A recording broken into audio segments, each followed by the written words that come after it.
Welcome in, Smite Prime fans. It's Saturday, it's 12 p.m. EST, and we're here for the July circuit to kick us off and find out who will start gaining traction to make it way to the July closed circuit bracket. Musy is with me today on the cast. Wizard Musy, how we doing? I'm doing pretty epic. I love Smite Prime. I love Smite 2. This is epic. This is awesome. Feeling really good. I mean, it's the open bracket as we start a new July circuit, which means that a lot of fresh new teams are here trying to get into the mix to get to that next spot. And of course, getting a chance to see what we're all playing for, Blaze. That is 7,000 big ones.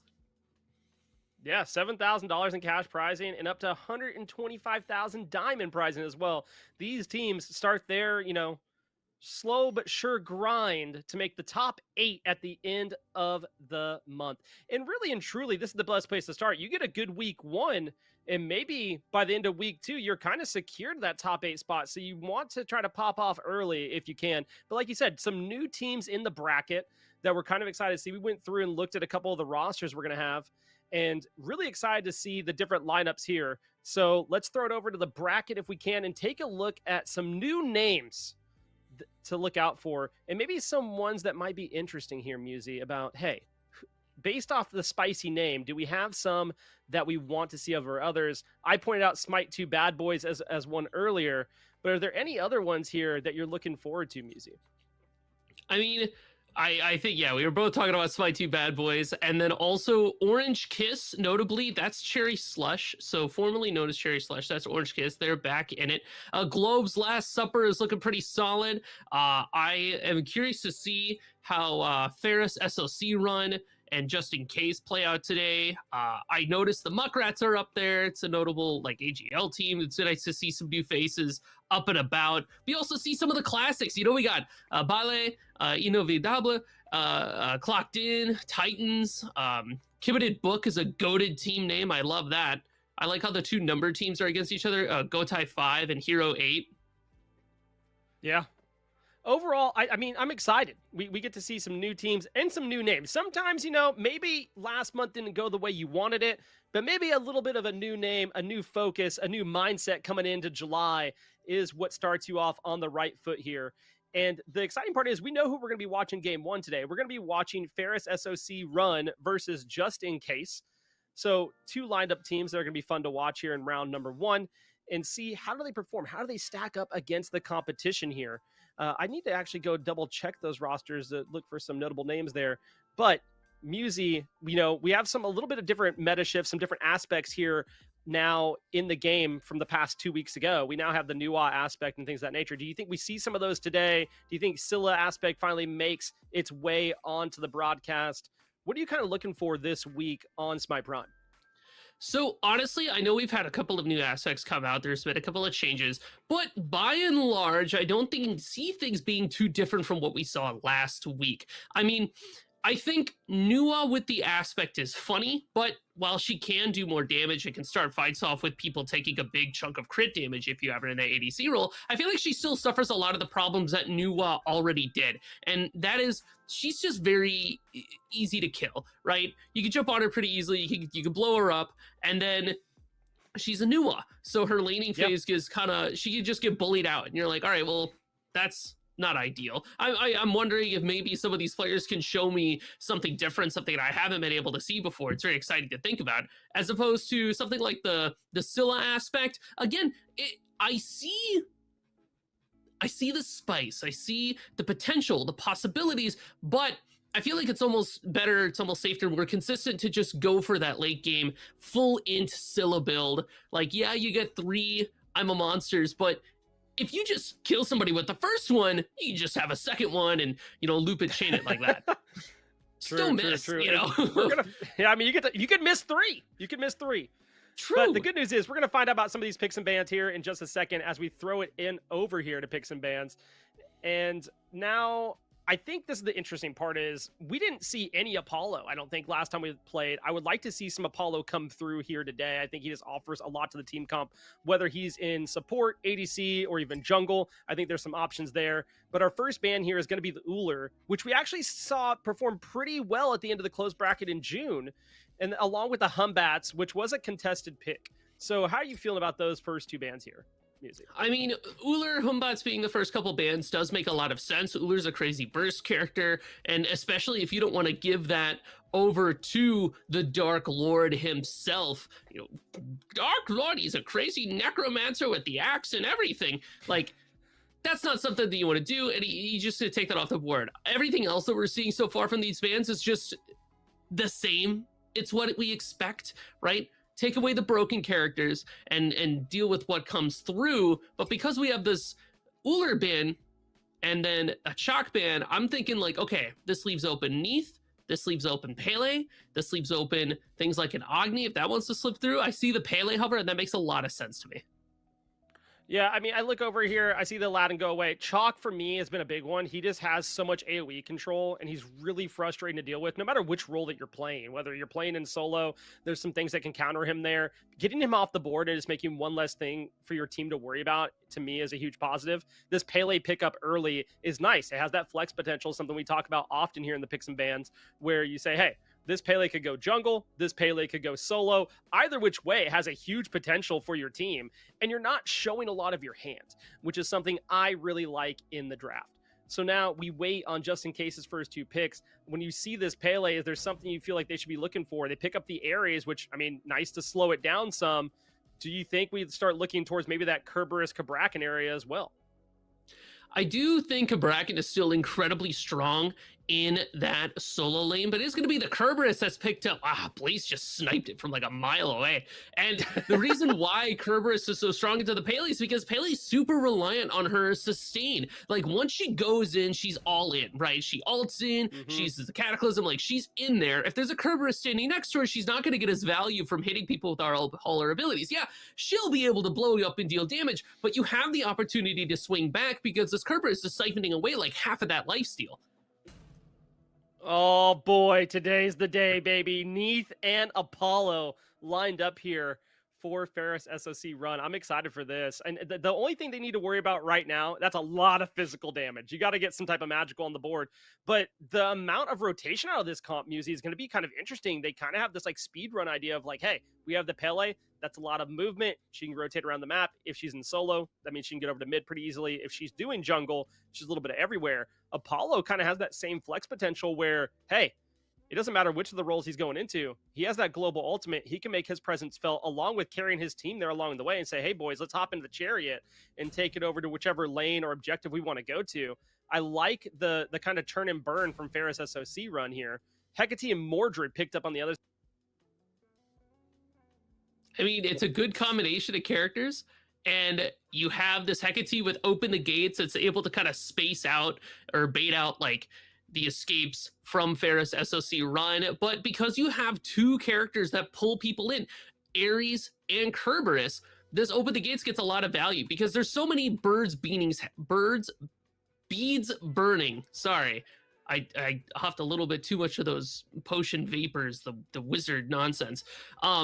Beads burnings from Ares and Kerberos that this Open the Gates almost always hits. And then you have this Mordred as well that's going to do something similar, right? Just in Case has a crazy comp that just says, hey, if you don't have a CC immune ultimate, if you don't have beads, if you don't have a talisman, you're going to die. And Neath and Pele, well, Pele has the CC immune ultimate, but Neath lacks that. While Apollo and Hercules get to have it, and so does Fenrir, like, they're still going to need all of those tools just to avoid the raw amount of CC there. Yeah, and I like this. I think that why you mentioned they have this, the CC that's going to be there is going to be problematic for them. Along with that, you just look at the AoE control. We have kind of like this single target setup from FOC, and meanwhile, in Just In Case, it's like, hey, we have all the AoE and on her. So we're trying to set up and play, hey, protect the on her. We talked about before the cast, we've seen some talks about him being the best ADC in the game. I don't know that I necessarily agree with that, but, you know, I'm happy to see him around and see him being played. Whether he's aspect or not, we shall see. But I look at this Ferris SOC comp and I think, man, they have a lot of single target damage. They're going to go towards these objectives. You're going to have to play the macro game if you're just in case pretty perfectly. You cannot let them get out of hand. You cannot let them go around unseen. Wards are going to be needed. Meanwhile, in just in case, I see the picture here like, hey, we have a lot of AoE control. We have a little bit of single target, but hey, they better buy beads. They're going to need a Talisman of Purification. We're going to make them play around us. And the turn and burn, if they get those beads, is going to be felt tenfold. Because, like you mentioned, there's some CC immunity in the ultimates, but I don't think that's going to be enough in this case. I mean, the Mordred, the Hecate, the Kerberos, the Ares, they just locked down a huge area. The area denial is something we talked a lot about at the end of June. Say, hey, area denial has been pretty impactful. And something that's worth noting, you touched on it earlier, and it looks like Ferris SOC Run won't have any magical damage on their team. And this opens up crazy opportunities for just in case, because all of the best defense items in Smite 2, all the ones with the best effects, are the physical defense items, right? That's just how it is. You've got Nemean, you've got Stampede, so just in case gets to have that whenever they want. Yeah, I mean, it's going to be felt throughout the game, I think. Let's hop into game number 1 of the day and see how it goes. And I agree. This physical damage is going to have to be something to be watched. But it's Blaze and Musi on the cast. We have Test Eyes, the Eye in the Sky, Jithens as our admin today, and Red Rosie Panda running production for us. Shout out to the whole entire crew for making this all happen today. Musi, we talked about this. We look at these two comps. Is there one you're preferring over the other?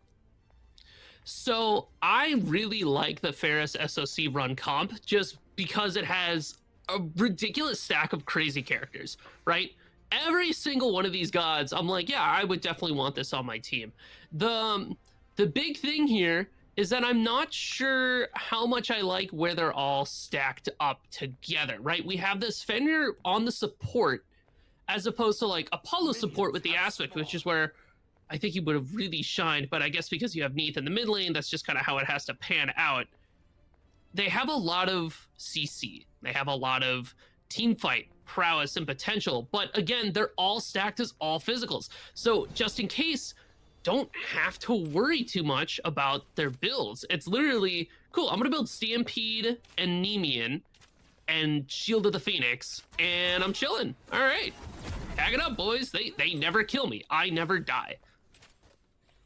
Yeah, I mean, I look at this and like, what's their access here to magical damage? Braggies and a mystical mail? Like that's if they want to go those two items for Ferris SOC. And even then, it's like, I don't know if that's enough to make you want to go, yeah, that's the magic damage that's going to put us over the edge here. So something to definitely watch out for. But I do like this Apollo pick. I like the rotation that can come around from it. Same with the Pele. I think there's opportunity here.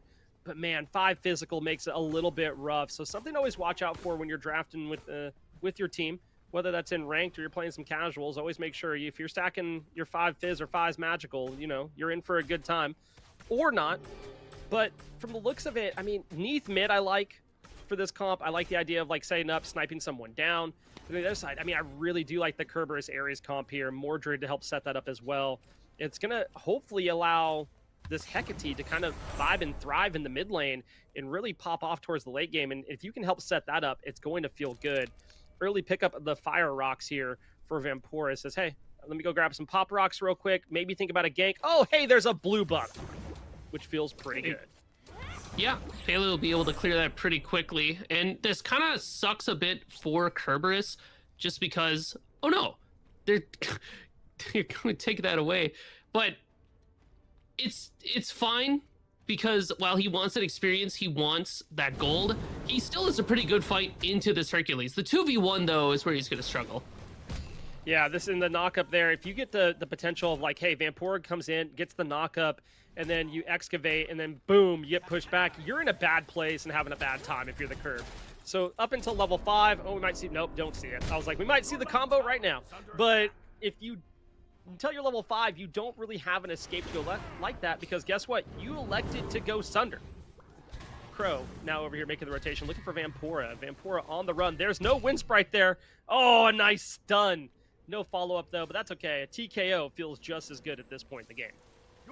It is kind of interesting to see this Mordred in the jungle because he's such a solo lane bully, but he still does in the jungle what he does out of solo lane in terms of a team fight, and that is come in from the side with that pursue the weak and just completely decimate a backline once he connects on top of it. Uh-oh, this dual lane. Fender beats to jump away, but on her Zen. Yeah, I like this play by Moods, just trying to get active here. Here comes the Neath ult, though. This could be problematic. That Bees was a little early. Wow. Oh, he gets ate by Moods, but it doesn't matter. Chinfu picks up the kill, and they're looking for more, trying to pick up that double. Are they going to let it? Two, you might just have to take the kill. Support, you got to do it. Oh, no, the chains is good and saves his life. Oh, no, as a support, you're always like, oh, I want to give my ADC the kill. Here's the TED Talk for my support players. I play ADC from time to time. Take the kill. A secured kill is better than no kill at all. Sadly, they let that one go. Moods hits a great chain to get out. Little treat, and Crow's in a little bit of danger now, too. Yeah, Vampora, it's a 2v1, but Crow's not doing too bad here. Vampora's deciding to go in, one level down, and Crow, I think, is going to go in here. Knows that El Presaro's on the other side on this Hecate, has a play because they're both level 5. No Neath ult is going to happen here. Here's the gates. It hits on the Neath. El Presaro picks up one kill on the Vampora, and now Nightmare is in a terrible place. Nice beads to get out. Ferris will hit with the peel, but level 5s across the board here. Nice ultimates get online here at 4 minutes. Make some spicy little team fights early.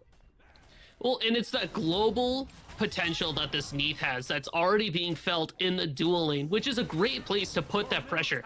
Moods on this Ares is pretty solid into the Fender specifically because if this Fender ever tries to do anything to you, you chains them and then you walk away. So you need an extra bit of damage just because that Fender won't be able to reliably do it. With that Neath ult, you put the pressure onto the Dark Lord, and then Moods is forced to body block that. So that puts the Ares out of sorts for a little bit. That gives Chinfu a chance to get those last bit of autos on top of where they need to go.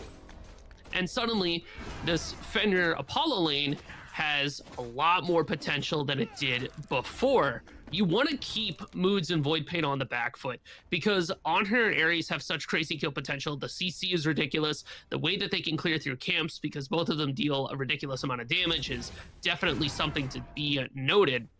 It makes me think that Ferris has to keep up the pressure in order to not give Just In Case a chance to breathe. Yeah, I mean, this is what they have to do. The macro play has to be immaculate, and Just In Case is really just trying to disrupt that. We talked about that earlier. I think that's the whole point between these two drafts. You have one that's like, hey, we want to play as aggressive as possible and run it down.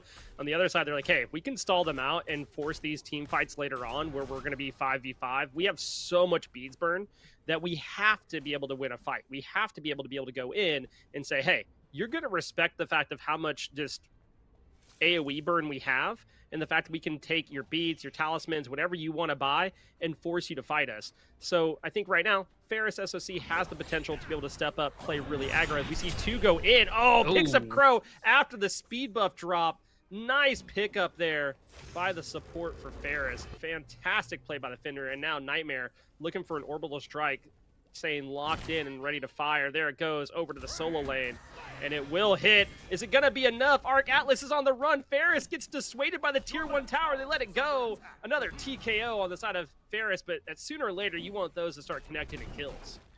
If Ferris was able to pre-beads that CC, that was a dead Kerberos, but unfortunately the reaction time was just a little bit off, and our Catalyst just barely gets out. Dual lane still getting pretty frisky. You see that the Pele is here, the Fender rotates, Crow's back from the dead, the purple buff's coming up, they want to fight. Yeah, two is going in on a Crow. There's a beads out of the Mordred. Crow actually going back in, looking for the fight. Vampora dives in. There's the knockup. There's the ultimate. Great return. Hecate through the gates is there. It's off the mark, but that's okay. That area denial is all that's needed. But now here comes the on her. The Ares chains connect. Oh no, you're not escaping from that. Or maybe you do. You leap over the wall, says Toon. Gets out. A nice spicy team fight. Oh, here comes the chariot. They're dropping in. Chinfu says, hey, I want to get in on the action. Goes for the purple buff, ends up dying. El Presaro says, not today. Goodbye, and see the gray screen. Vampora looking for a way back in. They want to find a play. Nightmare snipes him down. Vampora was just there to get the vision. Hopefully not going to pay the price with their life. It's not even a green bar. It has to be in single-digit health. El Presaro picks up the kill. 2 for 1 special there. Has to feel pretty good.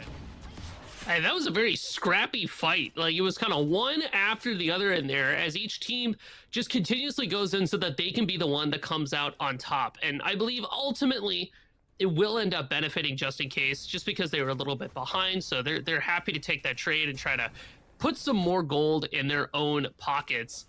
I'm really keeping an eye on El Parcero with this Hecate. I think this Hecate pick does a lot for the Just In Case team. One of the things I really like about it is specifically the Hecate shield, because while Crow or Moods or our Catalyst is jumping in, diving in, El Parcero is able to do the easiest form of damage in the game right now. Just throw the shield on top of a teammate. Suddenly you just you proc all your conduit gem. If you have things like a soul gem, any on hit effect items, you just boom, nail all of it. Uh-oh, I'll miss you, Curb. Vampore goes in. There it is. There's the knock-up. There's the driving strike and a connection for the kill. Nice 2v1 over there on the solo lane. Ferris SOC picks up a kill, and I think that's something they need to focus. We talked about them focusing the duo lane with the strikes early. Oh, nice, no escape. Pulls Chinfu in. Chinfu looking for a way out. The impale might have saved his life, at least for the time being. There's the leap. Oh, the cripple's good. The mez is good too, but not enough to save his life. Chinfu takes a spill. Great no escape there by Moods and says, hey, respect the Ares. Stay away. Dude, that driving strike from Ferris was kind of goated, because with that driving strike, he completely avoids the Kerber assault. That's nasty tech, and it kind of makes this matchup a little tough for Kerberos and lane, because you can't reliably get your ult off. I think it's still really good for the Kerberos, just because you're like, all right, you can't sustain around me. As long as I can keep your driving strike down, I can get all my damage off. Not a big deal. Crow's gonna ult after the Fenrir who ulted, just in case. Trying to see if they can find a skirmish here, but nothing really lands the way that they want to. Everybody has to take a step back. We haven't taken a look at anything like Gold Fury yet, which is interesting to me, just because I feel like Ferris's team has that potential between Apollo and Fenrir, like an Aneath and a Pele. If we get a 4-man grouping on that thing, surely it just gets burned. But when you think about it, Just In Case has so much AoE control that it becomes kind of dangerous. But then you go, all right, well, shouldn't Ferris SOC run just be able to kill Just In Case? And yes, they should. They have so much CC, they have a lot of single target damage, they should be able to move the numbers in their favor. But unfortunately, this keeps happening. Yeah, and I was gonna say, I think the concern for Ferris SOC is they have to get that Hecate off the board. 3-0-0 right now. That through the gates just does so much. You have to be able to set it up. And if you can get that off the board, that's one big piece missing that's going to allow you to pull that objective. You can zone out the honor. You can keep Crow out as long as you've gotten the ultimate ahead of time. There are some options there, but I really think the zoning around this Hecate has just been really, really well done for Just In Case so far. That's really making them go, maybe we don't pull gold here. But as we say that, now we have the position over on the left-hand side. 3 are looking towards Void Pain here, and they're saying, hey, we want to send you the Void with some pain. We're on the way. And it looks like Just In Case are now responding as they're going to just kind of fall on top of this rotation. Vampore is there. Nice, a bit of damage. Vampore takes out Empresario. That's exactly what Ferris needed. Crow picks them up, slams them down. Here's the no escape. All the AoE in the world. Crow picks up 2. Can you find more on the other side of this fight? Chinfu finally finds Moods. Vampore finds Crow. This is what Ferris SOC were waiting for, but nice rotation in by Just In Case. They didn't give up too much yet. Obviously, they lose 3-1, but they haven't given up an objective, which is really what Ferris SOC were looking for there, and they don't seem to be looking for it anymore. Maybe a Pyromancer gets pulled here in a minute, but right now they're just running to red buff. Really curious play here by Ferris SOC, Musi. They're giving a lot of respect, not only to the honor, but to the fact that our Catalyst has the Sunder available. Ferris SOC run are rocking 5 beads at this point, not a single Sunder in sight. So you have to wonder, where is their damage confirmed? How are they finishing objectives? They aren't, like, they don't have a big mage ability to say, cool, we get this, it's dead. Maybe a combo from Neath, maybe a Herc Boulder, but that's just not the same. Speaking of Herc, I think you're dead. Yeah, Ferris is gonna go down. Yeah. Just In Case chases off Hercules from their red buff and says, hey, not your house, get out of here. I don't even know if the through the gates was necessary. It might have been a little bit of overkill, but hey, you're just like, you know what? We don't like how that last fight went. We're going to get a little bit of momentum here and take down the Herc. But look at this. Now, just in case, go, hey, this Pyromancer looks like it's free for the taking. You obviously have 2 and Nightmare rotating in, but can they stop it? No. They're not even looking at going in right now. Oh, here it goes. Can Nightmare get it? No, not early enough. Artlackless picks up the Pyromancer bomb. Actually, no, Crow gets the bomb. And they pick up that Pyromancer. And again, just in case are the ones that are able to take away that objective, when really the single target damage is over on the side of Ferris, but they, like you mentioned, they don't have that Sunder for the confirm. Just in case has a mage. Hecate does big damage and says, hey, if it's low, not only do we have these Sunders, we have the ability to secure. And I think that's going to be a pivotal point around these objectives going forward. Just in case also are going to have the benefit of that mid-game spike. Noticeably, like, there's only a couple physical defense items being built here. You have a Stampede, you have a Radiant Helm. Once these tanks get more of that online, characters like Curb and Moods and Crow will be able to get in there. Uh-oh, somebody bit off more than they could chew. Yeah, well, he did bite again, and not as much as he couldn't chew that time. Sadly, the beads was there, but Chinfu puts down Void Pain. And this is going to be a look towards that tier 1 tower. I'm curious to see, do they use the chariot and rotate into this fight? They don't not even go for the tower. They definitely could have grabbed it there. 2 is over on that camp now. Vampora said, hey, let's back up and reevaluate this situation. Just in case his group there is 3 in the mid lane, they're looking for a pick. Are they going to find it is a whole nother question. Vampora now rotating in.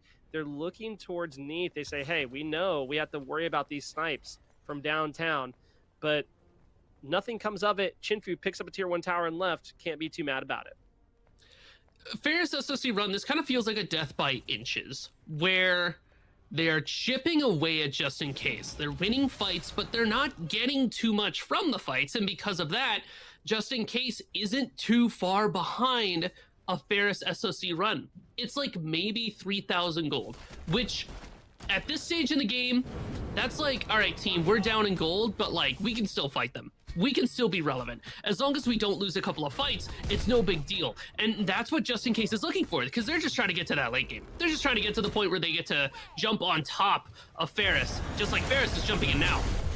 Oh, what a great setup. Vampora picks up the on on Empressero. Now, here comes Crow. Nice up, down. Gets 2 up there, but no, pays the price. 2 is the one that turns around. Void Pain picks up the kill on the 2. The Chariot comes crashing down. Chinfu has arrived. Dives in onto Moods. The dual lane is now in the mid lane, looking to pick up a kill. Oh, has to Peckstone out. Moods lives by just a little bit of health. Vampora looking for a rotation, saying, hey, if he lazy backs, I can pick him up. But instead, let's go get this red buff real quick. And now looking towards an objective. Do they just go for the tower, or do they decide to pick up something more? Tier 1 tower is gone in mid. I feel like this Neath character is pretty good if I had to, shake my wizard staff at it. I mean, Neath in the mid lane just kind of blows you up. Anybody who gets caught out by Nightmare here loses half their health bar pretty immediately. And now we do see Crow does have their Shield of the Phoenix online, so they'll be able to stand up to that Neath damage just a little bit, but until you get more prots, like you won't be able to stand next to this Neath without having to worry about constant death.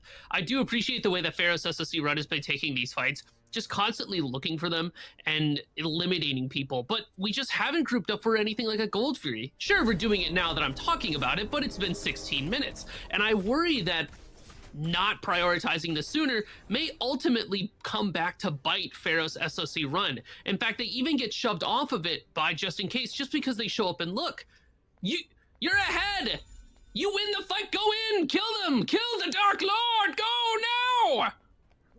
Oh no, left side is going to be just a 3v2, and it looks like Ferris OC are going to be able to get out for now. Ragnarok's down, DUB, oh nice beads! I was like, is he just going to jump over it? Nice beads there. So Crow's ultimate's gone. Nice exchange of ults. That's fair. But Moods, Void Painter still there. Vampora now rotating in, looking for a knockup. Doesn't get it, but there's the ult from the Neath, and the Ares is going to fall down into the gates, is on the mark, but beads were fantastic by Chinfu. Dives in, then says, hey, let's turn it around. I'm going to group back up with my team. Crow hits a nasty ultimate there on the tier 1 of it.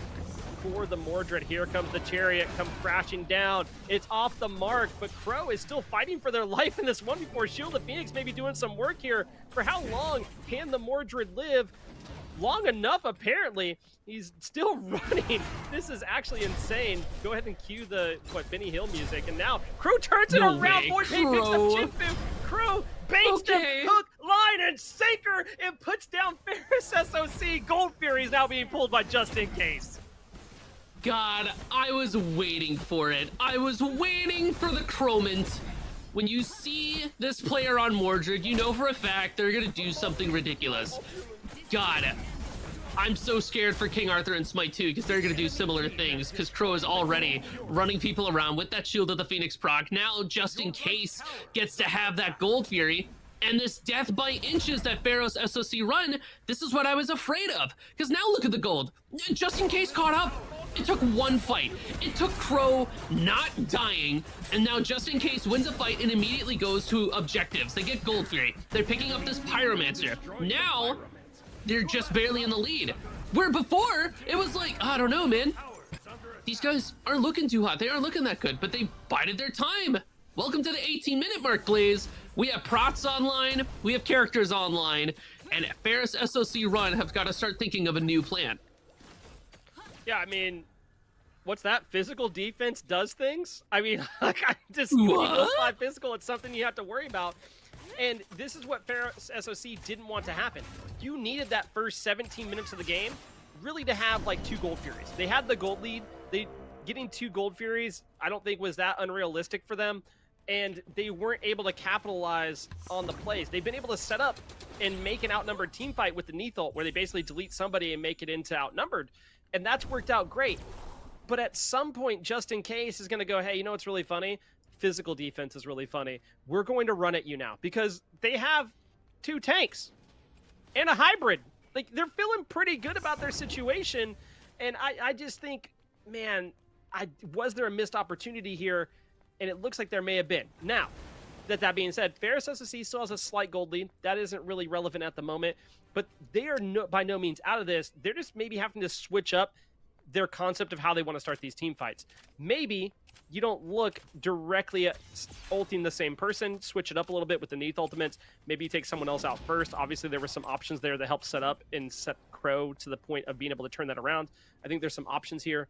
But reevaluate, reassess, and say, hey, calm down. We still got this. Let's move on. If anything needs to change itemization-wise from Pharaoh's SSG run, I would just say a little bit of anti-heal. Not a lot.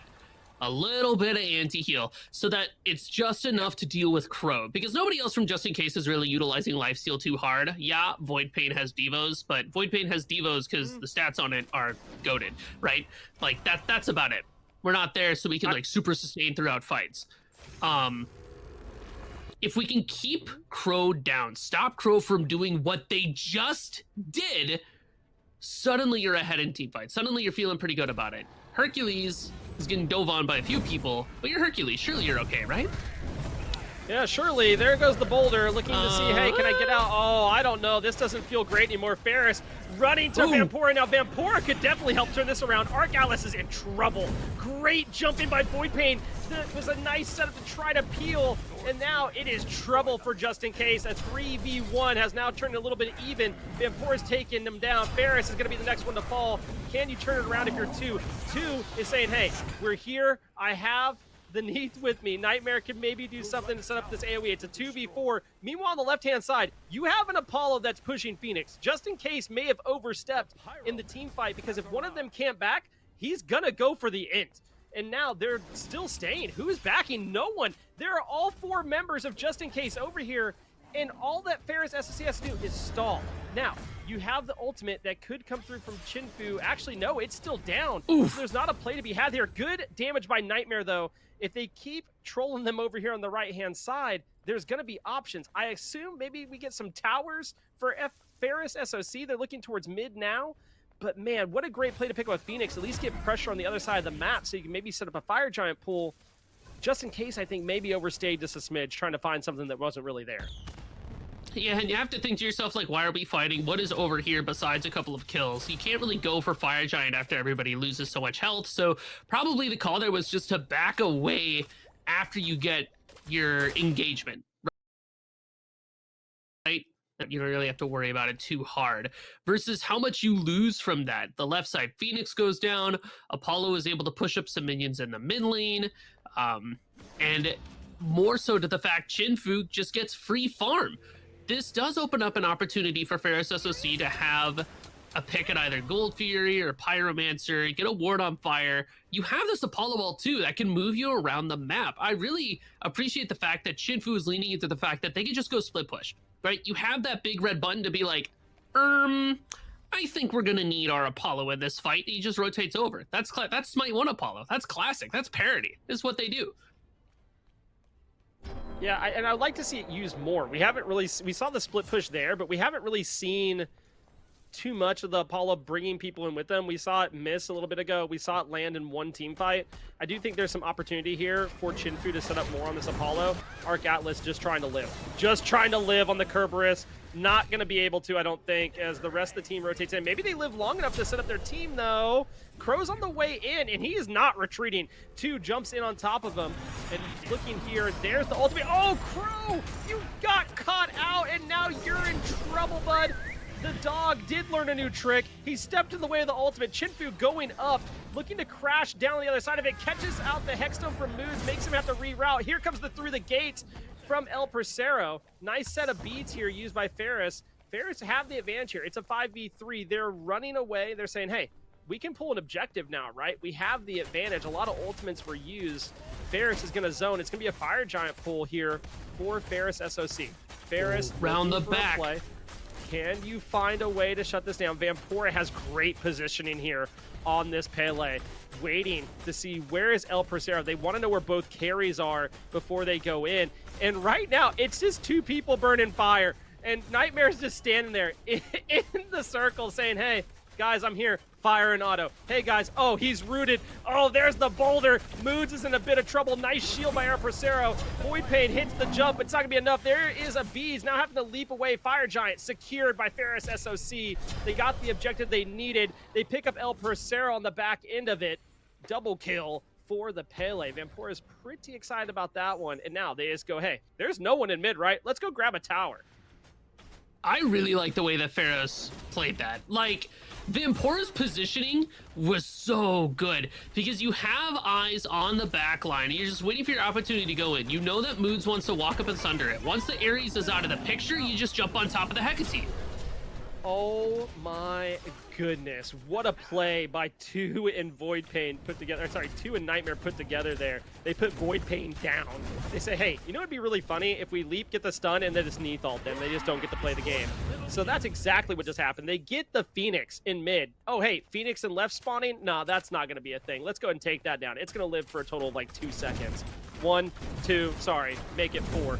And it's going to die here. Now 2 picks up 1 and says, hey, I brought a treat like a good boy. Moods is the one to fall. Arc Atlas is going to be the one afterwards. Ferris SOC have really started to push the pedal to the metal. El Persero picks up a kill. Crow goes in, gets a great ultimate, but is it going to be enough to save the game? He takes a spill too. And now El Persero versus the minions and the rest of Ferris SOC. Ferris SOC look to take game 1. All they have to do is, you know, stay away from some AoEs and burn the Titan. El Persero is going to take a fall. Void Paint's back up, trying to get them off of it. Chinfu is attacking this Titan, saying, hey, I'm here. Maybe I can do something. And they get it. Ferris SOC take game number 1 of the day. The heroic knights have defeated the Dark Lord. Well done, Ferris SOC Ryan. His reign of terror is at an end. No, but it was very interesting because it did look like Ferris SOC Rub was about to give it up, right? Off of that play that Crow made, where all of a sudden, like, whoa, we don't have the lead that we thought we did. How do we bring it back? And they played it really well. I am still thinking about that FG play, where the Pele was in just the perfect position. It completely snipes away any opportunity of sealing it out. And it was just perfectly done. Yeah. I mean, really just a fantastic play. In fact, fantastic just communication we saw thereafter. But we'll be back here in just a few minutes to analyze the end of that game, go over the stats, and go on to our second game of the day. We'll be right back, Smite Primers, here in a few minutes. Welcome back, Smite Primers. It's Blaze, and it's Musy here to break down the game you just watched between FOC and Just In Case, which we talked about that great fire setup at the end of that game, Musy. Let's break it down a little bit. So FOC had kind of a slow burn game this go around where they were winning fights but not finding too much off of them. There was a turning point where Just In Case, off of a play that Crow made, where they just lived forever, it gave their team an opportunity to kind of clean house as they came back in. It was kind of a moment where I'm like, whoa, did Just In Case play their game plan? Have they made it to their winning stage where this is where they go and try to take more objectives off the map and really take away the game? It got completely shut down. Ferris SOC catches out Arcatlus and Crow just before an FG push, and then Vampora has one of the best positionings I've seen in a hot minute, where they just hang out in the upper left side, staring down Parcero, Moods, and Voidpain, waits for Moods to walk up, where they get caught out by Ferris. That's when Pele's able to just go in and blow them up, and that basically just wins them the game, because they get FG, then they run it down. Apollo already weakened the left side Phoenix from a push that happened on the right side before, and it just, everything came together for Ferris SOC run. Yeah, I mean, I just really like the setup. And I talked about them needing to maybe reevaluate kind of how they were playing the game after this specific play that we're watching now, where Crow basically says, hey, haha, you're going to chase me? Oh, yeah, by the way, surprise, we're going to turn it around and put you guys down. I really think the reevaluation from Ferris at that point was like, okay, if we're in a collective team fight and we're able to do something, we can start pulling objectives. We can go and confirm and take these down. We just have to play it all together. And that's what we saw around that Fire Giant, was the fact of, hey, Vampora, if we can get a pick and then set you up to where you can just be on the flank, we can do things, right? And Vampora was like, yeah, absolutely. And they just set it up. It was great. We saw Nightmare just kind of dancing around, auto a Fire Giant every once in a while, threw out a ability, hit a stun, and then went crazy. So Ferris SOC just needed some time to let it cook, maybe get comfortable, maybe just getting some of those nerves out in the first game, trying to feel a little bit better about what was happening. But one Gold Fury in a 26-minute game is pretty crazy. Usually we've seen, one around 7 minutes and then one around, 15, 16. So usually 3 Gold Furies by then. But that wasn't the case this time around. But a great play here by Ferris SOC once they got to moving. I mean, yeah, Arcatlus and Crow got kind of caught out there, and that lets Ferris SC run the game from that point. And as we get a chance to take a look at these stats here, I mean, Vamp just went kind of nuts, 9-4 with assumedly a ridiculous amount of damage. I think one of the key things here too is that Pele was able to jump on top of Hecate pretty much with no problem. Like, there was not a whole lot done to peel away this Pele once they were able to get on top of their targets. And I don't think we had a chance to see Just In Case really engage with their dive comp, essentially. Like, it always felt very split up. The one time that they were able to execute it, it went really well, but it just never had a chance to happen. Yeah, it really just felt stalled out. I mean, I think there was a lot of potential there. Obviously, one thing for Ferris here is like, yeah, you might have won the game, but this 5 physical comp, I think you have to fit a mage in there somewhere. I mean, Neath was filling that role, but as you make it through the bracket, I think that's going to be something to worry about as we go forward. I do like what Just In Case did there. I think they had a good game plan. I think it just fell a little bit short today. We'd like to see him come back next week and then, hopefully have another chance at it, because I do think they played fairly well. It just kind of had a couple missed marks that ended up taking the game from him. But you're right, Vampero, 25K. I mean, pretty far ahead of everybody else in the map. The next closest person being 4,000, and that was Ferris over in the solo lane on the Hercules. The Dark Lord, Voidpain, their curse, they've been defeated. Unfortunately, Just In Case won't be able to move on anymore this week, but like you said, you play super hard this week to try to earn yourself an early spot into that top 8, but I think this Just In Case team has an opportunity to make it back in if they come back in the next week. But I also agree with you. The 5 physical comp, I think it panned out this time for Ferris SOC run, but definitely need a you got to switch it up at some point, right? Exactly. And the good news is we can kind of go back and check out our bracket, see how the other matchups look at this point in the day. Our next matchup that we're going to watch is Orange Kiss versus Smite 2 Bad Boys. But we can go ahead and see, okay, team made it through. They're going to be playing against Muckrats, again, that AGL team that you mentioned earlier. Ferris SC, the one we just watched, they're going to be playing against Clocked In, a very, very strong team to be going against. And then Bale took down the Titans. They're waiting on their round 3 matchup. And Kibbeted takes down Chalice Chads. Globe's Last Supper takes down Impetus. They're going to be moving on to their round 3 matchup. Go Tie 5 versus Hero 8. Go Tie 5 take that one down. So we are going to have our eyes on, if I'm not mistaken, Orange Kiss versus Smite 2 Bad Boys, which I am excited for this matchup, Blaze. Yes. I mean, I think we both know what this Orange Kiss composition is able to do, formerly known as Cherry Slush, but the Smite 2 Bad Boys, I think we were kind of geeking about it before the broadcast even started. Yeah. I remember I saw that roster and I was like, wait a minute, this is kind of a roster that might do some work today. We might see them go a little bit deep, and they're going to get tested early. I mean, they get to go against Orange Kiss pretty much their first game of the day. And, Smite 2 Bad Boys, you have Rudolph, Aurora, Moswell, Twig, Remakami, and Sino as the sub. And meanwhile, on the other side of this, for Orange Kiss, it's going to be Cyclone Spin, Inbound, Benny Q, Scream, and Cherry with Vaporous Coast as their sub.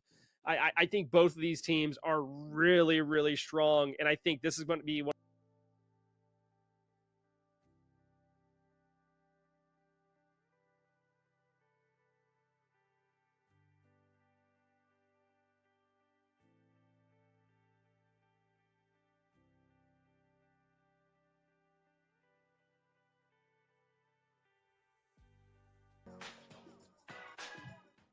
All right, welcome back. Blazing Musy here, and we should be good, I think. We had a few little technical difficulties to work through. Musy might have cast some magic. I don't know. We will find out as we go on. We were talking about our next matchup, though, between Orange Kiss and Smite 2 Bad Boys. I almost said Cherry Slush there, Musy. But this is a pretty stacked competition, and it's going to be a fun one to watch, I think. It might be one of our best matchups of the day, and I'm excited. I mean, I'm pumped. I'm excited. I've said a whole bunch of stuff already, and I don't know how much of it made it through, but basically the end all be all is the Smite 2 Bad Boys team comp have a lot of individual players that I recognize that I'm really excited to see play. I'm excited to see them play together. And I'm just ready to jump right into it, right? I'm just ready to go. Yeah, the sooner the better. And I think one of those things is these are where we sometimes see the spicy picks we don't necessarily expect. We're like, wait a minute. That's going to be pretty good. And we're not going to have to wait too long. We're going to be able to throw right into picks and bans right now between Orange Kiss and Smite 2 Bad Boys and see what do they prioritize here? What do they look for banning away or just picking up? Is there something that they go, hey, we don't want to see that today? Or, maybe they're like, add a little spice to the mix. I did like the Apollo last game. I don't think it was used as efficiently as I would have liked to have seen, but it makes me excited to see maybe some more potential play throughout the day. I mean, when it comes to bans, it's going to be, again, it's the landscape hasn't changed too much from what we understand it to be, right? We're looking at the Aladdins, the Baris, maybe a Sobek or a Chalk might be some of the spicier bans, but you're still also thinking about characters like Kali, like Hunbats. Thank goodness there are 3 bans on each side because there's so much stuff that is just really, really good to have first. More important than I think what gets banned out is what are we going to let filter through as part of that first pick priority. Pele has been crazy prioritized, both even just for the one game we've seen so far today, but in a lot around in the amateur scene and stuff like that. People love this Pele pick and what it brings to the table. So the question is, are the teams going to pick that up? Are they going to be using that? Do they not care about it? Do they not value it? Honestly, because it lets you have such crazy dive on your team and lets you just fight and live forever until they really start to lean into anti-heal, the Pele just screams so much value to me. In that same breath, we're also looking at characters like Neith, who just explode you. You get boomed. All of your health bar disappears. She's got a super safe laning phase, global ultimate, so she never even really has to leave her lane to go help somebody out over in solo or in duo, and it's almost optimal to put her in that mid lane so that arrow, the spirit arrow from the ultimate, doesn't have to travel as far. So your death is a same day delivery from that min lane. And those are two of the bigger picks that I think I look for in every composition. Unless you see something like a Merlin or a Hecate in the mid lane, where I feel like that's more comfort, that's more like what you want to play, what you feel like playing, as opposed to just raw strength and power that the sneeze picks bring you. I almost reliably expect to see something like that get through. Well, and I see the Thor band away here. We saw at the end of last week, 2 weeks ago at the end of the month, Inbound was playing this Thor in support, and can be played in solo, it can be played in jungle. It's one of those picks you kind of have to watch out for. Guan Yu band away here as well. Really strong support with the healing. I don't think Ares will make it through. We see it band away immediately. I think if we're looking toward those support solo type roles, those are the two gods I kind of expected to not come through. Kali, now the next one band away. I think you made a good point about this Neath. I mean, if it's in the mid lane, I think it feels the best. Further distances to travel from like duo lane, it just takes forever, it feels like, to get that ult over there. Aladdin going to be banned away here. Not going to see that in mid or the jungle. Don't want to see Scream playing it. Don't want to see it in the mid on Benny Q running it down. So take that away. I think that's a good play here by the Smite 2 bad boys. And this leads into what is the first pick going to be. And it's going to be interesting because I do think there's a lot of priority generally put towards this solo type of lane, and where it's Yamoja is going to be the first one picked up, followed up by a Baron Samedi here in Musi. A little bit different than what I would have expected, but I like seeing this Yamoja in some aspects because it's not giving up a lot about your comp. There's going to be walls, and there's going to be a lot of healing. I mean, it'll be cool to see Bobby with that Yamoja. That Ganesh is almost certainly going to Cherry.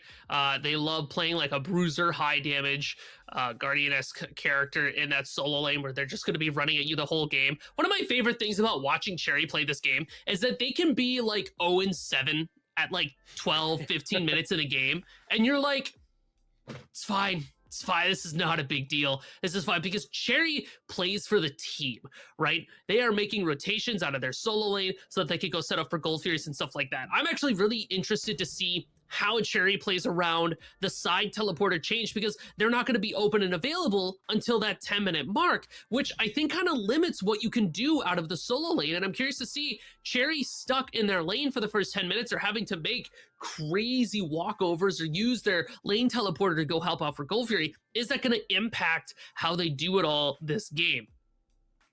Look, I'm gonna be the devil's advocate here and say that not having teleporter over on duo side to and be able to get over there, because a duo lane rotation to solo sometimes kind of pops off, especially in the case of the way Cherry likes to play. You mentioned he's not about the KDA, especially early. Like, he'll be 0-7. You're like, it's fine, guys. He's going to pop off soon, I promise.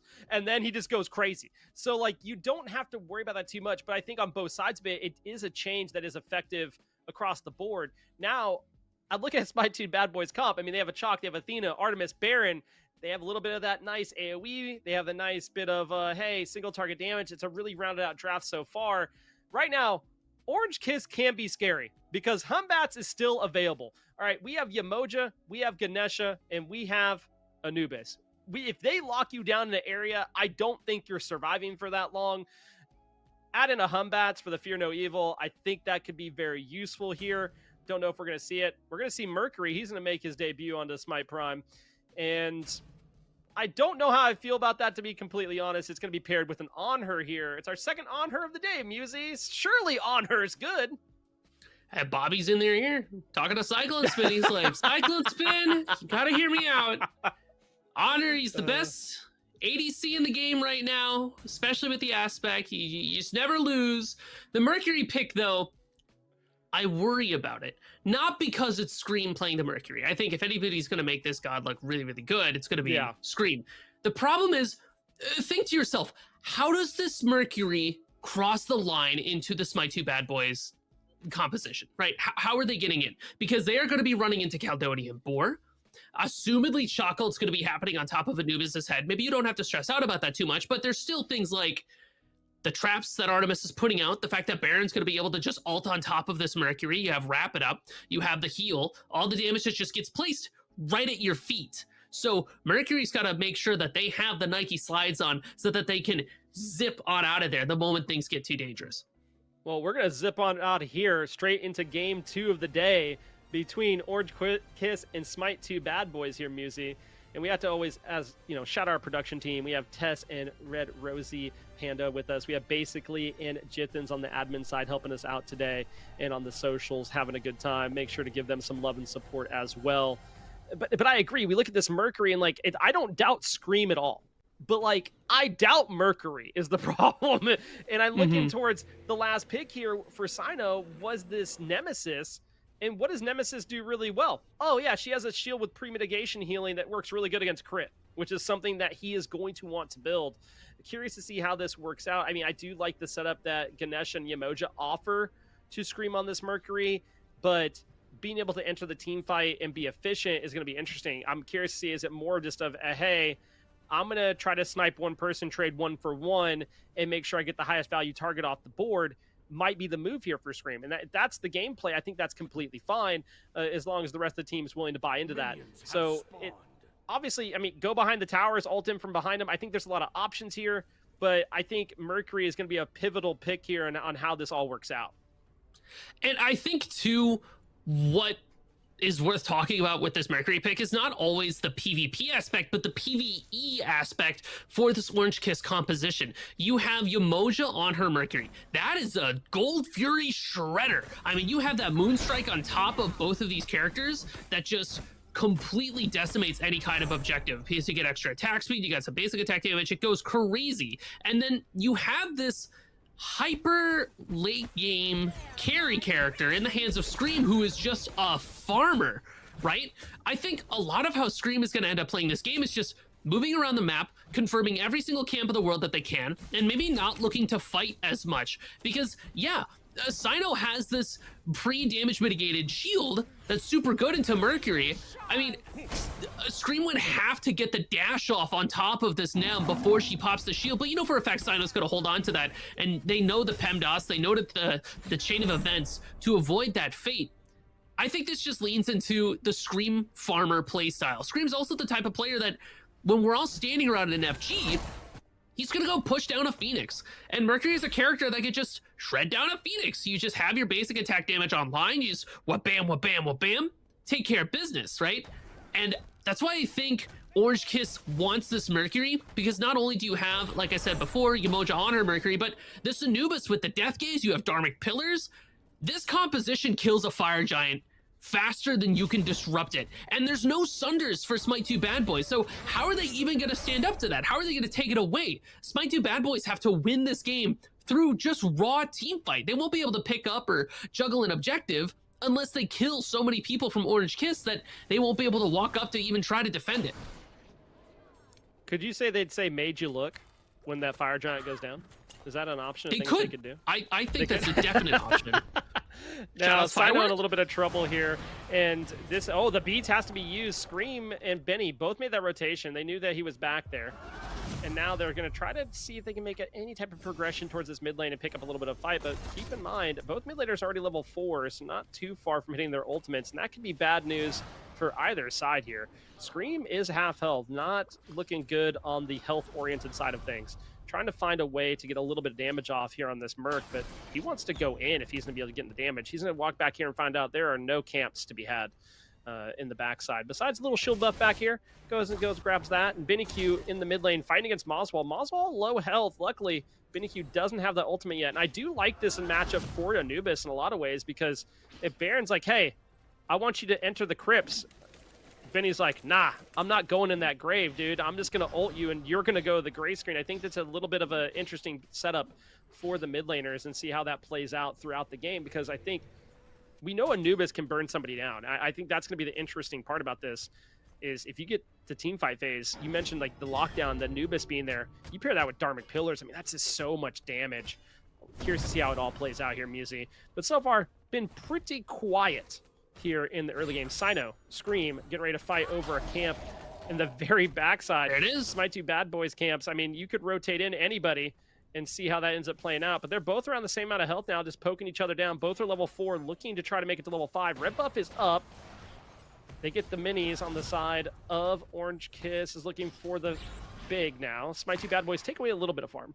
And, like, that's the thing. They're both level 5 now. Sino's not level 5. Sino is level 4. That red buff's not up yet. He's looking for some farm. He wants to hit 5. Scream's going to look for a play here. He knows he has the advantage as far as ultimates go, and that is going to be super useful to him. I mean, this red buff is coming up on the side of my two bad boys, so Betty Q and Scream are going to be rotating over and scooping that up, and this just speaks to how this team likes to play, or getting aggressive in their own camps. This dual lane's getting kind of popped off, though. Umoja ult, who does it catch? Well, now it's going to have the Athena ult coming out, so exchange of supports ult is going to feel pretty good. Cyclone actually falls off of it, knowing Sino is on the way. Great fight there by Orange Kiss. They get a lot of damage off. They get a TKO onto the Artemis. It's going to free up some farm for them, and they get some ultimates exchange, which I don't think is bad here. I think it feels pretty good, and you can see that little bit of extra farm. That wave's going to push up. Aurora is going to stop Bobby from backing. Said, not in my bushes. You get out of here. Something that's worth noting about this Athena pick in the dual lane specifically, one of the strongest parts of Athena's kit lies in the fact that she has that global presence. But from the dual lane, I feel like it's a little bit stymied, right? It's not as effective because a lot of early team fights tend to happen around the left side of the lane, and that's because the Gold Fury is right there. Like, the earliest objective in the game, that's what you want to cake, that's what you want to prioritize. Being able to move her from solo lane over to the dual lane is super strong. Instead of fighting a 3v3 with your dual lane plus jungler, you have a 4v3 where your dual lane plus jungler plus your solo laner.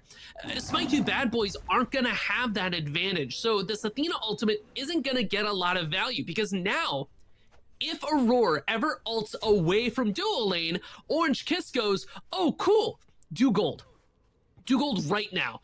And if there's anything that Cherry does, it's attract the ire of every enemy on the other team. Like, they just want to kill them all the time. I don't understand what it is. If they've got like an alluring skull attached to their chest and all the enemies just kind of look around at them and go, get him, right? But that just opens up the opportunity for Orange Kiss, who already has this objective burning comp, to take a look at Gold Fury. And that's why I don't really like Athena in the support lane as much as I like her literally anywhere else. Well, I will say this, and the interesting part of it is, like, we've seen the macro play, and we haven't... Oh, there's the first blood. There it is. Oh, and here comes Scream ulting in. Great beads by Sino, but Benny Q's looking for a way out, and he might find it. The Rivers Rebuke says, no more. I will support him. He will not die. They turn it around. They pick up another. That's a 3-for-1 special. And, oh my goodness, Bobby shows up on the Emoja. Benny Q lives, and here comes that Gold Fury pool. It's time to turn it and burn it. Wow. Okie dokie. Yeah, and look at this, the Gold Fury's dead already because they just shredded away. The objective burn comp completely comes in clutch here because there's no contestation at all from Smite 2 bad boys. And the chain of events that played out there played out exactly as I had assumed it to, right? So not only does Benny Q just get to kind of kill Moswall there, right? Because Baron, the matchup into Anubis isn't really ideal because you can't ult for ult, and if the Anubis is able to get a wrap off on you, you kind of lose the game. You have Sino loop around on this Nemesis to try to get to... Cherry's dead. That's okay. Cherry can die. This is all according to plan. Sino loops around, trying to get to Benny Q. Scream ults across. You have a brilliant beads from Sino, but it doesn't matter because Bobby makes that rotation. And then the Athena ultimate shows up. And again, it's not like a one-man up where you can also expect your support to come through too for that fight. It's, oh, this just levels the playing field just long enough for this Umoja ultimate to kill everybody and for Scream to now get actually massive. And this again plays into why I stress a little bit about this Athena in the dual lane, because you're not getting a man advantage. You're not thinking to yourself, oh, I need to think of every fight plus an Athena. It's, oh, look who decided to join, right? I'll kill you too. Yeah, I mean, it's one of those things you have to be concerned about. Like, you want that ultimate to feel present in the sense of, like, it's helping you set up an outnumbered fight, and it hasn't been able to be used in that way as of yet. Sino back here invading yet again, luckily doesn't get ulted upon. Oh, no, Rimakami takes a spill between Cherry and Benny Q. Nice rotation by the mid laner of Orange Kiss, and this is going to open up a tier 1 tower on the right side, and you know what that means. That means Cherio is going to be rotating here soon, which might be a bad time for Smite 2 bad boys. They pick up that blue buff along the way. But Scream falls to Moswell in the mid lane, and that's a good pickup here for the Smite 2 Bad Boys. They are down about 3,000 gold, and I was going to mention it before that Gold Fury pull and the series of events that ensued is like, wow, the game is really even right now. Macro play-wise, Orange Kiss isn't playing as fast as they normally do, and then they kind of popped off. And this is what you have to worry about with Orange Kiss. If they can start the macro play early and they can get moving, they get into this rhythm, and it can be catastrophic to you because they just start running it down. Smite 2 Bad Boys have counteracted that a little bit by taking the mid lane tower and getting that tier 1. I mean, I do appreciate the fact that you have Benny Q rotating over to that solo lane. Uh-oh. Emoji ult. Athonian Boar finds some damage. The Athena ultimate as well comes in. Benny Q finds Cyno in the mid lane. Eyes are glued over to the duo, though, and it seems that Brick and Cyclone Spin aren't able to quite confirm it. Benny and Moswell shooting back and forth as well. But yeah, Benny Q is unfortunately, doing pretty good. He's hanging in there. Oh, he's getting that anti-heal online before buying any lifesteal too. I mean, that's the thing you have to worry about with Anubis is usually the lifesteal. Like if he gets some lifesteal going, you're like, wait, I can't kill him. How do I deal with this? And then all of a sudden you're like, wait, we can't deal with it. Where's our anti-heal? So luckily, Moswell already has that online. We see Benny Q building it as well with those Divine Runes. Curious to see who else picks up some anti-heal there. But look at this. Aurora and Rudolph are stepping up for this purple buff. They want to fight over it. Aurora gets the taunt. Cyclone Spin says absolutely not. And now they're going to chase it down. Smite 2 Bad Boys are looking for a play. Smite 2 Bad Boys, they want to try to take away this purple buff. The confirm, Cyclone Spin is able to get it, so Orange Kiss will be okay just for a little bit. Gold Fury is going to be coming back up here in about 10 seconds. And you mentioned before how Orange Kiss will kind of establish this play pattern. They'll establish the tempo, and it's really hard to break that. Smite 2 Bad Boys, I want to see them a little bit more defensive around this gold. Because look at the grouping here for Orange Kiss. They're already getting ready for this dual lane rotation.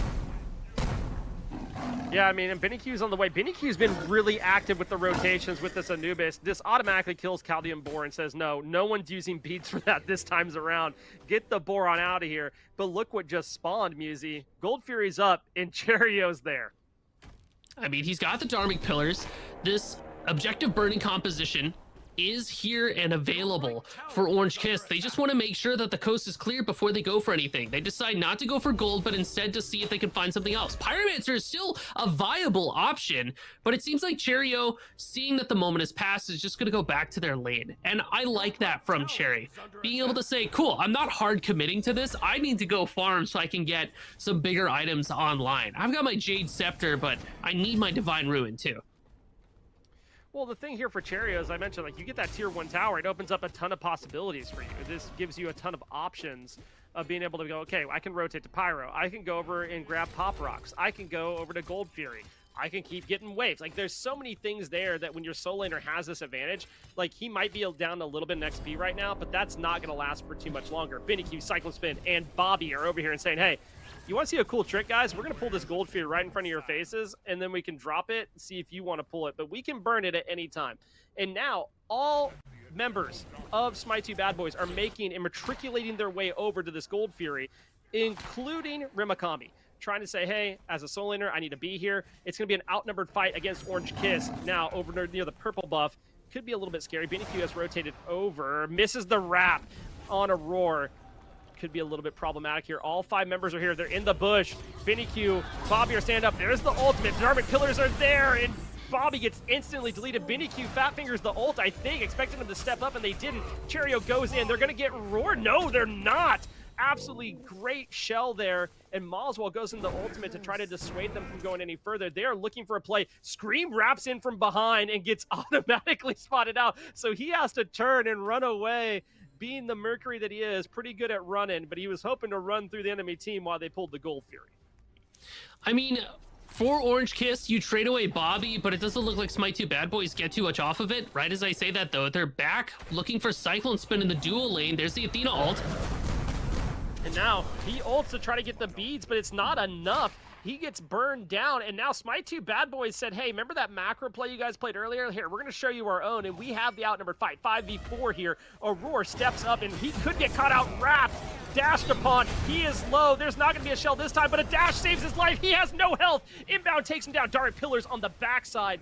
This helps negate part of that fight. Here comes Scream running it through. BennyQ is the one that picks up a kill, making a double. He's looking for maybe a triple. Sino falls down to Scream. BennyQ falls down to Rimakami. Rimakami is going to pay for his transgressions. Scream gets him with a double kill. Gold Fury for Orange Kiss.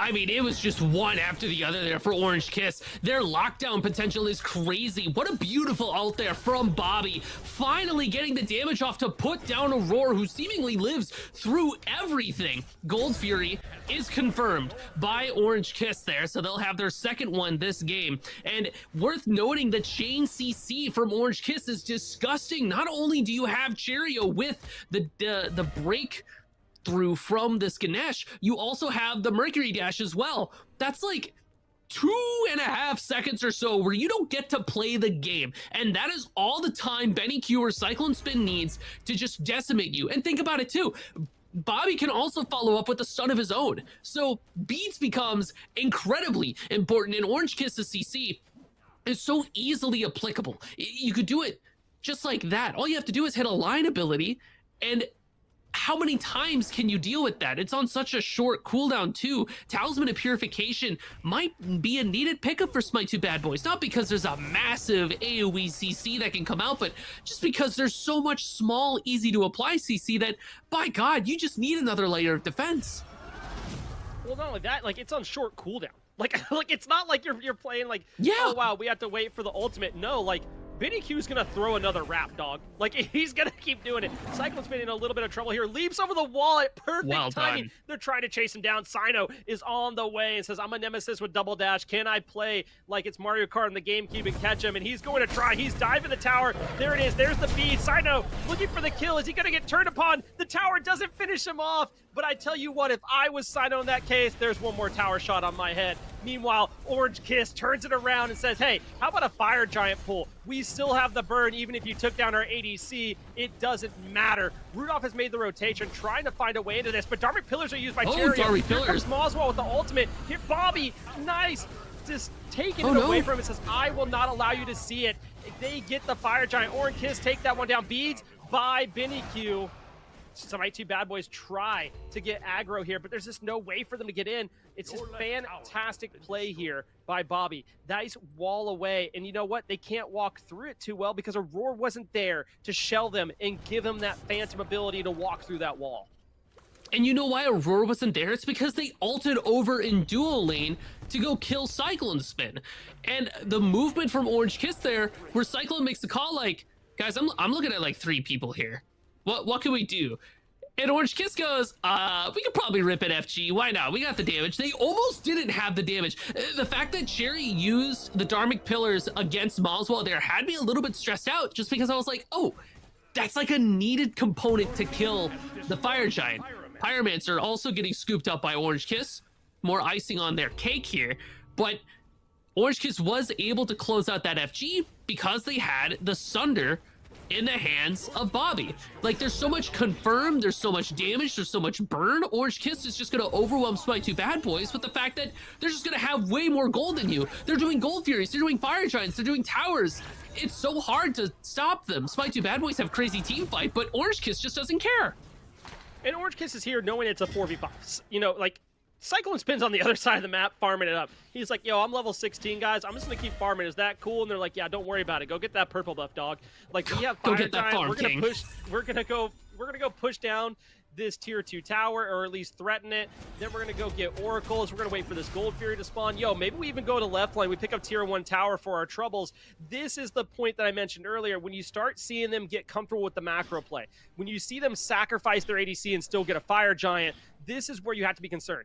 Orange Kiss is known for going to Fire Giants at 17 minutes. You better have a ward on it, because that's where they're going. If you're going to gank their duo lane, guess what? They're going to Fire. 17 minutes is the place where they arrive. It is consistent. It is almost every single game we've watched them play for the past month. 17 minutes, Orange Kiss will be on a Fire Giant. They're now on their 3rd Gold Fury of the game. That means they're getting their 3rd stack. They are not afraid. They have the Fire Giant buff. If you're Smite 2 bad boys, you better be bad boys and show up to say, hey, we can defend this, because right now, you're not. There's nothing to do. Scream goes in, gets the beads off of Rudolph. That is concerning. Artemis, no beads. Sino is behind, but he's facing down 5 members of Orange Kiss, and I don't know that he has a great way in. It's going to be a good flank, but Vinny Q is going to delete somebody before he even gets there, and it's the support that gets deleted. Sino rotating in, looking for Cherry, but he's too late. Now, Moswall gets a great kill, then Bobby turns it around, gets Rudolph. It's a great trade here. Cyclone Spin is low. He has to be a little bit careful here. Oh my goodness, he gets put down, and that is going to slow down Orange Kitch's movement, but they don't care. They've got what they've shown up for. Dagger is gone. Cherio says, hey, by the way, have a Dharmic Pillars. It's not enough, and Benny Q, Bobby have to step away in this 2v3. Everything off that was off the fact that Sino had a crazy flank. Dude, Benny just puts out damage, but getting chased down by the Shock here. Bobby probably sacrifices their own life to save their mid laner as Smite 2 bad boys chase down this Yamoja. Maybe? Does I don't know, dude. Maybe? Benny doesn't have any. There it is. Benny has no healing. That's the problem. Oh, and there's the ultimate from Aurora. Yeah, you got to be gone now. But, man, Bobby is still alive. They're not going to kill him. Are they going to? Okay, they finally killed Benny Q. I thought they might have traded another one. I was like, bro, you can't send him there and let him live. If Aurora ulted, one of them must die. You must die. I mean, Sino had a crazy flank there. It split up the fight from Orange Kiss because while you had Cyclone, Scream, Cherry like walked up there, Yamoja, or not Cherry, but Yamoja walked up, and it was like Cherry and Benny that were left by themselves, and Sino just kind of walks at them menacingly. Like, what are you gonna do about this? And then drags their attentions over. The focuses are split, and the damage coming out from Malswall is kind of crazy. I mean, Baron with the aspect, anytime you overstack that Hysteria, you just get crazy value off of it.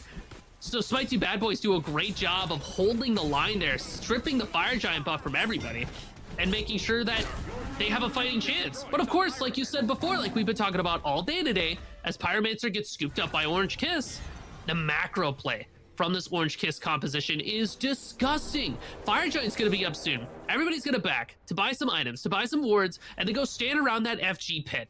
And they can threaten that pretty significantly. They have a little bit of sustain to play like a do-si-do kind of dance there with Smite 2 bad boys, where you poke, you pick it up, you put it down, because you have rejuvenating waters from Yamoja to kind of keep people up, but it's not a Guan Yu heal, it's not Cupid Hearts by any means, so Orange Kiss has to be careful playing that game.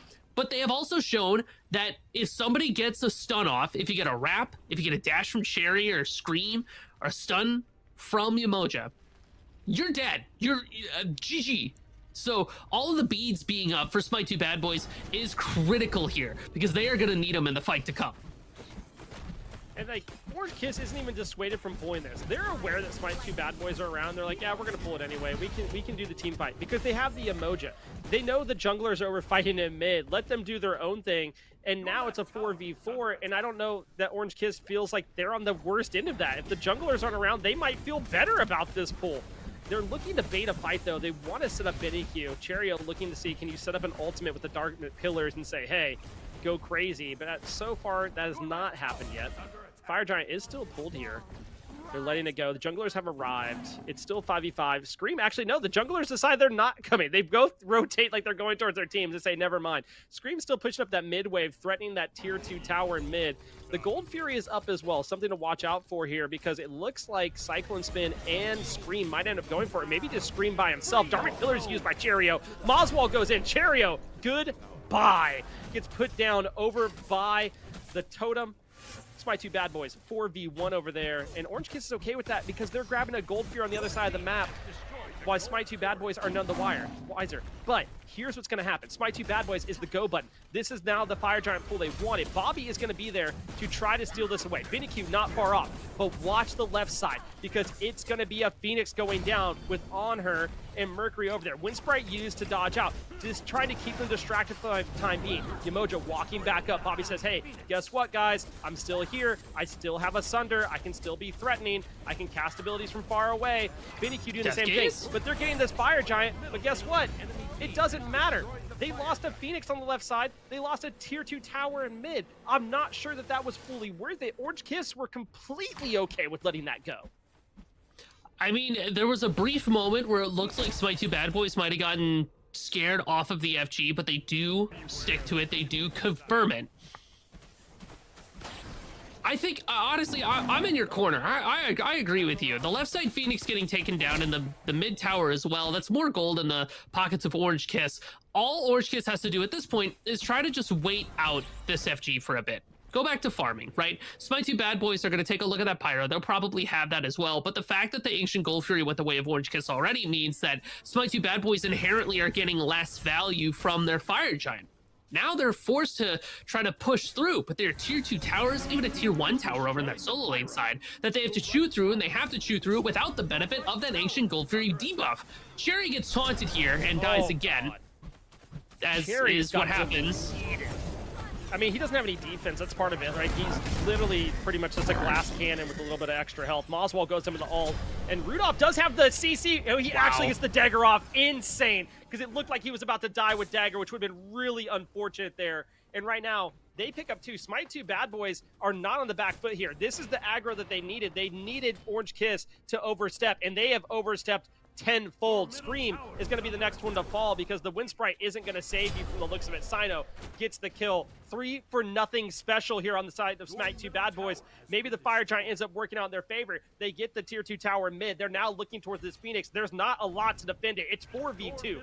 You're against a Yamoja and On Her. Can you burn it down? Nice beads there. That Talisman actually going a little bit crazy. He's at least saving the life for now, but now it's Titan. It's 2v5, and you have to at least wait 10 more seconds. 3v5 for Binnicue. That is a lot of damage he can put out. There is Dharmic Pillars, just zoning them off for now.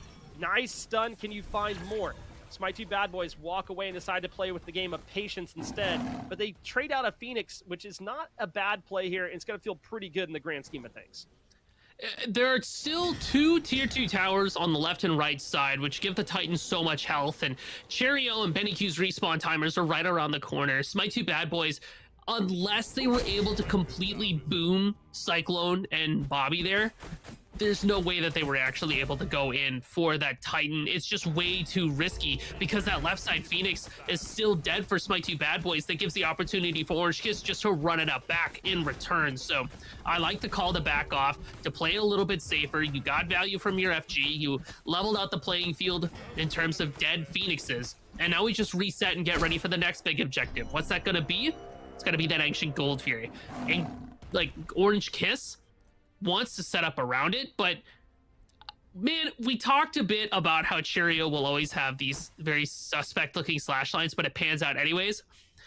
The positioning has been a little bit suspect recently, where it feels like this Ganesha is just constantly taunted by a roar and then killed, right? I feel like if you're gonna be this big tanky elephant, or not tanky elephant, this big damage elephant with like bruiser aspects, you have to position a little bit more safely. You have to be more of a follow-up than an initiation.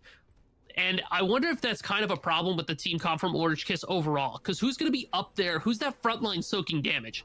It's not Yamoja. Even though they're your support, they're your tank, they don't really fit that niche of being able to stand in front of everybody and say, come at me, bro. There's a lot of backline for Orange Kiss, and Smite 2 Bad Boys have been doing a good job of peeling one of those backlines out into their damage, and then fighting the 5v4 after the fact. Really, it's just going to come down to, can Orange Kiss break through that taunt from Aurora? Can they break through the front line from Smite 2 Bad Boys and get into the nitty-gritty of the fight without falling susceptible to the front-to-back composition? And like, I like what Orange Kiss is doing here. They're switching it up a little bit. They want Smite 2 Bad Boys to pull this. They want them to go ahead and take this so that they can fight on the back side of it, because they know they have the AoE control in the grand scheme. Like, they're like, okay, we can, as long as we keep Aurora out, if we can control where he is, we have a better opportunity. We don't have to worry about the taunt, because that's Cherio's Bane right now. Cherio's Bane is the taunt from Aurora, and now getting healed up by Bobby here. But look at, I mean, they're just refusing. Smite 2 Bad Boys going, we know what you want to do, and we're not going to do it. It's just a standoff. They're just a staring contest for the most part. Meanwhile, Scream's just farming around. Scream's over there getting some buffs. He's been in the mid lane, grabbing some waves. Overall, just kind of taking it easy. Now, Smite 2 Bad Boys are walking away for the time being. So interesting to see. Fire Giant has spawned. So they know that there's a play there. If they've played enough against Orange Kiss to know what they want to do here. And if they pull Gold Fury, there's a high probability that Smite 2 Bad Boys just run over to Fire real quick and take it. And they have that possibility to take it pretty quickly. Orange Kiss is also buying time for their Phoenix to respawn as well. So a lot of what they're doing is just kind of posturing around. They have steal potential if Smite 2 Bad Boys looks to actually commit to an objective. And if they can just stand around and convince Smite 2 Bad Boys not to do anything, all the better. Cyclone Spin's in a weird position here. I worry about Benny Q and the carry here for Orange Kiss. Yeah, I mean, look at the step up. Like, Smite 2 Bad Boys step up. Benny Q gets a kill. He gets traded out. But Bobby's really far behind on this rotation. Meanwhile, Scream's doing Gold Fury. So they get the gold, but now this opens up the fire, which we saw last time for Smite 2 Bad Boys. If Orange Chris grabbed the gold, they grab the Fire Giant. Are they going to be allowed to do it? Bobby's stepping up. Remember, he has that Sunder in pocket, looking to make a play here.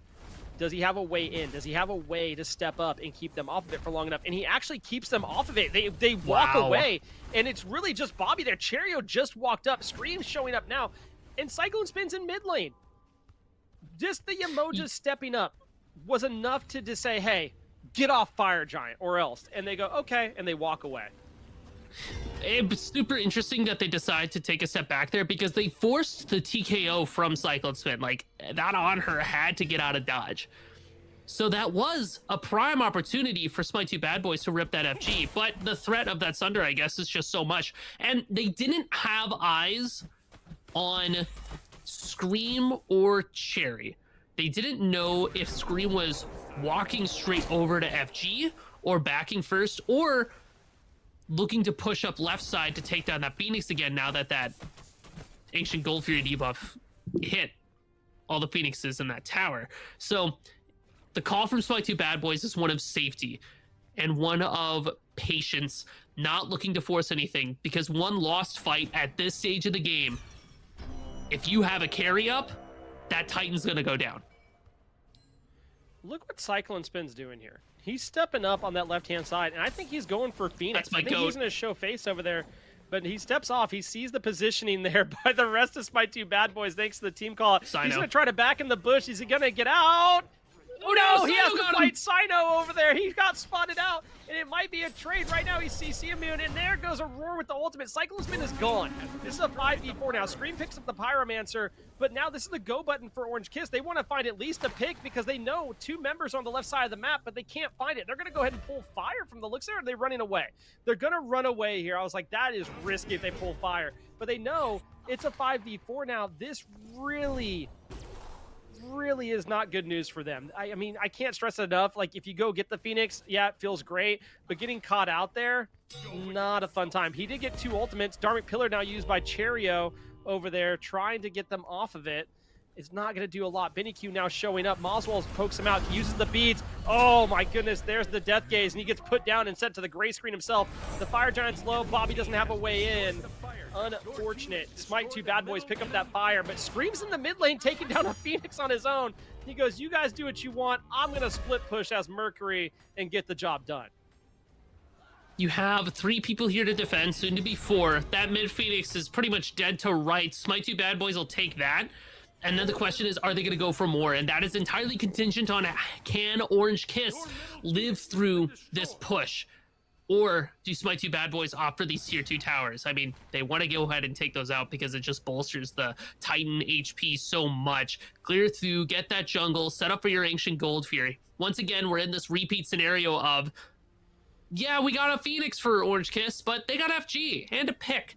So how many times can you make this trade before eventually Smite 2 Bad Boys is able to bite off even more? They start to look at this left side Phoenix. Yeah, and they're going to go in here. I mean, this would be a late response by Orange Kiss. Dharmic Pillars are already used, so that's one of your biggest assets gone. It does keep them off the Phoenix for the time being, and now they back up. My 2 Bad Boys aren't feeling that good about it, which is kind of interesting because they have almost every ult in pocket. They don't have to worry about Dharmic Pillars anymore, but they're going to back up and go towards this Gold Fury. They haven't been able to get one yet, so they're hopeful to go ahead and grab this, get the buff from it, and it's going to feel a little bit better. There's the Chalk Ultimate. Moswell picks up one. BennyQ turns around, gets Rimakami, though. It's a 1-for-1 trade. And, you know, jungler for solo, I think it's a good trade for Orange Kiss for the time being. Aurora is low, is going to have to back off, but the rest of Orange Kiss all back up besides Cherio. Here comes Bobby and BennyQ. It looked like they were all going to back for a second. They decided just to send Cyclone back. Gold Fury is pulled. Gold Fury being looked at. Cherio's going for it. Can he confirm it? Rudolph gets the Gold Fury. So first Gold Fury for Smite 2 Bad Boys. But Cherio doesn't care. Cherio's going in with BennyQ. Moswell is gone. Low health bars across the board for Smite 2 Bad Boys. Orange Kiss running it down. They have Bobby as their tank. They can go for this Phoenix if they want to. Cherio's around the corner. I thought he was in a path high. He decides not to. Rudolph could be in a little bit of trouble. Caldarian Boar used as the beads here. Here comes a Roar with his ultimate. He comes crashing down. Bobby's in a bit of trouble, though. Low health. Cherio now walking away. Here comes a Roar. He's going to try to look for that taunt on the elephant. Does he find it? Not for the time being. Cyclospin around the corner, trying to go ahead and grab a purple buff, get a little bit extra farm there, and just take away a buff from them. Doesn't get to confirm to what he wants. Speed buff is up. BennyQ snags it out in the face of a Roar. Hits a fantastic wrap from the distance. It almost like he wasn't even looking, just threw it out to say, hey, if it hits, that's awesome. And now it's a full retreat here for Orange Kiss and a reset.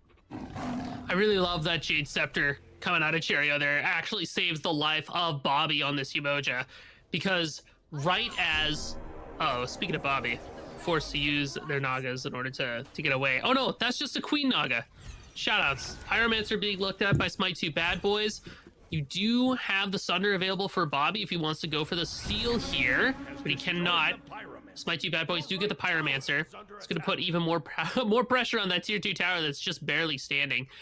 I feel like Orange Kiss have had flashes of brilliance in this late game, where you have moments where you're like, yeah, this is what we were seeing earlier, where these chain CCs, somebody gets a dash off, be it Scream or Cherry, and that just leads into death and destruction. But I feel like Smite 2 Bad Boys have been playing a good job, doing a good job playing around that and making sure that they're able to mitigate their losses. Specifically, I really appreciate the way that Cyno has been positioned in these fights. It always feels like this Nemesis is in just the right spot to disrupt the chain of command and try to figure out how to cause chaos and comms and split up the focuses from the Orange Kiss team. But the Orange Kiss team is still very volatile. There's a lot of damage packed into all these characters. It's going to take one misstep from Smite 2 Bad Boys before everything comes crashing down on top of their head, whereas Orange Kiss has been able to stagger their deaths in such a way where they can just barely hold on, just barely stop Smite 2 Bad Boys from going for that final push. And I do like this. Like, I mean, Smite 2 Bad Boys have recovered. Remember, Orange Kiss had the early game macro. Like, they had the advantage early. And now it's been kind of like, okay, let's rethink about how we're going to take these fights. Cyno, by the way, pushing up left side, looking for a left side bird. Mid bird's respawning. It's possible Cyno gets both Phoenixes here during a 5v4 over on the right-hand side. It looked like Scream was going to back, ends up getting stopped. There goes Cyno on the one Phoenix. This is the go button for Orange Kiss. Dharmic Pillars are used, so is River's Rebuke. The ult from BennyQ is there. 2,200 damage put onto Rudolph. Goodbye. Here goes Rimakami. He picks up BennyQ, but at what cost? Cyclone Spin picks up another. Cyno has picked up both Phoenixes, so it is a dub on that front for Smite 2 Bad Boys, but they have lost 2 in the process. They did trade out BennyQ, so Smite 2 Bad Boys are on the winning side of this for the time being. Shoutouts to Bloodforge. Big ups for Bloodforge users right now. Saves Rimakami's life just long enough to get the kill on the BennyQ. And that's so critical. That stops Orange Kiss from looking for pretty much anything after that engagement. They can't look at FG. They don't have the full potential to get that burn off. Double taunt from Aurora, but Cycle Spin misses the pin. Oh, but Riptide's good. You missed the impale, but then the Riptide was good to send him back, get a little bit of extra damage on him. He can't step back up. Here comes Scream. Scream is not gonna walk away from this. He wants to be able to find a kill if he can, or this fire giant. Now, Sino's the one hanging out around here. Look at Cherio, though. Cherio spots him out. Dharmic Pillars, he's gonna look for Sino here. He gets the ultimate out of him, dashes into the fire giant pit. That's a lot of damage on the Sino. Scream's waiting for him. He goes in. That's the beads and the ult. Sino takes the fall. No one picks up the dagger yet. It's gonna picked up though. Now Scream going in. He dashes down the line. He finds a roar. Now he's gonna chase him down. He's trying to find this Athena. Can they find a roar? For the love of everything, they used 2 ultimates. They finally get him. That is a lot of damage put onto that Aurora. That is a lot of utility gone for the rest of this push. Now, on the right-hand side, they still have a tower to get. They're pushing that Moswell, but that tower is one shot. Someone please go hit it. Cherio gonna take that down from the looks of it. Mid-bird is weakened. That looks to be the place they're gonna go next, so something to watch out for. Can they trade out these birds? But remember, left and mid are down for Orange Kiss. They have to be careful of minions here going into their Titan room at some point. Cherio steps in, inbounds, tanking this Phoenix. That Phoenix is gone. It's still 20 seconds till Sino's up. It is a 5v3. Orange Kiss is the ones with the advantage here. Can they find somebody? There's Chaldean Boar, but the River Rebuke's better. There's Dharmic Pillars onto the Titan. There's Hexstone, but Rimakami takes down Benny. That's the big damage, and Scream finds Doesn't matter. And it looks like Orange Kiss is going to find the victory, but man, it was a scuffle there at the end. Orange Kiss take it down in what was a dead even matchup. I mean, all it took was for one good fight from Orange Kiss to be able to close it out at the end there, and honestly, yeah, I like, what do you even say to that? Because they have this crazy objective burn comp, the moment they get to stick onto the Titan, things like Dharmic Pillars, things like Deathgaze, it doesn't matter that Betty Q gets blown up pretty quickly afterwards. The damage is done because the Anubis ult in Smite 2 is like a bit front-loaded because of that animation. So you go whoosh, and then you just take it out. I mean, it just, everything came in place for Orange Kiss at the end there. Well, can Orange Kiss continue their way through the bracket, do what they did in June? We'll have to see as the day goes on, but we're going to throw it over to a quick break, and we'll be back with the breakdown thereafter. Welcome back, Smite Primers. You just got done watching Orange Kiss versus Smite 2 Bad Boys in a heck of a game. A lot of back and forth there. Me and Musi, we didn't know really what was going to happen. It looked like Orange Kiss was going to take it, and then Smite 2 Bad Boys come back. Looks like they're about to do something. Then all of a sudden, hey, by the way, Orange Kiss go, we're going to start taking it back now. It's a nice little back and forth there. Probably one of the better matches we got to see today, Musi. It was a bit of a thriller, bit of a heart pounder there. Always fun to see the highest top end level players clash at it, because you're really kind of holding your breath, waiting for the final straw of the camel's back. Like, what is going to be the moment that breaks either of these teams? And for this one, it was Orange Kiss being able to finally execute on their game plan and get a favorable trade at the end. And I mean, I think these clips kind of speak for themselves, how well both teams did in this game. Yeah, I mean, like, it was really back and forth. Obviously, Orange Kiss got an early start, but Smite 2 Bad Boys made their way back into the game, and it was just so back and forth. We saw fantastic plays. The flank by Sino, Rimakami coming in and making sure to, land on top of Benny Q to take him down at different points. A roar with the taunts on the Cherio. Meanwhile, Scream split pushing it down and then finding ults from behind. Benny Q hitting these death gazes like they were his job. Cyclone Spin helping with the split push and then coming in to get some damage off. I mean, overall, there was just crazy plays back and forth and really well executed communication from both teams. And taking a look here at the slash lines, I think they do tell a little bit of a story here, right?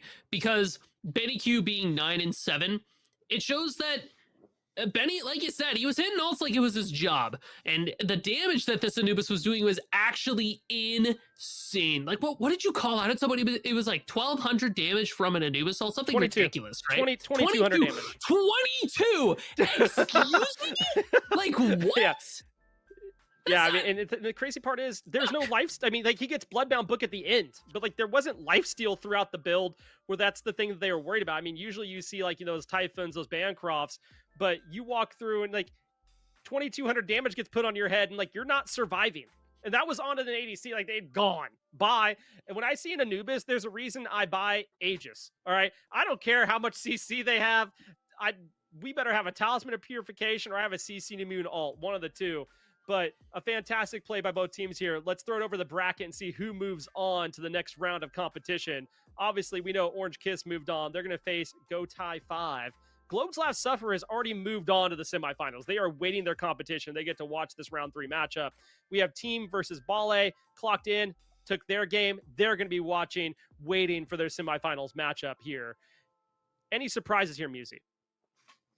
Honestly, it kind of shakes out the way that I figured it would. We're seeing a lot of familiar names up here at the top. I mean, I'm curious to see how well Team does against the Bale team comp, just because like Team did pretty well against the Brochachos Machos, or I'm thinking of Ferris SOC Run. Well, I mean, hey, you still did pretty well because you're a winner and you won. So I think the fact that like Globe's Last Supper made it up there, Clocked In made it up there, Orange Kiss is on the way. Like this all kind of shakes down the way I expected.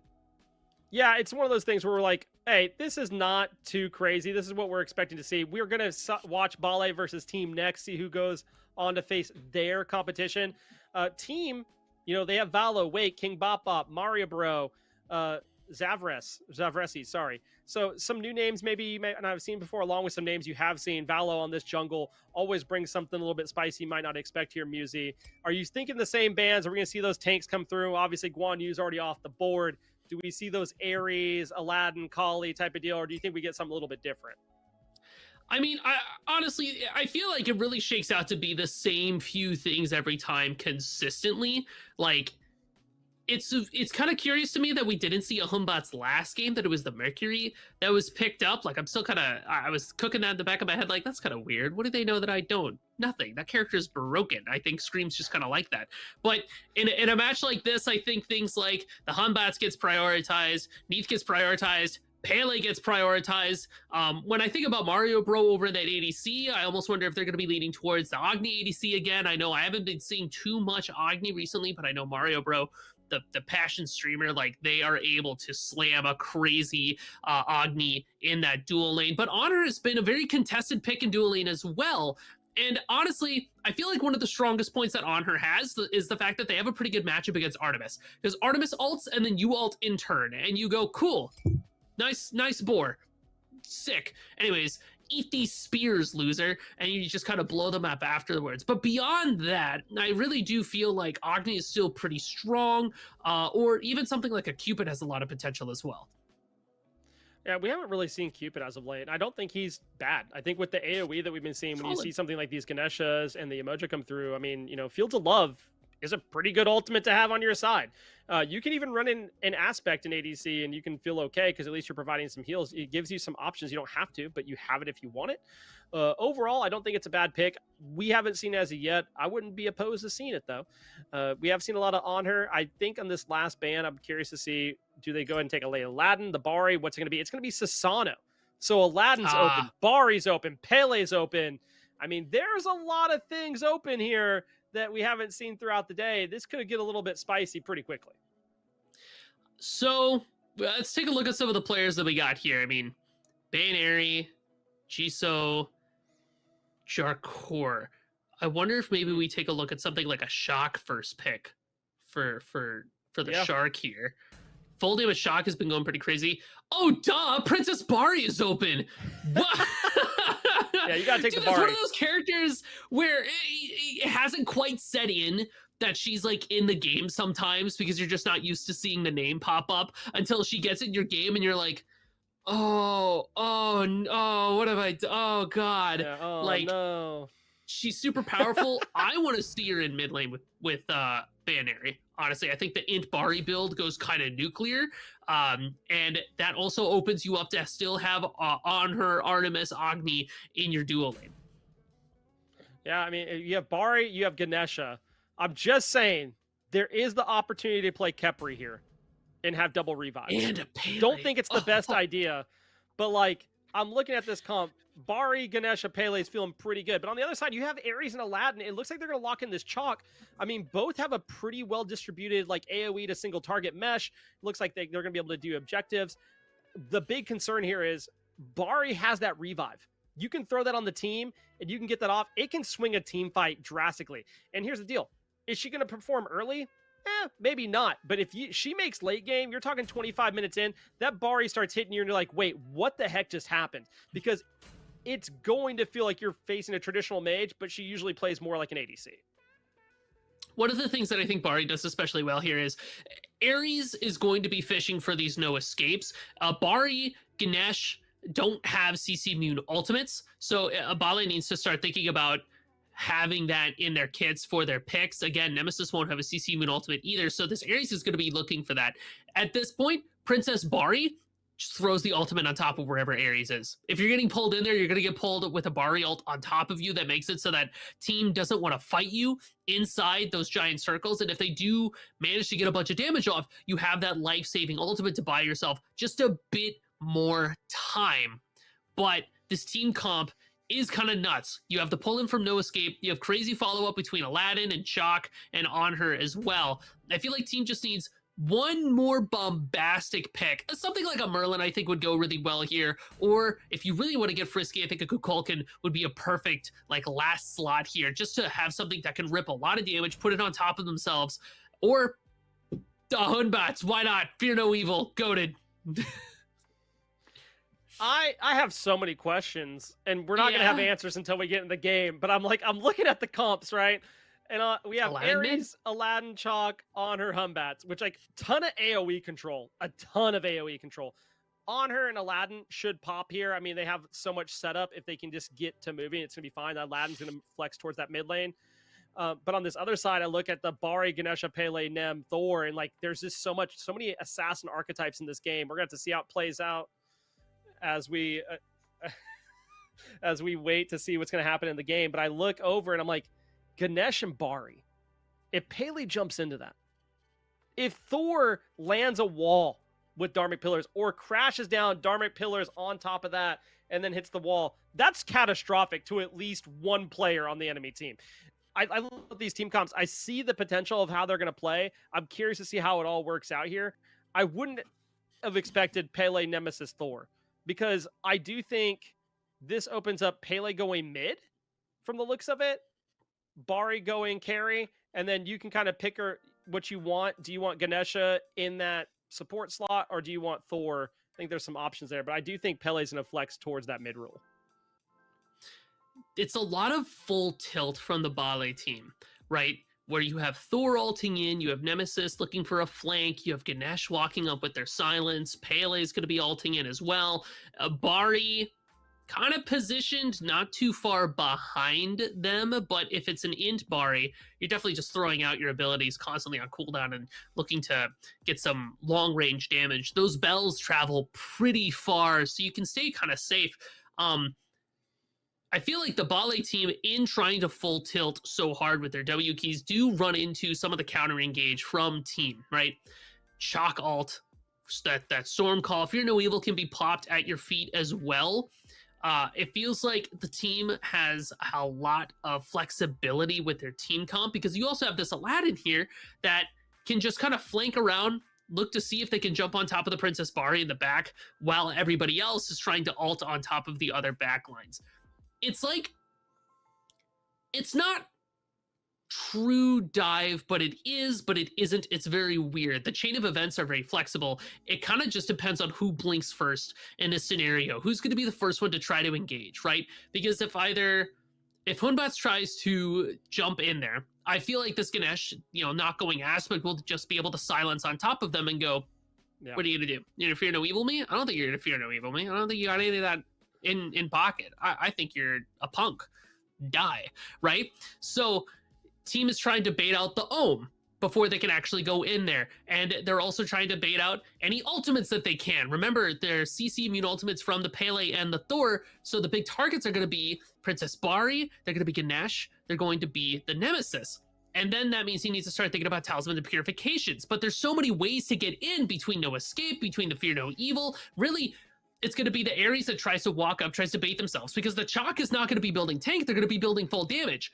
So we're again faced with this conundrum of who's even going to be sitting up there at the front to soak up all the full damage tilt coming from Bale team, right? It's going to be interesting to see how it shakes out, but I'm just excited to get into it. Yeah, and we're going to throw it over to the game right now so we can find out. I mean, I think there's a lot of options, Woohoo! like you said. I mean, this Bari, I think, is going to be looked at and put a lot of pressure upon. How they counteract that, how they play it, we'll see. But we have Bale versus Team in our round 3 matchup here today. As always, shout outs to, our observers and our director, Red Rosie Panda and Test Eye, and the people working behind the scenes, Jithans, and basically for help putting on the whole entire show today. Make sure to show them some love and support as we head into our round 3 matchup. And Jisoo going for this early pressure in the enemy jungle is something we saw 2 weeks ago here, Musi. And it looks like they're going to invade the purple buff today. Curious to see how this plays out for them. I mean, Rongyu does have the Sunder if he's able to walk up there in time. But this is a little sketchy. Oh, golden. Little bit of happy feet there. It looks like Bale's just trying to make their presence known more than anything else, force some groupings out from Team. There's a Sunder in the hands of King Bop Bop as well, so contestation over this buff can get a little 50-50, a little bit of a coin toss to whoever's able to click that button first. Ultimately, it's just Jisoo making sure that everybody is where they're supposed to be instead of roaming super hard. So we talked a little bit about these team compositions and where people go. It is Aladdin going to be heading over towards that mid lane. Pele headed towards the mid lane as well. This is a really fun lane to think about because these are both characters that are not traditional mid laners in the sense that they're very like aggressive, but also safe. Like Aladdin just uses their first ability and clears the wave. You're fine. You're chilling. No big deal. And then Bayoneri's going to be looking for opportunities to try to jump on top of this Aladdin, but Wake's okay with that because he's been looking for opportunities to jump on top of Bayoneri, and then you have to think about the lamp as well for this Pele. So long as Bayoneri can pre-beads the lamp, I think the Pele wins this matchup.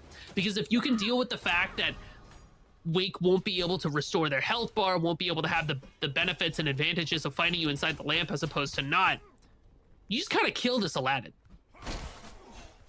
Yeah, and I think this is the matchup that's one to watch. I always like this matchup in the mid lane because they also have the very strong ability to be able to rotate out pretty quickly, so you have to be careful of it. As we do see a 2v2, not only in the duo lane, but in the mid lane as well. It looks like Bale are the ones, winning that matchup in the sense of health bars, but beyond that, they are going to go grab the Oracles here. A nice little XP gain for them. I think they grabbed did they get middle as well? I think they got the middle camp there as well, so that works out for them. But now, look at this, that both junglers are going to rotate against the enemy jungle, seeing what they can pick away. Wake is only level 2, in a lot of trouble here, jumps out. Bayoneri does have a ranged ability. Do you go to throw it out, or do you just let the TKO go? You could Pyroclast, but I don't think it's going to matter here. Going to let that go. Oh, wait. That's not good. Wake waits to back.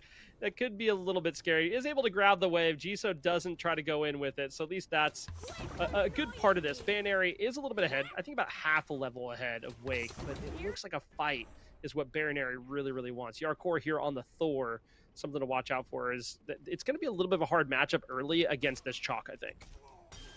Well, Chalk is just going to be able to clear wave, no problem. They have the aspect of fulmination plus the blue stone. A lot of damage, nice, but it does look like Valo's going to be okay.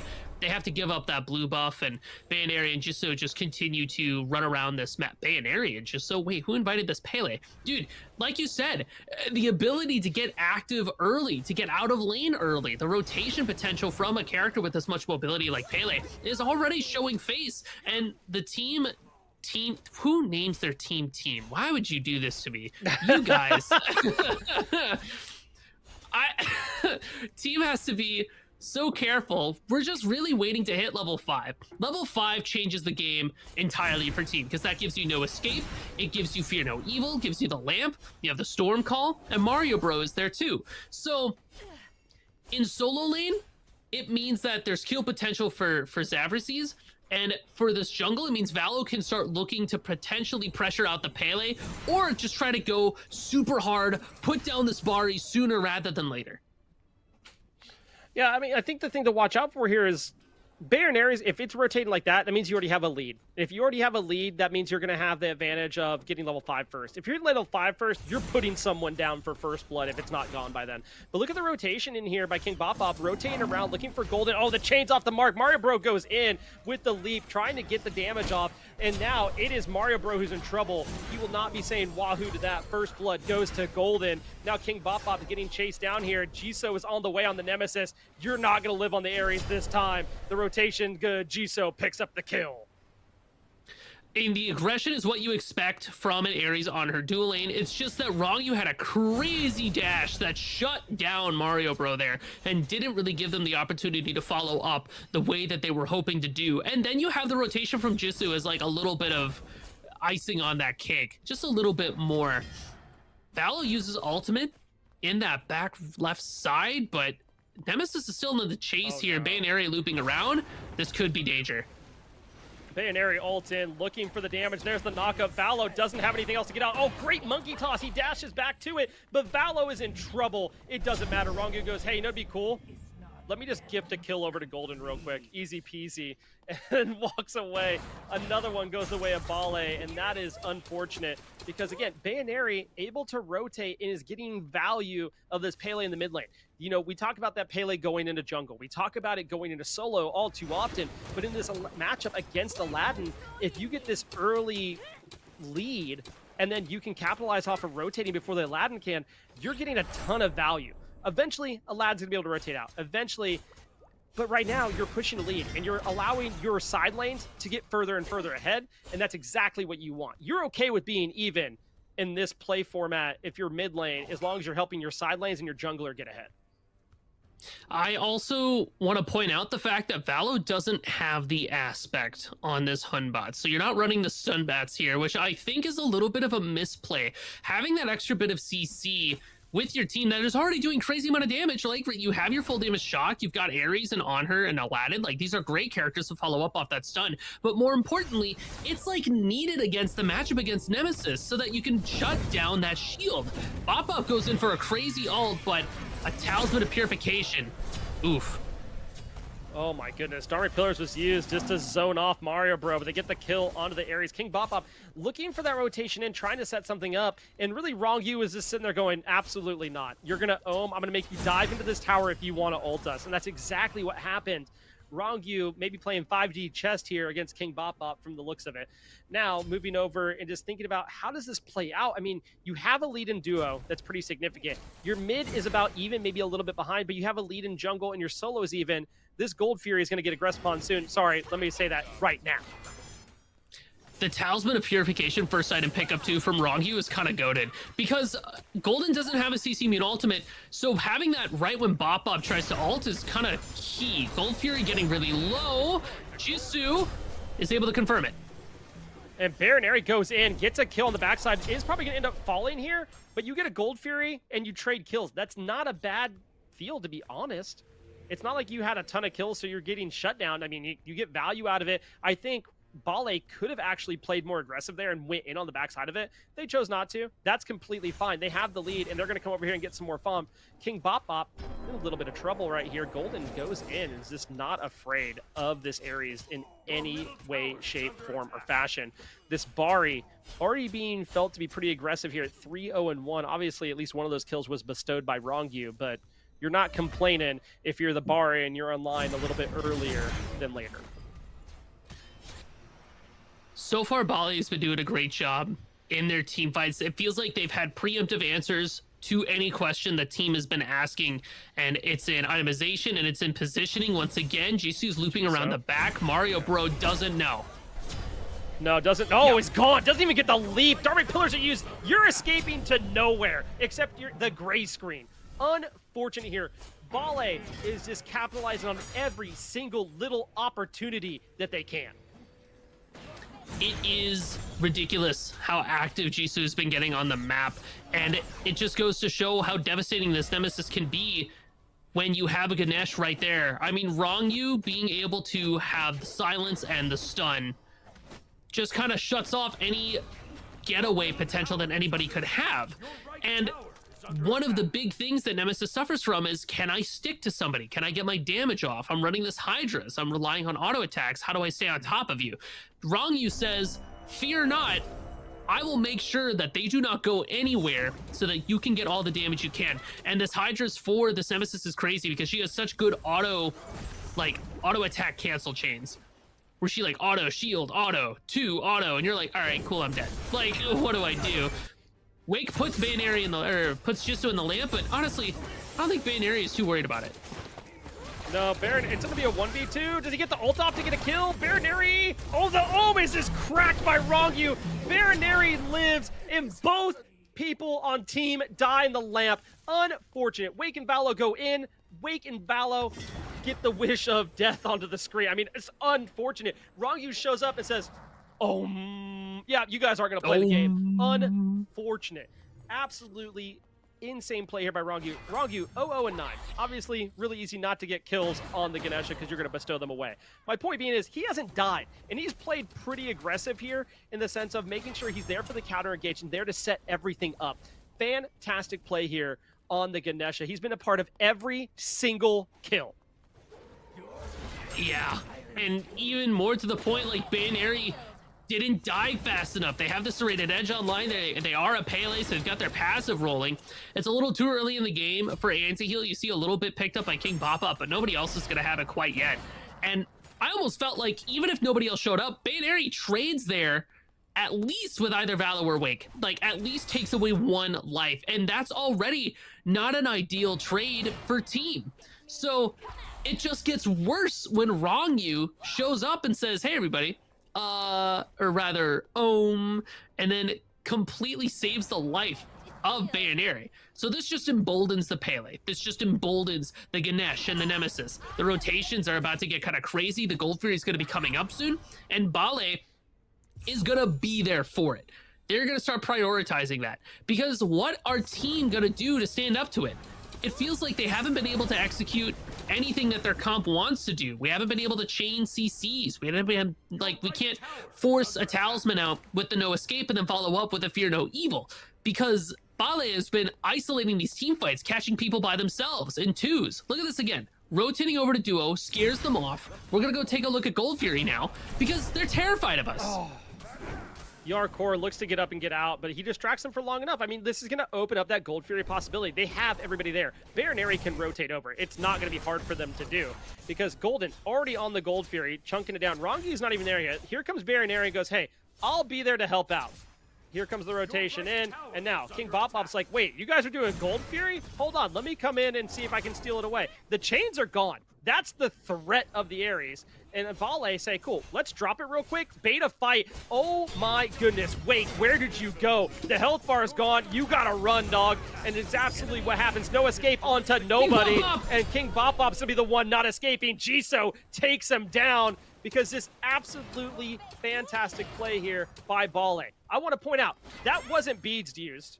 That wasn't talisman used. That was just off the mark. Unfortunate there. Bale continue to run it down. They're not going to go for just a Gold Fury. That's right. They're going for more. They know Valo's back here at the red buff. Oh, he jumped by. He beats. Doesn't matter because now it's a Pyromancer up on the menu. They're going to keep eating for free and honestly living rent-free in Team's head right now. Team has to figure out a way to reset the mental and get the momentum back in their favor. So that Ares ult was actually genius. That was an incredibly smart Ares ult. I'm going to tell you why right now. Because Ares ult walks up, they get the Sunder. Team stole the Gold Fury. Oh, true. I give him that. My bad. You're right.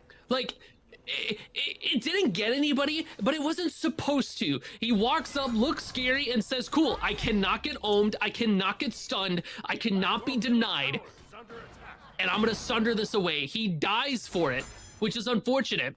Pyromancer also gets scooped up by Bale so that they get to have that, but being able to show that gumption, show up to these fights, it shows that team, while they're down in kills, they're down in gold, they are not down in the kingdom of the mind. They are staying sharp, they are staying, like, looking for opportunities, and still trying to find a way back into this game. I just want to point out, my bad. Okay, I missed that he got it, but that honestly sick play on that front. But I want to point out, Golden's not scared in a 1v2 when they're He's playing not. the Bari and they're level 12. And to me, that's concerning because that's one of those things where if the Bari feels empowered at this point, that's not a good time for you. Because usually that Bari starts feeling empowered of like, okay, I can like start doing big damage in these team fights, like around level 15, 16.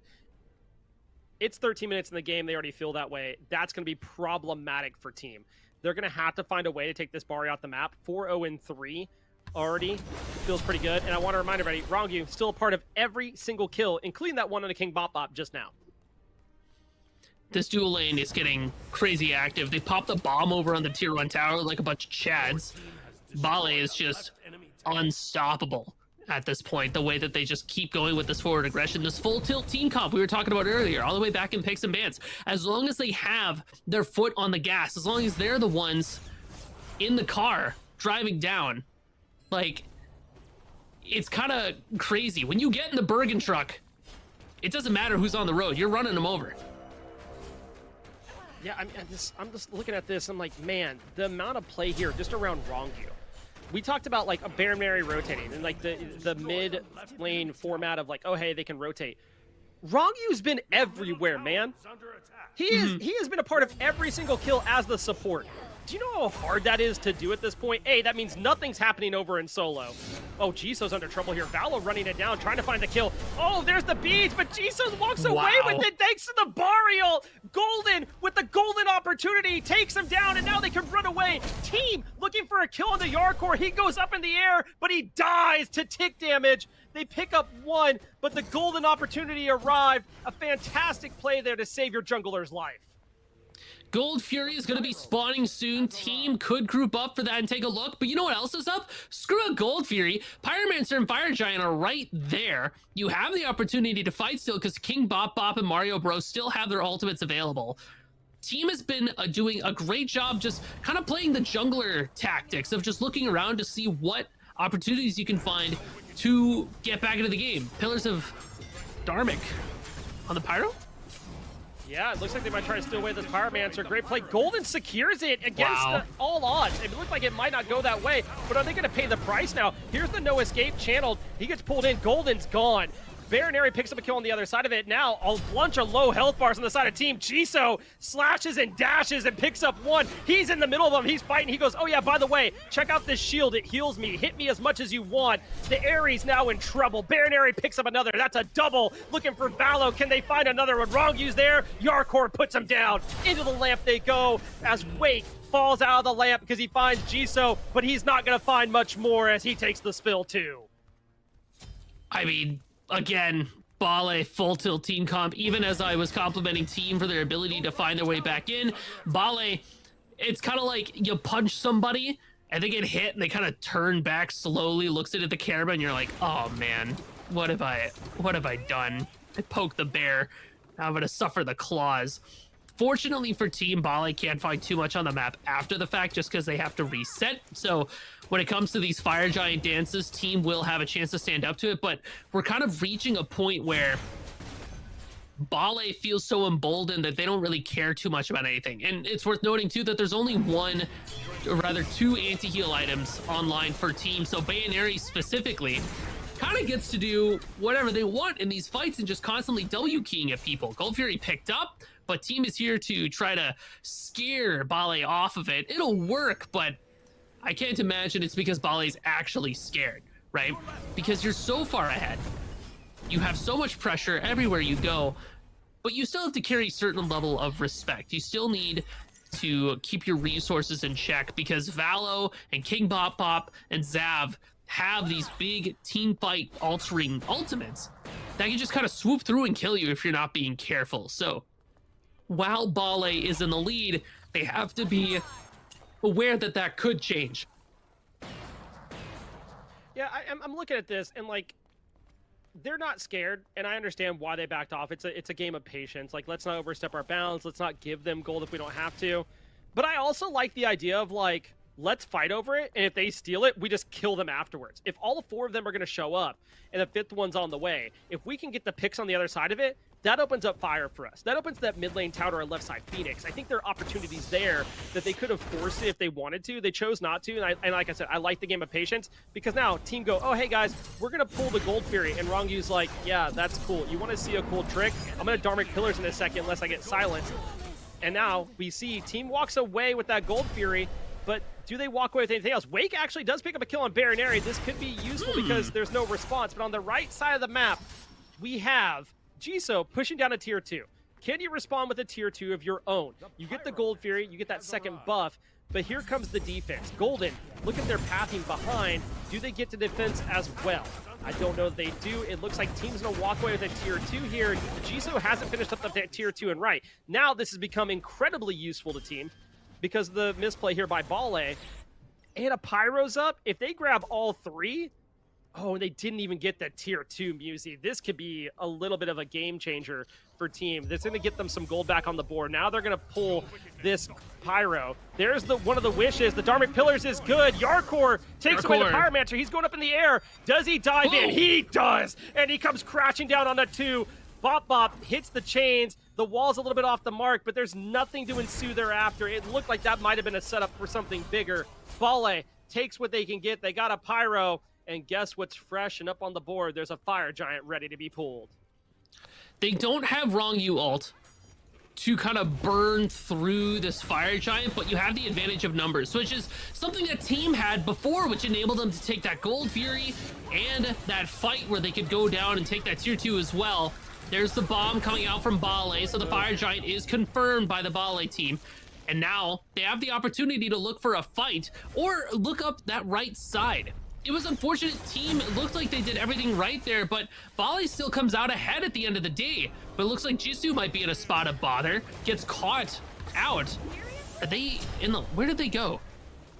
Oh, they're dead. They're all That's in the where lamp. they went. Yeah, they were in the lamp. Yeah. Shoutouts. They got Jisoo, and Jisoo had Dagger. So the Dagger is gone. The Dagger's off the map. They still have Fire Giant. They're going to go ahead and grab this right side tier 2 tower, which is what they wanted earlier. They were hoping to trade it out. That didn't get to happen. So now they go over to the mid side. They say, hey, you know what's over in the mid lane? A tier 2 tower in mid. We could look towards that. Pele split pushing up the left-hand side, but they are aware that all of team is not here. Now, Baronary has gone in and back. They're going to go ahead and try to defend this Phoenix, and team might go, hey, maybe we bit off a little bit more we can chew here. Let's back up and just grab some farm. So where do team come back into this game? What is like the ideal opportunity for them? Is it catching out a Thor? I don't think so. Jarkor is pretty tanky, and you know that Bale is going to be right around the corner. You have the Blink attached to Zav, so that kind of gives insight into how team want to play this, right? King Bop Bop's going to walk up, try to bait themselves, trying to see if they can pull that talisman away from Ronggyu.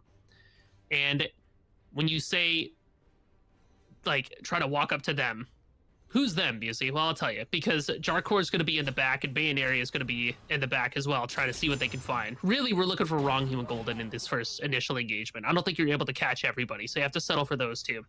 You come, walk up with King Bop Bop, try to pull a no escape. That doesn't work. You blink in with Zav and just try to completely annihilate Golden before they can get their ultimate on top of them. Then you have Valo to be able to use that Fear No Evil on top of Jisoo and Jarkor. There it goes, just like that. Oh my god. Wake just got the play of their life, but Golden comes down with the Golden Path to get the revive on the Baronary for a second. At least made it for lives a little bit longer. Jisoo picks up King Bop Bop. Yarkor picks up Valo. The fight that Bale wanted is there. It arrives right on top of their heads because team thought they had it in, and they didn't. They had it into the gray screen. Tier 2 tower down in the mid lane. They're looking towards a Phoenix with only one up, and it's going to be Wake as he wished for immortality. But all he found was his team dead and him standing by waiting as they attack the Phoenix. I mean, everything looked like it was going to go there for team, but unfortunately Bale is just a little bit too far ahead. They've got the Fire Giant, they've got the damage. Even when team looks like they can have their ideal fight, it just wasn't quite there. They didn't kill Golden in time. I mean, the Barriol was able to come out, and because of that, well, hold on, Wake solos Jarkor, the Titan push gets paused, Bale tries to find more, but it looks like team is back up and running, but they have to be careful not to die here. Staggering deaths will lose you this game. Yeah, they 100%. I mean, they slice and dice on the Wake. Wake gets a fantastic play there on the Yarkor. It looked like he was going to back to try to save Titan. He decided to stay. He picks up Yarkor. It's a good trade. But the setup there, the idea by team, right? They go and they say, hey, if we wrap around behind him, surely this works. Wake goes in. Bop Bop goes in. It looks like everything's going their way. Golden hits the crazy ult, resets, and goes, oh yeah, by the way, guys, it's our fight now.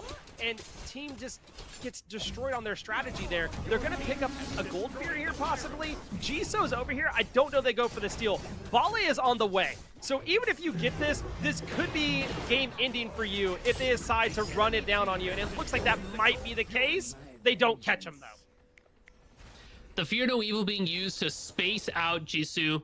Honestly, I dig it, right? Whatever you need to do to try to get some more global gold in your pocket when you're so far down, getting something like an Ancient Gold Fury helps a lot as well, because it means that your Phoenixes will be a little bit tankier in the siege to come. And at this point, Bale is going to be waiting for that Fire Giant to respawn anyways. So maybe there's potential split push. I mean, you still have tier 1 towers on the left and right side that you can take a look at. That's still global gold on the map you could scoop up to try to help finish off some of these builds, but at this stage in the game, it's just about trying to round out, try to get to level 20, try to get some more items online, because the next few fights that go down are the fights that end the game. And if team are able to have a repeat engage like they did before, but actually kill Golden, I feel like that fight turns around really well for a team. They just have to be careful that they don't get caught out by Jisoo or Bayoneri as they do their own engages on top of their backline. I think this whole thing is scary for team, man. There's a Phoenix down in mid. There's split push potential if they want to have it. I don't think Bale's going to go that route. Bale wants to fight. I mean, that's what it's going to come down to. I like the idea. Like you mentioned, we go with team, and they have this really good flank. They have this good idea of what they want to do. But it's scary, man. I look at it, and I'm just like, okay, you had the perfect flank there, and Golden survived. And we talk about, is Golden the one you want to take down? I want to pivot this a little bit different, Musi. I think Rongyu's the one you want to take down, because he has been part of 95% of the kills. 22 of 23 kills he's been a part of. Dharmic Pillars has to be gone. You have to find a way to keep him out of the fight, whether that's with Wake's ultimate or whatever it may be. Rongyu must go, because Golden's ult, if it revives, remember, it's a disarm, it's a silent, they can't do anything. They walk away. It saves them for a little bit of time. If you can help them escape, sure. But Rongyu is setting up so much with this Ganesha that I think it's the threat. For me, I'm trying to find a way to either get it out of the fight or kill it. Kill it with fire. I don't know how you do it, but something has to be done. Hey, they do have those Freya Tears online and a Cersei Saxstone, so trying to even lock down this Ganesh gets really troublesome. When you chunk away a bit of that health, it gets so many prots. It feels like you want to kill that Ganesh, but like, who's going to do it? Who's got the damage? It's going to take multiple people to even put down the Ganesha. I feel like you kind of have to take it in stride and be like, well, this is just something we have to deal with. We just have to try to kill everybody else around the Ganesh. I would even say like, oh, at least the Ganesh doesn't do damage, but like, that's a lie. Like, he's got those Dharmic Pillars online too, and you're like, ah, geez. Did he go aspect this game? No, he just does that. Oh, okay, word. Like, that's cool. Pyromancer getting picked up by Bale. And unfortunately, team, they're just not here to contest it. Jarkor and Jisoo are off split pushing. They show themselves on the map, so team's like, okay, cool, we know where they are. I don't think you do, man. And because of that, they're just gonna scoop that up. Pyromancer confirmed by Bale. Put some more damage on top of that mid Phoenix. Maybe there's an opportunity here, right? You have a numbers advantage. Can you catch Jarkor? Can you catch Jisoo? If you can do that, you can start a fight over by the Fire Giant, but neither Jisoo nor Jarkor are gonna bite on that line. They're just gonna back up, and we're gonna get ready to take a look at that Fire Giant when it spawns. And man, like how do team come back? You know, it is, yeah, it feels really bizarre, right? We've been going for quite a bit here. It feels like Bale is kind of taking their time with this so far. Yeah, Bale have slowed down for the past like 4 minutes. Like they had this opportunity to kind of push it, and it seems they are afraid of something. I'm not sure. Obviously, we talked about it earlier. If those stagger deaths come through, that's the worst thing that can happen for Bale. If Bale gets wiped, they technically could lose the game. So maybe they're worried about the flank potential that team showed earlier in that fight that got them the mid bird for Bale. but something's a little bit off. They're worried about something. They're going to go ahead and grab this Gold Fury. They're fake pulling fire just to try to bait team over there to say, hey, we're pulling it, but really we're pulling the Gold Fury. Get one of those on the board. Overall, curious to see how this pans out. We see King Bop goes in. He used that Wind Sprite to keep the chains on the Rongyu. Rongyu, a little bit out the mark. This is what I mentioned earlier that I think they need to focus on, is keeping Rongyu out of the fights if they can. He is very, very tanky. And now on the other side of this, oh no, Yarkor had went in. Yarkor's up in the air, distracts them for the time being. Now, Gold Fury has went to Bale. 4 members over the mid-side lane. Jisoo pushing down the left-hand side, not part of the fight. Fire Giant now being looked at here by Team. Team knows that they have the numbers advantage. They know that they can burn this if they're given the opportunity. What do they have to worry about? They have to worry about Dharmic Pillars. They have to worry about Baronary finding a perfect setup with the Dharmic Pillars and Golden getting the revive. Look at this. Jisoo doesn't care. Going for the mid-bird. They're going to trade it out. And this is a good amount of pressure put on the Fire Giant. Fire Giant has been dropped by Team. There is one still in the pit, keeping it attracted, but they have fallen off it. 6,000 health left on it. Jisoo gets the left side bird for Bale. Looking towards mid-bird next, I would assume. Now, no escape channel. Great use of Talisman by Rongyu, because he's the one you must take down. He is the Fire Giant for Bale. He will not let his team fall under his demise. And now Fire Giant still being looked at, and they actually finally has fallen. The Fire Giant has gone the way of Team. They have the dagger, but at what cost? Jisoo got not just 1, not just 2. He got all 3 Phoenixes, baby. And all you've picked up is the Fire Giant on the other side. All pressure on side for Bale. I mean, that's not a great look, because you barely get the Fire Giant. Barely. You barely get the Fire Giant. It looked like Bale was ready to take that 4v5, and you end up losing all 3 Phoenixes, so now you have about 200 seconds of just defending your lanes. Your Fire Giant goes nowhere because you have to acknowledge all the fire minions that are going to be pouring into there. And again, Team had this great engage that was shut down by a Bari ultimate and a talisman from Rongyu. And Rongyu didn't even die. We put so much into this Ganesh just for him to live. Wakes up caught in this left side. I fear for this Aladdin. I'm pretty sure he dies. Yeah, you fear for him? I think he's gone, dude. It's 4 members and a 5th one's on the way to make sure that Wake falls down. Wake is the damage for Team. If they get rid of him, the next closest person damage-wise on the team is the Chalk. You have to worry about Zavaresis. And look at this. I mean, just using Wind Sprite's wall running, and he gets out. No way to catch him. Honestly, I thought Yarkor might try to go up, dunk on him, and then put a wall down, but that is not the case.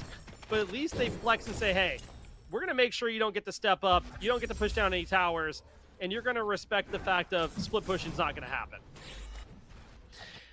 I think Bale is so happy to make that trade for FG for all the Phoenixes. Like, oh, 100%. Because it just stuns Team. They're stuck. They can't go anywhere. They can't do anything. They can't even walk up to this Pyromancer getting picked up by Bale. And Team is like, well, if we die, we lose, so we can't fight. And that's such a crappy place to be in. It's so tough. And it means that you just can't play the game. Bale has made it so that Team is just not allowed to play Smite Game for a hot minute. Even after this FG wears off, all those Phoenixes are going to be weakened. Ancient Gold Fury is going to be coming up, so Bale's going to scoop that up and then just start running it down. I don't think Team is going to be able to win this game unless Bale really screws up, like really, really screws up. And when you're in that position, it can feel very bleak, but the longer you can drag the game on, the more likely you are to force that mistake from Bale, right? They're not untouchable. They're not perfect, right? If you can do that, you can capitalize. The thing about this is, it's late game. If Team wins a fight, they win the game. Like, okay, like if they win a team fight, they take 3 of them out, and they don't trade anybody on their end, they win. The problem is, and I'm going to repeat, you on the Ganesha. He has to go. I don't care if you put him in an Aladdin ultimate and you keep him there for however long that you can. I don't care if you kill him. I don't care if you zone him out. One way or the other, Rongyu must go. His talisman, that last fight over by Fire Giant, he got the Chockle, he got the Fear No Evil. He's using everything he needs there. He is going to go ahead and keep doing that every single time. I cannot stress enough. He has been a part of 95% of the kills as the support. 22 of 23 in this 33-minute game have been around Rongyu on this Ganesha. He is the threat. As much as people don't want to hear it, they want to hear Baronary is the threat because he has the most damage. Golden's the threat because he's the ADC and has a revive. The support in this case is the threat. Ancient Gold Fury getting scooped up by Bale. And team has their Phoenixes reset, so they could take a fight here. They can't get there in time. Jisoo confirms it. Luckily for team, the third bird hadn't quite respawned, so won't be affected by the Ancient Gold Fury debuff. So they got that. I mean, honestly, I'm starting to drink the juice here of Rongyu has got to go. So the question becomes, how do you eliminate this Ganesha? They've got Mantle, they've got Freya's Tears, they've got a Global Beads, a Cersei's. They've got like 2 sets of Purification that you can use either for trying to pull them in with no escape, for getting jumped on top of by the shock, the Fear No Evil. I feel like if team puts so much into this Ganesh, and it will take so much because they are just that big, it opens the door for Jisoo and for Golden to just kind of tear through the team, right? Yeah. And we're kind of back in the situation of like, we gotta wait for Rongyu to mess up. We gotta wait for Rongyu to make a mistake. And honestly, with the way Rongyu's playing, I don't think he makes a mistake right now. No. He's in the zone. You are not stopping this element. Like, he's just gonna go crazy. Well, not only that, I mean, look at the builds. Mario Bros still isn't full build. King Bop not full build. Zavaresi's not full build. I mean, that's part of the problem that lies here is your team isn't full build. Your solo, your support, and your ADC still aren't full build. Rongyu, as you mentioned, CC immunity. And like what do you do in that case? You have to get it off of him. And like you have to save one ult to get him off the map, and it's going to be Wicks. You either need to catch him out, or you need to get all the different beads burns that he has. I mean, like, it has to be gone.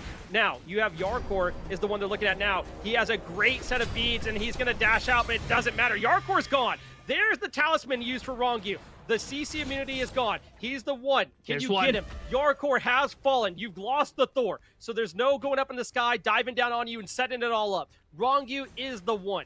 And he's the one you now have to worry about. Solo tanking here on the elephant. Can team find a way? They're walking back towards the fire giant. We know the spiel. They go for fight. Jisoo is going to go grab 1, 2, and 3 birds. Baronary under assault, and he is put down. That is not what you want to see here if you're Bale. You have lost 2. Meanwhile, mid lane, Valo running it down towards Rongyu. Rongyu is not going to be anywhere near this fire giant if Valo can help it. Valo still here fighting. Here comes Golden. Golden trying to help find at least something. There's a stampede. Jarman pillars. Beads are off of Valo. Can they find him? Can he get over the wall? No. Golden picks up Valo. They trade out one. Fire giant still pulled here by team. They're looking for their way back in. They sent Wake over to fight Jisoo on the left-hand side, and Wake does have the advantage of full health. Mario Bro picks up the fire giant. They have to get that dagger, and they have to find a way to get back and finish out builds. Wake picks up Jisoo, and it's staggered across the board here. Great fights by team all the way around. This is exactly what they needed. They've set it up. Can they finish it out is the question. So, okay, we can't kill Rongyu, but you know what we can do? We can kill the people that Rongyu isn't actively next to, right? Like, that's that is the plan. Jarkor steps out a little bit, pillar him off from the rest of the team. W. Bayaneri steps out over into no man's land, find him, pick him, W. Jisoo takes him mid-Phoenix, we send Wake after him, blow them up, boom. Rongyu is next to Golden the whole time, and that costs Valo their life, but we'll take that trade. Rongyu being the focal point for this team means that if these planets are not around their sun, they will freeze and die. So we need to pluck them out of the sky and eliminate them before the glory that is this Ganesh can come over to support their team. So now that team has done this, now that team has put themselves in this position, can they repeat that magic, or do Bale know the game plan and go, all right, cool, just group up around wrong you. Like, let's not play that game again. Let's not screw up. Let's not do that. And even through all that, Jisoo was still able to take that mid Phoenix. So there's still fire minions pushing down that mid lane and putting pressure onto Team's Titan. This restricts where Team can actually go. Ancient Gold Fury is available. I like the play from Team to go for this tier 2 before you look at that Gold Fury that opens up the Phoenix. Oh, tier 1. Oh my gosh, they have not been able to do anything so far. That just goes to show how much Rongyu has been putting it down this game. Like, supports are going crazy. Yeah, I mean, he has the perfect stat line for support. He's 0 and 23. I'm just throwing it out there. As much as I keep talking about Rongyu and that he's the problem, it's because he's the problem. All right, and I think part of the issue here for Bale is they need Yarkor to be able to initiate the fight while they're around. He was deep into the fight that time and he gets picked. That's not a good feeling if you're Bale, because you want the Thor there to help set things up for the rest of your team. You have to be able to find out the way to set it up where the rest of your team arrives. As you crash down, you slam down the walls, Dark Pillars go up. You need it. You have to find it. Now, how are they going to find it? Maybe under a Phoenix Siege. But I'd like to remind everybody, the last time that we saw Bale was with a base race, and that base race ended with a 70 health difference between the two teams. Now, here we go. Jisoo picks up Wake. Golden picks up the double, and that's exactly what Bale wanted. Yarkor crashes down. Jisoo picks up a double for himself. King Pop-Up is the only one alive. He finally gets Rongyu off the map, channels the dagger, and he is going to live to see another day. The elephant has fallen, but it doesn't matter because there's only one alive for your team, and he is going to fall. Deicide for Bale, and they'll run it down the mid lane. I mean, you got Rongyu. You got him. At what cost? It costs you the game at the end of the day. I mean, Team was trying to maneuver themselves back over towards that mid lane because, again, that bird's down. They have to acknowledge the fire minion waves pushing up there, and they get caught in the corridor in the jungle. Yarkor starts it off a crazy wall, and from there, Bale just dog piles on top of Team and completely eliminates them. It was a hard-fought 40-minute game, but at the end of it, Bale scoop it up, and that'll be that. Vamos, vamos, vamos. I dressed as Olympus Thor today earlier for a reason, and it was that moment, Yarkor coming crashing down to help secure that victory. And all I have to say is if you've ever doubted Rongyu in your entire life, that man is goated. He almost had the perfect stat line. There was a possibility of him going 0-0 and 28, but he went 0 and 27, 93% kill participation. We'll be back to talk about it more after this break. We'll see you then. Welcome back, Smite Primers. It's Blaze and Musi here on the broadcast, and we're recapping the game we just watched between Bale and Team.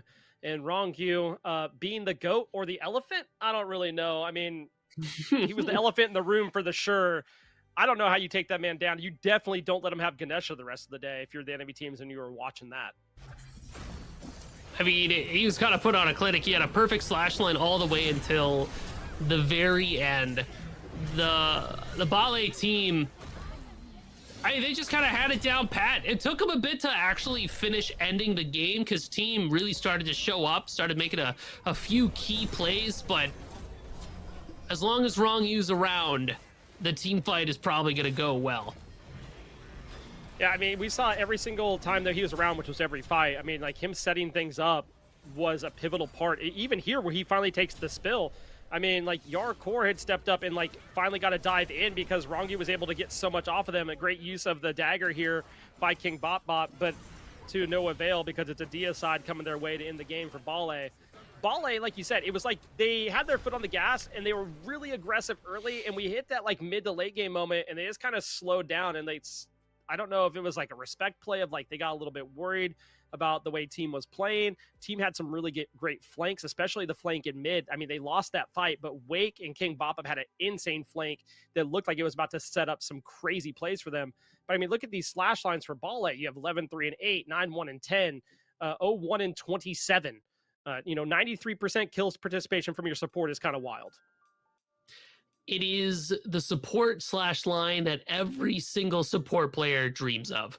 Like, that is what gets them up in the morning. That's what gets them into the gym to their bowl of Wheaties right before they log on to Smite 2, where they click support and nothing else. Like, It's wrong you leading the charge in that regards, showing how to do it and really how it's done. I also got to really shout out Jarkor, who's kind of like a silent protagonist in this game, where this Thor was doing a lot of work. It was overshadowed a bit by how crazy wrong it was going, but the walls were on point. The dunks were there. It set up a lot of damage for the rest of the squishies of this ballet team to go crazy. Yeah, I mean, he was definitely not the highlight this game because of everything else going on, but he definitely had the plays to help set things up. It was a fantastic play over there by Ballet. But let's see who else progressed with them onto the semifinals here. And, you know, Ballet versus Clocked In will be the matchup in the bottom part of the bracket. In the top part of the bracket, Orange Kiss is going to be going against Globe's Last Supper. So we've watched two of the teams that are progressing on to the semifinals today. You have any predictions here, Musia, how this is going to turn out? Honestly, there's a very real chance we end up seeing the Orange Kiss versus Clocked In run back. But the way that Ballet has been playing, I feel like Ballet might come out ahead on top of Clocked In. I'm really curious to see where Globe's Last Supper shuffles in towards the end here. If they get stopped by Orange Kiss or if they get a chance at that finals today. Yeah, I'm curious to see. I mean, Globe's Last Supper, you know, we had Food Drive for Globe. We've had Globe's Last Supper. Globe here, Globe there, Globe everywhere. We'll see how it ends up panning out. Somebody feed Orange Globe. Kiss, like, as long as they feed Globe, we're fine. Like, it's Food Drive, Last Supper. Get that man what he wants to eat. I mean, like, that's all I have to say about it at the end of the day. But I do think here, Musi, I'm curious. Like, Orange Kiss has been the one that's been so dominant. And I'm looking towards the other side of the bracket. Like, they beat Clocked In 2 weeks ago. They beat Ballet 2 weeks ago in that crazy end. I mean, like, what do you do here? What's the idea of when you're going against Orange Kiss? Is there something you're looking for? Or do you think maybe you start banning comfort picks in hopes to get some of the picks that are like more top meta? I mean, what do you think is going to be the idea here? So I believe when it comes to going up against Orange Kiss at this stage, you're less worried about trying to take away certain picks away from the team, more just trying to acknowledge how they're going to play the game. And that is very macro heavy, very macro focused, right? The 17-minute Fire Giant, the Gold Fury rotations that are always on point. When the Gold Fury spawns, you can probably expect that Scream's going to be there to capitalize on it fairly immediately. But we'll get a chance to see how they want to play that. First, we have to start out with a quick picks and bans before we can take a look at anything else. But honestly, like I said before, there's no point in trying to ban away comfort picks. Like, you could ban away Anubis from Ben EQ, but then they're just going to play Hecate or Merlin or anything else. The problem with these pro players, not a problem, mind you, but one of their greatest strengths is their god pool, right? Not one person here has a puddle. They'll be able to pull out just about anything they can think of to make their compositions work. So ban away the broken stuff. Take away things like Neath, like Pele, like Aladdin, Hunbats, Kali, on and on and on and on and on, Ares. Like, get rid of that so that you can limit what they have, knowing that they'll just be able to play it well. Think about how you're going to play the game less than what they're going to be able to play. Yeah. I mean, we see the Ares band away. I think that's fair. The beads burn. We've seen it all day. I mean, obviously, also the healing on the 2, just really good. And then you have Bari taken away. I don't think anybody wants to see Bari again. After the last game, maybe we just don't let Bari through. That seemed to work out pretty well for Golden. Guan Yu taken away again. I expect we don't see Aladdin. Aladdin probably gone. Maybe a Pele. But I do think there's a gamble here when you're against Benny Q. It's like you mentioned, because there's a couple of those picks that can go him or Scream's way. Aladdin and Pele being 2 of them that could be really interesting here. So do you get rid of the Anubis that is a god that's slow moving and easier to deal with if you can land on top of his head and make sure he doesn't get his damage off every time? Or do you let it through in hopes that he plays it? So honestly, I think you just kind of play to your own strengths. If you think you can go up against either Pele or Aladdin, be it from Benny Q or from Scream, let them have it. Or if you think you could play it so that they can't, you could try to take it away there. But more often than not, it's more beneficial to focus on your own game, to figure out how you want to play your strategy. What comp do you need in reaction to what Orange Kiss is trying to draft? And just focus on what's happening in the game. Because there's so many comfort picks, there's so many meta picks that these teams can fall back on. Just try to take away one key thing and then go from there. Right, and now we have this Aladdin coming through. Pele was banned away, so that's the kind of counter matchup in mid, is this Aladdin. And now you have Aladdin picked up. Is he going to go jungle? Is he going to go mid? On the other side, Uller, Yemoja are picked up. So between, like, Aladdin could go anywhere. No, well, not anywhere. They could go mid. They could go over towards that jungle. I think it would be better to have Scream with the Aladdin pick this go around, just because you want this Aladdin being able to throw their weight around across the map. This also opens up picks for Benny Q, things like the Hecate, or potentially the Pele's banned away, but you also have things like Merlin. I've even seen Benny Q play a Poseidon and make it look solid. It really just depends on what you're trying to do, how you're trying to execute your game plan. Between Uller and Yemoja for Globe's Last Supper, I imagine that's going to be the dual lane locked in for GLS. And then Sobek and Kali for Orange Kiss. I mean, Kali is known as a pick for Cyclone Spin, both in Smite 1 and now in Smite 2 as well. They are very comfortable with the range to the aspect version of Kali. And when you have the Sobek, the pluck is crazy kill potential and pressure in that dual lane. So I think we're still looking for Cherry to pick something and for Betty Q to pick something. Well, I know where the Loki's going, because that's a Sun Prodigy pick if I've ever seen one. He was on Twitter yesterday talking about why isn't he getting buffed? And, I kind of have to agree. Loki has not been in the best place as of late. And, like, his aspect is terrible. So maybe we see some prod. Last time we watched him, he had a really good early game to start off on a Sasano. Now he's going to be playing Loki here. We'll see how that plays out.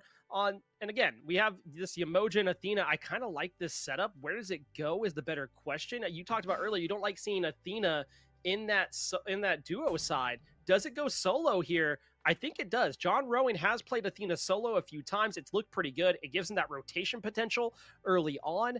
I like the pick, especially going along with the Uller and the Loki. But on the other side, we do see Aladdin and Kali and Anubis. So I think we know where they're all going, is what I'm saying. Aladdin to the jungle, Kali to carry, Anubis to mid. Take your pick. It should be Sobek support, but you could throw Chalk over there if you really wanted to. Don't know why you would, but you could. And on the other side, Baron Somebody. We've seen this matchup before between the Anubis and Baron. Do you think there's a reason they're gravitating towards it? Or do you think there's this that's the best pickup because it's giving you that extra healing here, Musi? We've seen it twice today. It feels a little bit weird. So I think Baron with the aspect can do a ridiculous amount of damage to anybody that kind of steps up. And it's worth noting that Kali with the aspect won't be able to be invincible. So if Globe is able to catch out Cyclone Spin, if they're able to catch out Scream, even Benny Q, like, ultimates aside, wrap it up into the I-beam lasers and then the consigned spirits. You just kind of blow somebody up out of the water. And there's a lot of setup there for this Baron as well. And Peel with this Yemoja. You also have the Athena taunt, Uller axes, and Loki also. There's a lot of setup for Baron to be able to just their damage all over on top of everybody. And also thinking about this Athena, more than likely headed to solo lane, and I really like that because that gives a lot of pressure into the dual lane for GLS here. The fact that Athena can just rotate over at the click of a button and then take their tower teleporter back to lane where they don't really have to miss anything, it matches Cherry's aggression over of wanting to get out of that lane. There's going to be a lot of focus on Gold Fury this go around, a lot of scuffles over on that left side, or potential preemptive strikes over in the solo or mid lane. Well, let's see how Orange Kiss and Globe's Last Supper go as we head into our semifinal matchup to see who makes it onto the finals here in our first week of the July Open bracket. We have Orange Kiss here. Biddy Q Anubis is back. He's going to be facing Globe on this Baron. We'll see how that turns out this matchup. But we have to always make sure to shout out everybody working behind the scenes. Production with Tess and Red Rosie Panda. And then our admins basically, and Jithin's working as well. Make sure to show them some love and support. As us casters, you hear our voice, but there's a lot of other people working behind the scenes making this all possible for today. I always like to make sure to show them some support. But we talked about it in the last game we watched Orange Kiss. We talked about it in the walk up to this Musi. And the fact is, we know Orange Kiss is going to show up to a Fire Giant at 17 minutes or somewhere around there. How do you play around it this game? What is the goal? Is it just wards? Is it getting the pressure somewhere else on the map? Because we watched Orange Kiss just sacrifice Cyclone Spin earlier for a Fire Giant. I mean, you need wards, like you said on the map. You need that vision, you need the information, and just the willingness to rotate there, right? Once Fire Giant starts to spawn, if you see what looks like an easy gank on top of Cycled Spin or Cherry, more likely Cycled Spin, although yeah, the other side of the map, recognize that it's probably a bait. And if you have the vision on FG, you'll know if Orange Kiss is going to be trying to take a look at that Fire Giant when it comes up, or just beat them to it, right? Globe's Last Supper has a team comp that can do pretty well for tearing away objectives. They also have a Sunder, so they have a bit of confirm.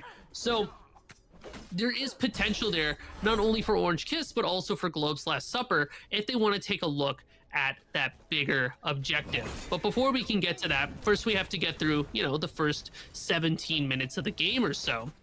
And you have to kind of wonder, how is that going to look? And honestly, it's just a race to level 5, both for John Rowing, for Sun Prod, and for Speak No Evil, so that they can get their ultimates online to really start shaking it up in these fights. Bobby gets caught out by the Umoja ultimate so long as they don't have that Lurking Waters available, so they can't slip underneath it. And also thinking about who else gets caught inside this Umoja wall, if you can find a way to bring it to mid lane, Benny Q gets caught too. Like Globe gets caught in mid. Oh, they don't finish the kill. Globe walks away, but a TKO this early in the game does feel pretty good.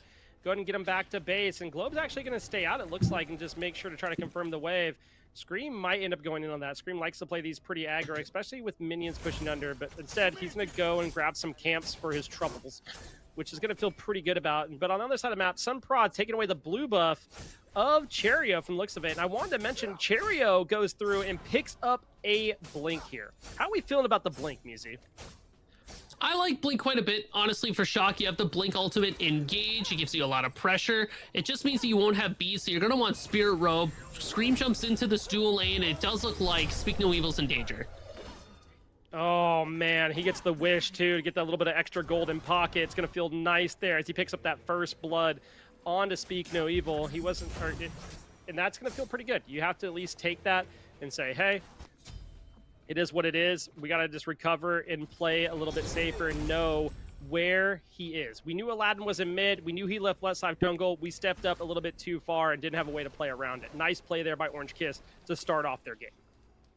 Circling back to talking about Cherio, they don't have the aspect of fulmination.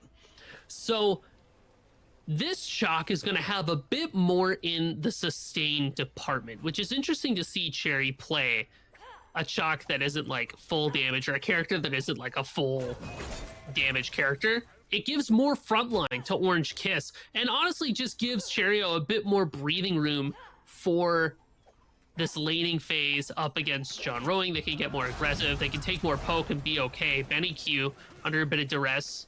With the wrap, they'll be able to save themselves. Sun Prod can't look for more. But as that's happening, Scream kind of sets up in the other side. And this is a good example of how this mid lane goes, right? Because anytime Globe tries to ult Benny, Benny's just going to be able to ult back. It's very similar to the matchup that Anubis has with Hecate for the same reason. Hecate casts Open the Gates. Anubis casts Death Gaze. Boom. All right, engagement over, right? We ult for ult and nobody gets to do anything. Both of these mid laners, ideally for both of them, are just going to be farming and just trying to get towards that late game, where at some point these ult for ults become in favor of Benny Q, but Globe will be able to just kind of blow somebody up. If they hit the Rapid Up and follow up with the damage, the aspect builds, like, overstacks your Hysteria and turns it into bonus damage, so you just kind of blow somebody out of the water. Yeah, and I think this is the thing to kind of keep track of. Does Globe get to ult first, or is it Benny Q? Because I think that's something to keep track of. If Benny Q ults first, he's probably getting a kill, to be fair. If he's ulting in response, he's using it as a beads burn, which is completely fine. We saw it work out there. But I think it's really going to come down to who ults first in some of these fights, because if one of their ults is down, that is a marker for, hey, we might be able to kill them immediately, even if it's without a gank, which is going to feel pretty good. Speaking of ganks, Scream is on the way to this left-hand side. Great pluck on the Speak No Evil. There's the River's Rebuke. It's used perfectly. Scream doesn't have a way to get through. Now, lurking in the waters. Can he find the damage he wants? He wants to get a pluck if possible. Great Riptide. And Bobby's a little bit out of position here. He's going to be able to walk away, though. And meanwhile, now Scream heading back over to the mid lane. It's going to be Sun Prod going in on BennyQ. And BennyQ puts out a ton of damage, and there's the ult response. There's the beads. Here comes Scream. Scream looking for a play in at level 6. He does have a way to throw him into the lamp if he wants to. Isn't going to look for it as of yet, but he might leap over that wall and look for Sun Prod. He is walking his way around. He knows they're there. BennyQ trying to see if he can throw an ability over the wall. Can't for the time being. Scream walking up behind on the tower. There's the wrap. The great beads to take away any type of damage that might have been put out on the Globe. But that ult still not used from Scream. Scream lurking around. John Rowing's made the rotation from solo. This is actually big for Cherry. It's going to open up at least a little bit of farm for the time being. You can go and grab a couple waves. You can grab those back camps, maybe that gold camp, at least help maybe edge out a little bit of a lead, get a little bit of XP going your way. But remember, John Rowing can just teleport back and walk back over. But any deny is good on the side of Orange Kiss when it comes to that. Meanwhile, in the dual lane, Bobby kind of walks up, looking for the damage. Speak No Evil's very low, but Sun Prod rounds the corner. Cyclone Spin gets the kill. Yeah, this is terrifying because Cyclone Spin's level 5 now. Remember, that ultimate allows him to throw those autos piercing through. That's exactly how he goes, and he picks up Speak No Evil, takes another spill there on the Emoja, and Cyclone Spin feels okay about this. Sunproud going in, looking for the kill. Can he find it? Up, down by Cyclone. Cyclone will fall down, but Bobby is around. Bobby knows there's a Loki, but he doesn't know where he is. Sunproud's going to get out, and now here comes Scream. Scream looking for Kveka on this Uller. Can they get him? The leap is down, the pluck is better, and Scream picks up a kill and makes it a 2-4-1. Like I said, a lot of explosiveness is going to be happening around this left side as both teams are looking for that early foothold towards that Gold Fury. And worth noting as well, this Umoja, nobody from Orange Kiss is going to have that shell. So when those waters come up from Speak No Evil, pretty reliably, if somebody doesn't have a way to jump out, they're going to be stuck in there. So I really appreciate the way that Speak No Evil has been trying to separate team fights, try to force things away from Orange Kiss with that ultimate. But Bobby has been so on it with these plucks, constantly looking for engagements. We're going into the lamp. It does look like Scream found Globe. That's a little bit terrifying. I mean, I don't... Scream's a lower health, but getting Globe out of that fight for BennyQ might be good. Globe actually goes into the lamp now to try to dissuade, and they both pop out. No one has died yet in mid, but there are low health bars across the board. John Rowing ulting in. Scream is somehow still alive with no green to be seen on that health bar. BennyQ getting aggressed upon under the tower. Can he live? Oh, the healing's massive, and John Rowing takes a spill. Globe looking for abilities here. Can you get him? And he does find him, and he got the beads for his trouble. Scream jumps back in. I don't think he's going to look for Globe. He is low health. If he eats a single ability, he'll be visiting the gray screen as well. And once again, the whole time this goes on, Cheerio just farms in the lane, looking for a chance to get a little bit further ahead. John Rowing, whenever they ult out of the solo lane, which is incredibly strong, one of the best places to put an Athena IMO, but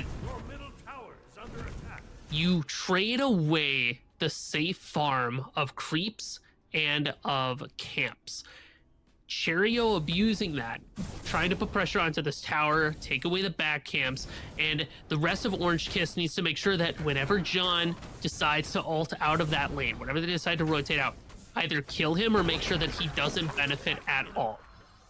If you can do that, this lets Cheerio get super far ahead, and it just makes it so that John just has a tougher and tougher time getting online.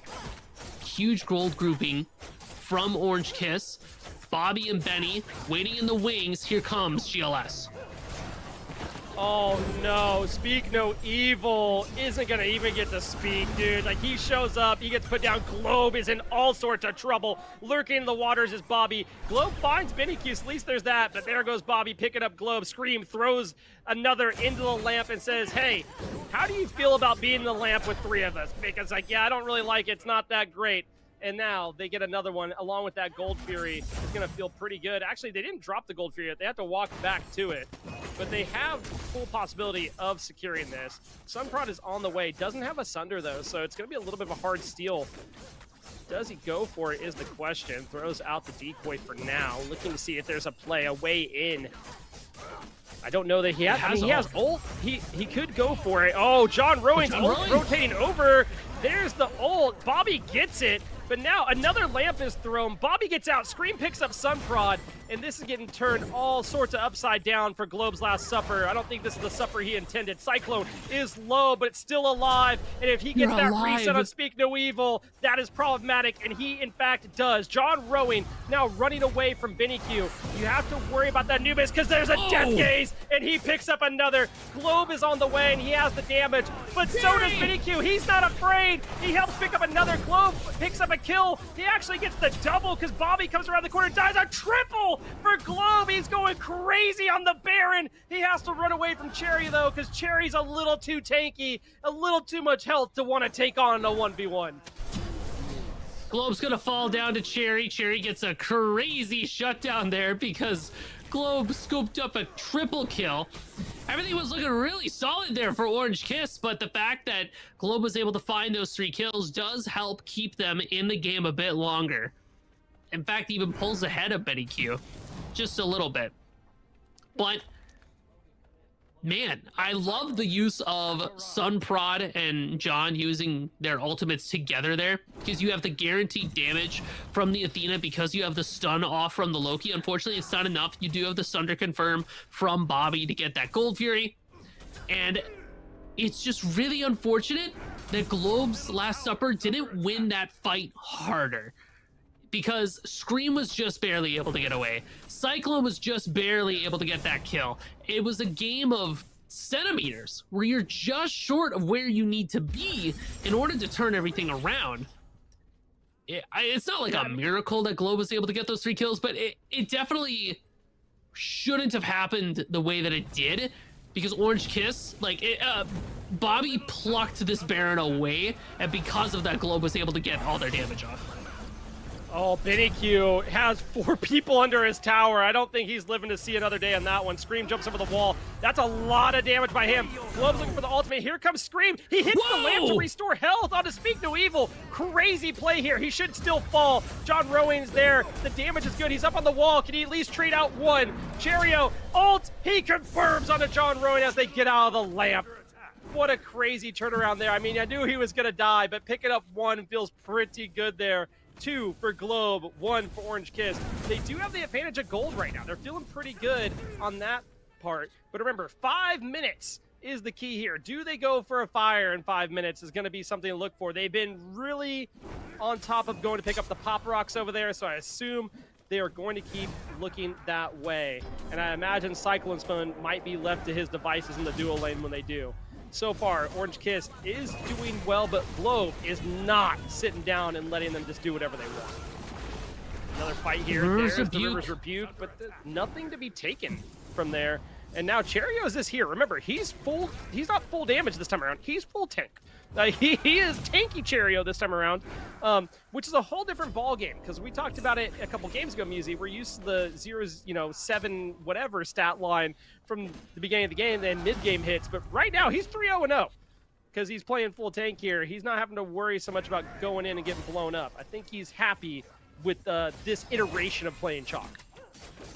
Well, and it offers another front line for Orange Kiss here. Bobby won't be all by himself looking for the plucks. This means that Bobby can go for late game plucks, and Cherry can just swoop in right after the fact, and they can both soak up a lot of damage together so that Bobby doesn't get stranded whenever they try to do anything. And honestly, Cherio's just here to big slam ultimates on top of people and leave the damage to both Benny Q, Scream, and Cyclone Spin. So it gives a lot of flexibility to what Orange Kiss can go for. It also means that their ability to burn objectives won't be as strong, but their ability to tank through things like Phoenix and everything will be better. Cherio's going to need that survivability, though. Oh, a great dash out to at least pull them back and reposition. Globe's Last Supper. Bobby tries to go in and save him. Can't do it. And just out of position there. He had a good ult to try to do something, but no one was around to help capitalize off it or at least peel him out. Now the problem being is you have a 5v4. Gold Fury is up. Does Globe's Last Supper move that way? For now, they have backed, and they're not going to progress themselves towards that Gold Fury. But over on the left-hand side, Kaveka is pushed up in that duo lane. Scream is making that rotation. Cyclone Spin's there. Can they find the Uller? I mean, you have so much mobility between Kali and Aladdin. You know for a fact Scream will get there, but with the axe from Uller, oh, it misses. Yeah, that guy's dead. Yeah, he's dead. He leaps to, like, dissuade them a little bit. Be like, hey, guys, you don't want to chase me. But it doesn't matter. He's gone. That's going to be a tier 1 tower as well from the looks of it. Obviously, Globe's going to go ahead and pick up a Pyromancer. That doesn't feel too bad. Fire Giant just spawned. But on the other side of this, Orange Kiss is going directly for this Gold Fury. So that'll be another one in the pocket. Vinny Q rotates over. Globe is gone. John Rowan ulting in for Speak No Evil. There's the River's Rebuke. Vinny Q's trapped for the time being. Sunprod rotates in, trying to take down the Anubis. Anubis, gone. Cherio is there, still tanky as can be, trying to keep them off of it. But look at what Cyclone and Bobby are doing. They went ahead and pulled that Gold Fury. Now you have Scream on that left-hand side, split pushing, looking for a tier 2 tower. Cherio in the mid lane. He's 1v2ing under a tier 1 tower. He doesn't care because he's tanky as can be. Great silence there out of the ultimate. Cherio is going to keep pushing them under that tier 2 tower. He says, you don't lazy back in front of me. I decide what you do. Is this going to keep, you know, being a menace under this tower? Tier 1 tower still has a full wave of minions on it. He's going to proxy a wave here. Maybe go back and look to finally take it. But a tier 1 and tier 2 tower, Gold Fury, all go the way of Orange Kiss throughout that exchange. It's a good trade overall for Orange Kiss. Being able to confirm another Gold Fury pip makes sure that their push looks really good. They'll have the buffed minions whenever they're standing next to them. Paired with the fact that they get out of base a little bit faster, things are going to start snowballing here for Orange Kiss as they start adding more and more passive effects to their pool. I like how Cherry's just super fighting everybody. I don't even think he dies here. I think he's not worried. Oh, wait, the rest of the squad here. Somebody might die. It's not going to be Cherry, though. A tower's going to die. I hope. It's 66 health. Oh, plucked by Bobby, and the death gaze by Vinny. Goodbye, Globe. Oh no, the heal is enough to save him. Bobby's looking in the water, looking for the execute. There it is, but that's a lot of resources expunged to get him. But Scream comes in and takes down Speak No Evil again. Scream is on a roll. They're diving at Phoenix, looking for another one. Pluck, and they're gonna find him. Can they? Boom goes the dynamite. Bobby picks up another. A tier 2 tower is being looked at, but there's something else on the map. Musy. There's a tier 2 tower down in right. There's a tier 2 tower down in mid. A Phoenix is down on the right side. Fire Giant's up. It's 17 minutes. We know where Orange Kiss is going. They go where they always go at 17 minutes. Straight to the Fire Giants.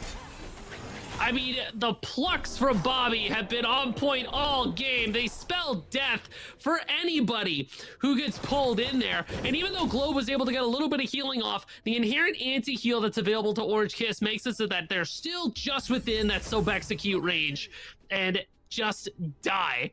Also, what in the world was Cyclone Spin's attack speed? Shoutouts to Sunbeam Bow, Audibo, Tearfing. Like, that Phoenix was dead before it even had a chance to register what had happened to it. Globe's Last Suffer beats Orange Kiss to the Fire Giant here, though. But Orange Kiss is here to defend what belongs to them. They shove off GLS. But I like what Globes did here. They have wards around Fire Giant. They want to be able to aggress upon it, or at least know what's going on. So they're trying to have the vision. But here it goes. There's a 4v5 for now. Scream's not there yet, so keep that in mind. That's something to watch out for. Cherio is just running at whoever he goes, I'm the tank. You will fight me. If you don't fight me, I'm going to run at you because there's nothing you can do to keep me from doing it. He is the bully at the lunchroom. He is going to take your lunch money whether you want it or not. Now, here he goes. He's on to John Rowan. He's putting down the damage. And here's Benny Q there as well. River's Rebuke doesn't matter. So Execute is on the way. Can he find it? Benny Q is gone, but he got the damage off. Cyclone Spin picks up Sunprod, but it's low health bars for Globe. The blink in by Cherio. He's looking for Globe. The damage for Globe's Last Supper is going to fall down. He is gone. The Baron Samedi falls. Cyclone Spin picks up the double kill. Speak No Evil is gone yet again. And now here comes the Fire Giant pull for Orange Kiss. I feel like Benny Q was just in a really odd spot. They got collapsed on by everybody from Globe's Last Supper. But Orange Kiss avenges their friend, takes away 3. Opens up the Fire Giant here, and Globe's Last Supper, they don't even have a Sunder available to try to contest it. So it's going to be the call to try to get some farm online. Uh-oh. Unless John Rowing dies to Scream here, dashes away, Scream. can't be able to chase after him. But I mean, I think you hit the nail on the head. Cherio with this crazy tank build. They have Gauntlet of Thieves and Erosion too. So anytime Speak No Evil uses Rejuvenating Waters on anybody to try to sustain the team, if Cherio is there, not only do you deny some of the health shield, you're buffing this already unkillable shock. And then you also have Gauntlet of Thieves gives you a crazy amount of health. Spirit Rope Phoenix Shield paired with your Rain Dance means that you just never die. Ignore the one death that they have. And you're still shocked, so you deal a crazy amount of damage. This overwhelming pressure from the two tanks from Orange Kiss means that Scream can just do whatever they feel like doing, right? I'm gonna run at this guy. Yeah, sounds good. And Cyclone Spin is going nuclear with this Kali pick. You can't stand in front of him, otherwise you'll die. Audi Bow, Titan's Bane online. It's a crazy amount of attack speed. It's a crazy amount of damage. Then when they pop their ultimate, they are all that much more harder to kill. Not impossible because of the aspect, but still nigh impossible because look me in the eyes and tells me that you want to fight a Kali while she's ulting. You don't want to do that. Nobody wants to do that. And Benny Q is Benny Q, dealing ridiculous amounts of damage. Again, with this no lifesteal build, I mean, they have a soul gem, but does that count? That's baby. That's baby lifesteal. That doesn't count. I've decreed it doesn't count. No, I mean, here's the deal. Does it count for lifesteal? Maybe a smidge. But you really want the passive on it. Like, that's what you're looking for. You want big numbies, okay? And that's what Benicu's looking big for numbies. here. But I need to point out, Globe's the top of the damage charts. This Baron Somebody has done a very fantastic job being relevant the entire time and not being shut down at any point. Now, here comes the aggression onto the Phoenix. What ends up happening? Globe isn't the ultimate, but Death Gaze goes crazy. Cyclone Spin says, hey, you want to see a cool trick? I'm Kali with ranged autos, and I'm going to just hit everything I can with the piercing autos. Benny Q running up because they hit the plug. That's the beads. Everything is saying Orange Kiss because it's a triple for Scream and all the aggression onto the Titan. We know who's going to the finals, baby. Orange Kiss is. Some prod looking to at least deny something. They're attacking the fountain because he's invis. They didn't know where he was. Scream picks up another, and now it's game over. Orange Kiss with the deicide and the victory. I mean, yeah, Orange Kiss just played a ridiculously clean game of Smite 2. I don't know what else there is to say analysis-wise. The front lines went crazy. Scream was able to do whatever they wanted in the game, and Benny Q would trade his life, but not before taking out a ridiculous amount of damage onto everybody from Globe's Last Supper. 100%. You love to see it. They played it well. Honestly, I like the plays by Globe. They had it there, and then again, Orange Kiss, that macro play, once they get rolling, that's like their comfort zone, and then it's like a runner's high, man. They just are like, we know exactly what we're going to do when we're going to do it. We'll talk about it more after the break. We'll be right back with you. Welcome back, Smite Primers. It's Blaze and Musi here to bring you the finals, but before we do that, before we do it, we got to break down last game. Talk about the semifinal matchup between Orange Kiss and Globe's Last Supper. I hope that wasn't his last supper, dude. That was a little rough one. He did really well that game, but let's take a look at the replays and the stats from the game to see what led Orange Kiss to their victory and heading into the finals today. I mean, honestly, it was Orange Kiss's front line being kind of literally goated, right? And the fact that Scream had a lot of maneuverability in any of these engagements, pair that with the fact that Benny Q did a ridiculous amount of damage, everything just kind of slotted into place here for Orange Kiss. We had a chance to see a full tank shock as opposed to a full damage shock, which once again showing what this character is capable of when you're able to just sit there and live forever. I mean, the Reigns were on point. Cherio and Bobby constantly in the face of Globe's Last Supper means that they weren't really able to do anything. Yeah, I mean, I don't know what specifically to point out here besides the fact that, like, they had two tanks this time around, and we haven't seen a lot of that. It's really been like a support and either a full damage or a hybrid solo laner, so it doesn't feel like you have the setup for that front line to be able to, like, dive in and kind of switch out for the peel. Obviously, that really popped off here. But, I mean, can you let Aladdin and Kali be on the same team? Like, is that an option of things that's viable? I mean, you look at Cyclone Spin here. He went 6-1-8. Scream went 7-2-12. That's not bad. Sorry, 8-2-12. My bad. It's crazy here, the amount of damage that they had. In fact, I think he goes 9-2-12. I think he picks up this last kill on Sunprod, too. But you have Cyclone Spin. You mentioned it during the game, the amount of attack speed that was there between the Sunbeam bow, the Odie bow, the Tearfang. but he also ults and he has the piercing autos. So you're getting hit by piercing autos, Odibo, and then Sunbeam procs. And you're just like, this is a lot of damage being put right to me. And there's nothing I can do about it because he has the piercing autos during the ult. Oh, wait, he gets a kill onto his target and he can reset. That's not a good time for you. So I don't know that we see Kali let through again. I mean, it was kind of a wake-up call for why we banned the same batch of characters as a general rule, because once characters like this Kali or even the Aladdin kind of hits the battlefield, you're like, oh, okay, I don't want to deal with that anymore. So ultimately, yeah, Orange Kiss just kind of come out on top. They had strong picks. They played really well. They were on top of Gold Furies, on top of Fire Giants. Their fights were solid, always looking for good plucks and following up too. So they just played their comp super strong. And it comes back to that macro play. It's just been super consistent by Orange Kiss, and someone has to figure out how to break the mold of their macro. That's what it comes down to. We called it 17 minutes. They're going to start looking for fire. They found a fight at 17 minutes. They backed, and they went immediately fire. Now, Globe's Last Supper was already there, but they were around fire at 17 minutes. That's where they're going to be. Figuring out how to break the mold and make them not want to be there is a whole other ball game. And maybe we see that during the finals as we take a look at our bracket to see who do they match up against. And we're going to see, oh, wait, it's the same as the finals from the closed bracket of June. We're going to get to watch them face off against Clocked In again, which was a pretty good matchup last time we watched them, Muzi.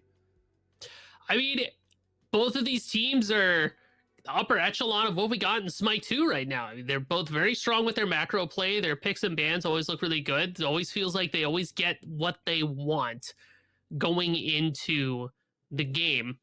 So I'm not surprised to see the Orange Kiss Clocked In as our finals today. It makes a lot of sense.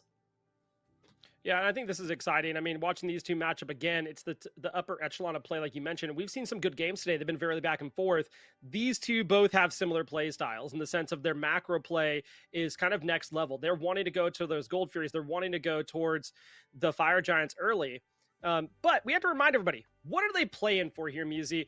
What is the grand scheme of things of the course of the month? What do they want? They want this $7,000 cash prizing. They want the $125,000 diamond prizing. That is what they're competing for. It starts this week of open bracket, next week of open bracket, the following week of open bracket, and then you guessed it, the top 8 teams progress on to that double elimination bracket at the that weekend of August 2nd. Same time, same place every week to make sure to come check that out and make sure they have a chance to play for that prizing. And that starts this week. And we talked about if you have a strong showing now, that's only going to help you later on.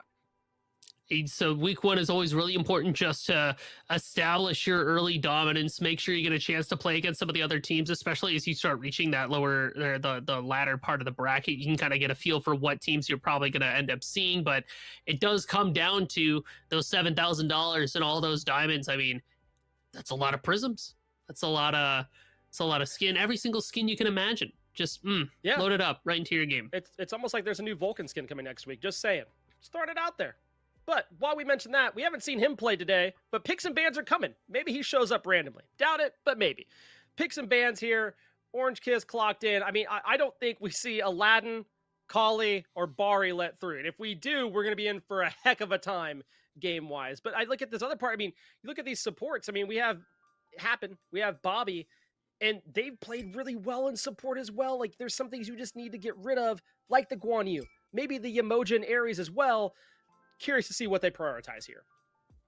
I mean, I feel like Sobek is also going to be a pretty contested pick, especially for Bobby, who just did so well with it. He probably wants to run back to that.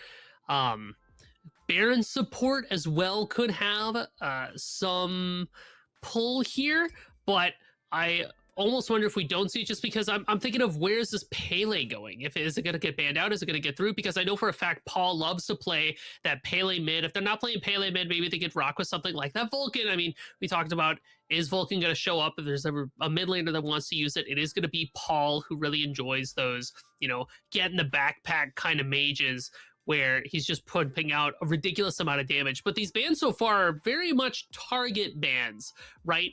Things like the Susanoo, the Chalk, we want to take those away from Karmic or Tagveer and see if maybe we can put them on to something else. This does let slip things like Kali, Hunbots, Neath, very important power picks, Bari. Ares is available as well. So, it's going to hit the field really hard. There's that Bari you were talking about because it was the Yep. Kali that was the last ban. And I imagine this Bari goes to Cyclone Spin, but I almost want to see it go to Benny Q. I'm still an Int Bari believer. I feel like she has a lot of potential in that mid lane to just completely blow somebody out of the water. Yeah, Yamoja Humbats here, and that's a good place to start. That lets me know you don't want to let them get Ganesha. I'm just throwing it out there. Probably don't want to let that slip through to clocked in at any point. Does it happen? I don't know, because I think you have to prioritize Pele here. I think you have to. If you're Orange Kiss, it can go mid, it can go jungle. That's a pick you want. We see the Ganesha locked in there, so you don't have to worry about that paired up with Yamoja and Humbats, which would be kind of catastrophic in some teams fights. I'd like to see them take the Pele away here too. I think it matches okay into Humbats. You obviously have that CC immunity and ult. You have the knockup. Overall, I just think it's a good pick, and I think it's strong in 3 roles. So I think it's something they should be looking for here. Do they? I'm not so sure. We've seen Scream played in the past. I don't know that I want to see Paul get it, is what I'm saying when they have the Humbats. And there's the Baron. I hope this Baron isn't going to Bobby in the dual lane. I don't like the Baron support so much, just because I feel like it falls prey to just not being as useful as maybe you're looking for. If Ganesha's headed to, no, Ganesha's definitely headed to solo. So fingers crossed, Baron's going to Benny Q. I'm just not a big Baron support believer at the end of the day. Just when I think there are so many other stronger picks available, things like Ares, things like Sobek that are still up there. You got the Uller Apollo locked in for clocked in, and their team comp looks super strong. Very good at burning down objectives between your 2 auto attack users and your Yamoja that can definitely enhance those autos. But Orange Kiss's comp still, even with the Baron support, that's a lot of CC and it's a lot of damage. We just need that last little push over the edge. Yeah, I mean, I like the AoE that Orange Kiss has right now. I'm looking for their single target. Clocked in has a little bit of both. I think you'll be able to lock things down with that Yamoja. You can do that Fear No Evil, whether you want to use it in the Yamoja ult, you want to separate out a fight, you want to, get some type of peel for your team. There's a lot of awesome parts of that, of how you want to use it. But now here comes the Neath, and we saw that earlier when it went mid. It felt pretty good, and a Mercury locked in for Scream. He played it earlier. It looked good. I'm still a little bit iffy about it against the comp that he's into, but overall, I do like it for the way he plays. I think it has good single target here. I think it does everything he wants it to do. Was there a better pick? Possibly, but this is what they're going to roll with. I'm curious about the last pick of Clocked In. It's going to be the Mordred. Okay, this makes more sense now in the grand scheme of things of how this is going to unfold. You have a giant amount of AoE, which we saw earlier today that worked out pretty well. I like their single target better than I like the draft that we saw earlier today. This Apollo, I think, is going to have major implications. I think you have to be wary of it.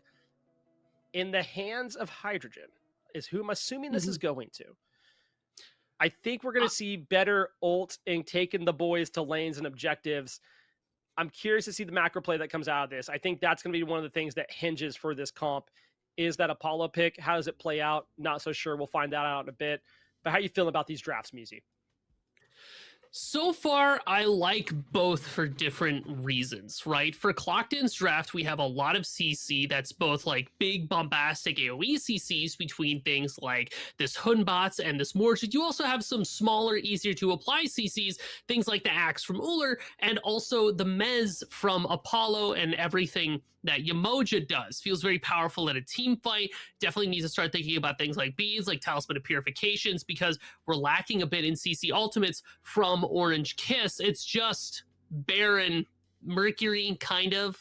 Does that count? It kind of counts, but not really, right? So Talisman is going to be a pickup that Orange Kiss needs in order to live through all of that. From the side of Orange Kiss, though, I was really on board until I saw the Mercury, which Scream made it look really good last time. They like to roam around the map. They're a farmer. They like to go split push objectives. So that's strong. It still does that. But Imagine, if you will, Humbat's goes the aspect, Uller has the axe, Apollo has a mez. Who is this Mercury going to be jumping on top of, and who can they even stick to, right? It gets kind of dangerous for Scream in these fights. They're definitely going to be that last hit, right? Where you ult through a team after they're already like half healthy, you try to scoop up after they've already used those get off me tools. Because if they have any of those available, this Mercury just gets turned on top of and completely boomed by the rest of this clocked in team. What what Orange Kiss also have in their tool pack, yes, yet again, is this objective based comp where you have Dharmic Pillars, you have the Mercury, you have a Bari, who are going to be able to shred through things like those early Gold Furies. That's what they're really looking for. When it comes to how their team actually slots down, I'm really hoping the Ganesh is support and the Baron is solo. I've seen Sherry play this Baron with the aspect where you just kind of rip through people with a lot of damage, maybe a little bit of bruiser, and it worked really well. So I'm hoping we get to see that again. Yeah, I'm looking at this Apollo and this Uller, and I'm just thinking about how it's going to match up. I really do think, is the Apollo going mid? Because Hydrogen's been known for this Uller ADC pick, and it's one of those things that's a little bit interesting. And I wonder, does it end up going this mid side where you're not having to ult super far away? Maybe has a little bit more presence than we saw from the Apollo carry earlier. I think there's some flex potential there that maybe we're missing out on. But I look over at the Orange Kiss side. I mean, we've seen the Ganesha. You have the Dharmic Pillars. We know what it can do. The revives from the Bari earlier were pivotal. That really did play off when Golden played it. We'll have to see how it, ends up here. Does it go to, ADC? I think that's probably where it's going to end up. But we'll see how that ends up going. We do have to throw it to a short break due to a tech issue, and we'll be right back here in just a moment. Welcome back. We had a little bit of a pause from the players. We don't know why, but that's okay. We're going to hop right into a game in just a second. Musi, are you ready for the finals of our first week of the July circuit? I'm so freaking ready. I'm so ready right now for these finals, Blaze. You have no idea how excited I am. I'm so ready. It's going to be a good time. We have to give a shout out to everybody working behind the scenes today. We have Test Die, Red Rosie Panda, Jithens, and basically supporting us as the production team and admins, making sure that this is all possible. You hear our voices, but they're the unsung heroes of the broadcast. And Rat Milk is getting looked at by BenQ and Scream here early. Not feeling too good on that Humbats to step up and eat half your health. I mean, this is what happens when you start wandering around this jungle without your team on your back. You get hit by a couple abilities, you back. It's okay. The game's just started. So it is the Baron support. I mean, I guess it's not my favorite, and I say that pretty much every single time that I see it. But at the very least, there's not a Sobek here to pluck this Baron on cooldown. So shoutouts for that. Cherry does get to run with this Ganesh in the solo lane, and Cherry is the GOAT with this character, being able to build it like a high-end bruiser gameplay style. So I know that'll look pretty good in this game. I think it's worth noting, though, that there are 2 shells here for Orange Kiss. We are staying hyper alert of what this Umoja can do, but it comes at the cost of no Sunders for Orange Kiss, which is new this time round. We don't have a lot of confirm for any objectives that they like to turn and burn. And that is a little concerning because Happen does have that Sunder. So Clockton have the opportunity here to contest these giant objectives. Scream starts the game off with an invade, takes away the blue and then the red, whereas it does look like Rat Milk jungles over with their speed. And I think Clockton are going to find out pretty soon what Scream has been up to. But this gets Scream to level 2 right away. So the real question is, do Clockton try to go for a counter engage? Do they recognize this and try to jungle down towards the speed buff of Orange Kiss? I mean, this is what Scream does pretty frequently if you let him, where they will just walk through and take all your jungle. A jump in from Hydrogen, the level 2 difference. Ooh. Oh my goodness, the level. No, he's dead, dude. That axe hit with a vengeance. Talk about axe to question. You got axed real quick. And I did want to point out, we do have Tegveer in the mid because Rat Milk is subbed in. But we also have Apollo mid, which is kind of what I was hoping to see. It's a little bit different, and I'm excited about it because it's doing quite a bit of damage here on the BenQ. It's going to do that early. We'll see how it flows later on in the game, but watch this. Scream has made the rotation over. There's the beads, and now trying to follow it up. Rat Milk picks up Cherry on the solo lane. Happens in trouble. doesn't have any idea what happens, unfortunately, because guess who showed up? Scream did. And Scream's been on a little maniacal tour around the jungle right now. They lost their red buff. BennyQ wasn't able to get that because of the play here by Scream. But Scream went through the enemy jungle and said, yep, mine, mine, mine, mine. Like he's, you know, the seagulls from Finding Nemo. And he gets to have his own speed buff and his own left side of the jungle, which is the real diabolical thing, that Rat Milk wasn't able to get in there and steal that away. So this Mercury just gets to be huge. All right, we're jumping in. Hydrogen misses the axe, so Clocked In can't look for anything else, but being able to run at this Baron is a very easy thing to do because he doesn't have a lot of peel. He's got Wrap It Up. That's great for setting up kills. That's great for initiating fights, but when you're getting jumped on and you don't have ult, you just kind of lose. So Cyclone Spin has to play very carefully here. Bobby has to play very carefully here. The aggression from Clocked In is here. And there are so many stuns, there's so much CC, and especially when we get a chance to see that River's Rebuke come out from the Umoja, if there's no shell available for Cyclone or for Bobby, they're both sitting ducks. Yeah, I mean, this is going to be an interesting duo lane because I think it's going to come down to the fact of how do they play around this Umoja ult. I mean, yeah, they have the shells. They also have the Barry ult, but man, if you're dying this early, that's going to be a problem. Hydrogen might jump in and decide to throw an axe. Right now, he's waiting it out. Bobby will live to see another day. But it's worth mentioning that, you know, Scream went and did all this side jungle doing everything he can, but Rackmill got the first blood over in duo lane, and Cherio, you know, we talked about earlier. He had that game just a minute ago where he built super tanky. I don't think we're going to be seeing that this game. It's going to be more of this like hybrid type damage game. And that ends up being a little bit hard to play around sometimes, especially in this comp. Tegvir making a rotation over to the solo side, now looking for Scream. Scream was at that blue buff just looking for some free farm, and it's not there. Ratmik picks up the kill. And now we're up 3-1 kill-wise to Clocked In. And Clocked In has a pretty good pressure around the map so far.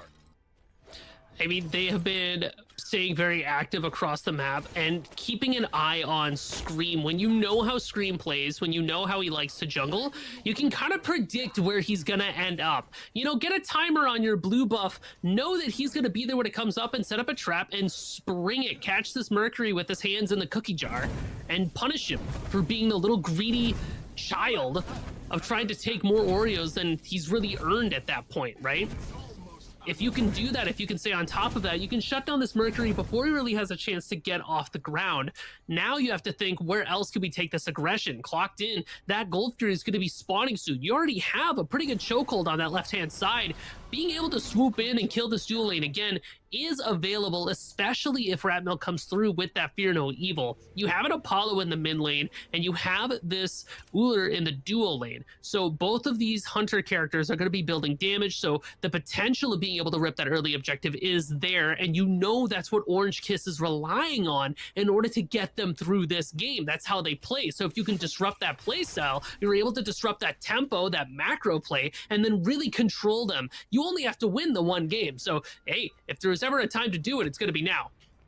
Oh, Scream ult in, looking for a kill, and I don't know that he's going to find it. He gets the beads. The Fear No Evil's put onto him now. He has BennyQ here, but here comes Tegvir crashing in from the chariot. They pick up Scream, and BennyQ has to immediately retreat. Tegvir is on the run, trying to catch up if he can. He's going to wait for that dash and maybe a Mez to come up because Happens around the corner. This might be an early Gold Fury. There's the River's Rebuke. The beads is used, so nice play here. They get pressure onto BennyQ, and BennyQ's beads are gone. That's really all you wanted here, because now you're going to go over to the fire minion camps here in a minute after you grab this set of wards, because that's where Tegvir's been the past couple times, by the way, is grabbing those pop rocks, and he's on the way there. Cherio almost has a kill on the Karmic. Tegvir might be in a little bit of trouble. No, he's fine. But the one other thing I wanted to point out here was looking towards this duo lane. Earlier, we saw that, hey, Uller, or sorry, not Uller, the Bari popped off early. Yeah, but she was 3-0-1 in the other game we watched. They helped set her up really quickly.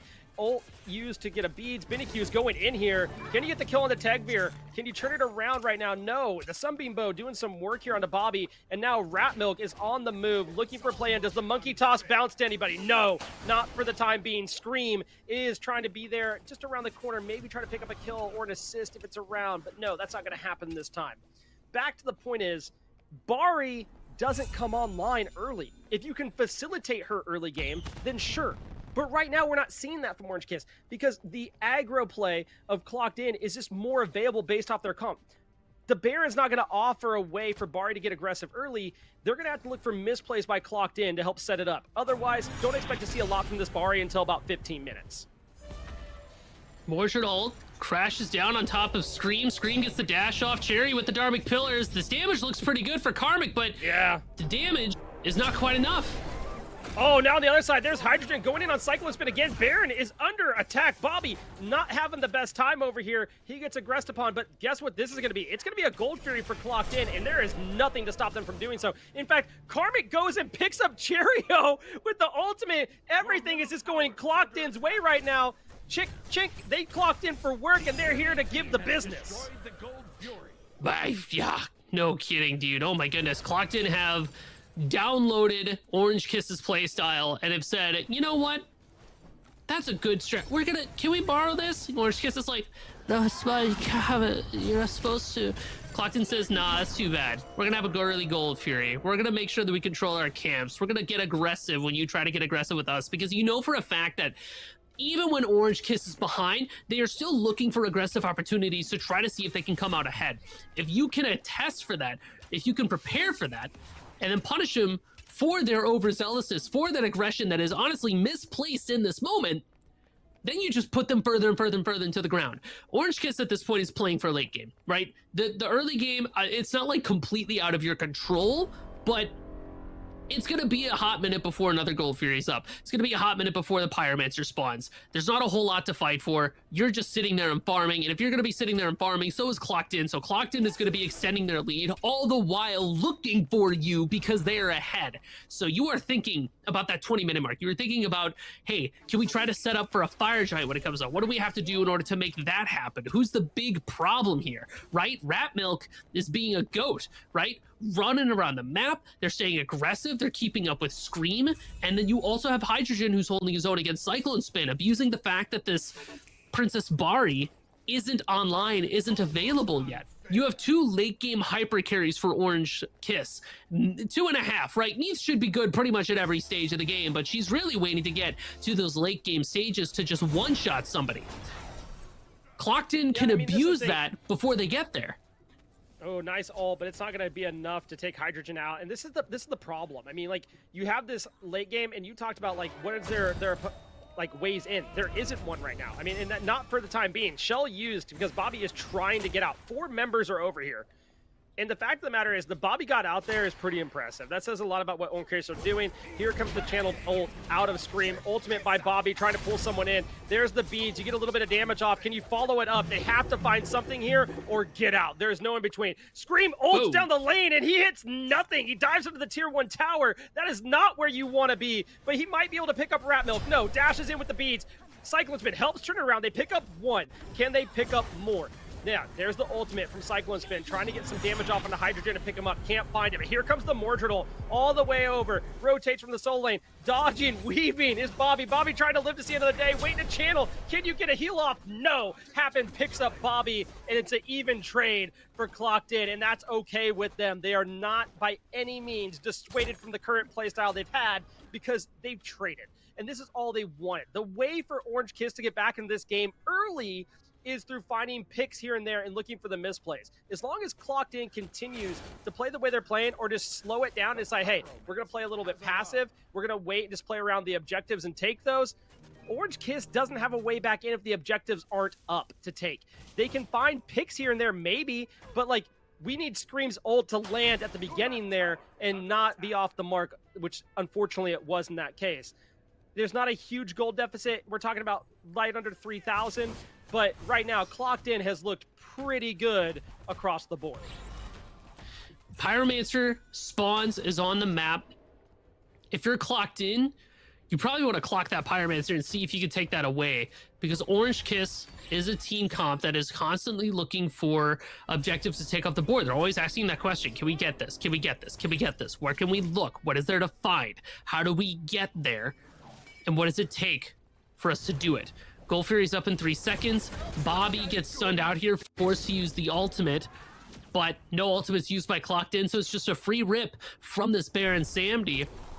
So now would be a great time to maybe take a look at that Gold Fury, knowing that there's one less tool in the hands for Orange Kiss. The shells are up, so the River's Rebuke will be denied if it comes out. But honestly, I don't think Clockton cares too much. When you're this far ahead, you're just looking to find a pick and then start up that Gold Fury. Yeah, this pick is going to be set up sooner rather than later, I think, because Cherio's running back down over the solo side. Look where you have Karmic. Karmic's rotating over towards the Gold Fury side. There are 3 members of Clocked In looking at Cyclone Spin right now, and they're probably going to find him. They might be able to catch him, but they are running towards that way. I don't know if he makes it to the teleport. There's no shot he makes it out alive. Is there? No, he stayed to fight. It's going to be a 4v1 here, trying to do some Fear No Evil is used. He's not trying to save his own life. There's the revive, and he is put down. Did it stall enough to where they can pick up a single kill?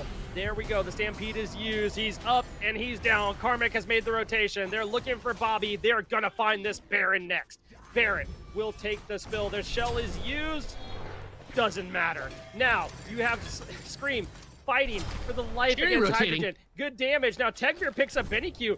Now Cherio's made the rotation, but is it too late? No, Cherio picks up Rat Milk. He gets 1. Can he find more for his troubles? He does have a bit of a tankiness to him. He has that cooldown from the Sands of Time. It's something. Oh, the River's Rebuke's a little bit off the mark, but the Riptide was perfection. Karmic is here, and Karmic should be able to find that kill. Happen takes it away from him. That's completely okay, because it's Gold Fury being looked at again here by Clocked In to extend their gold lead.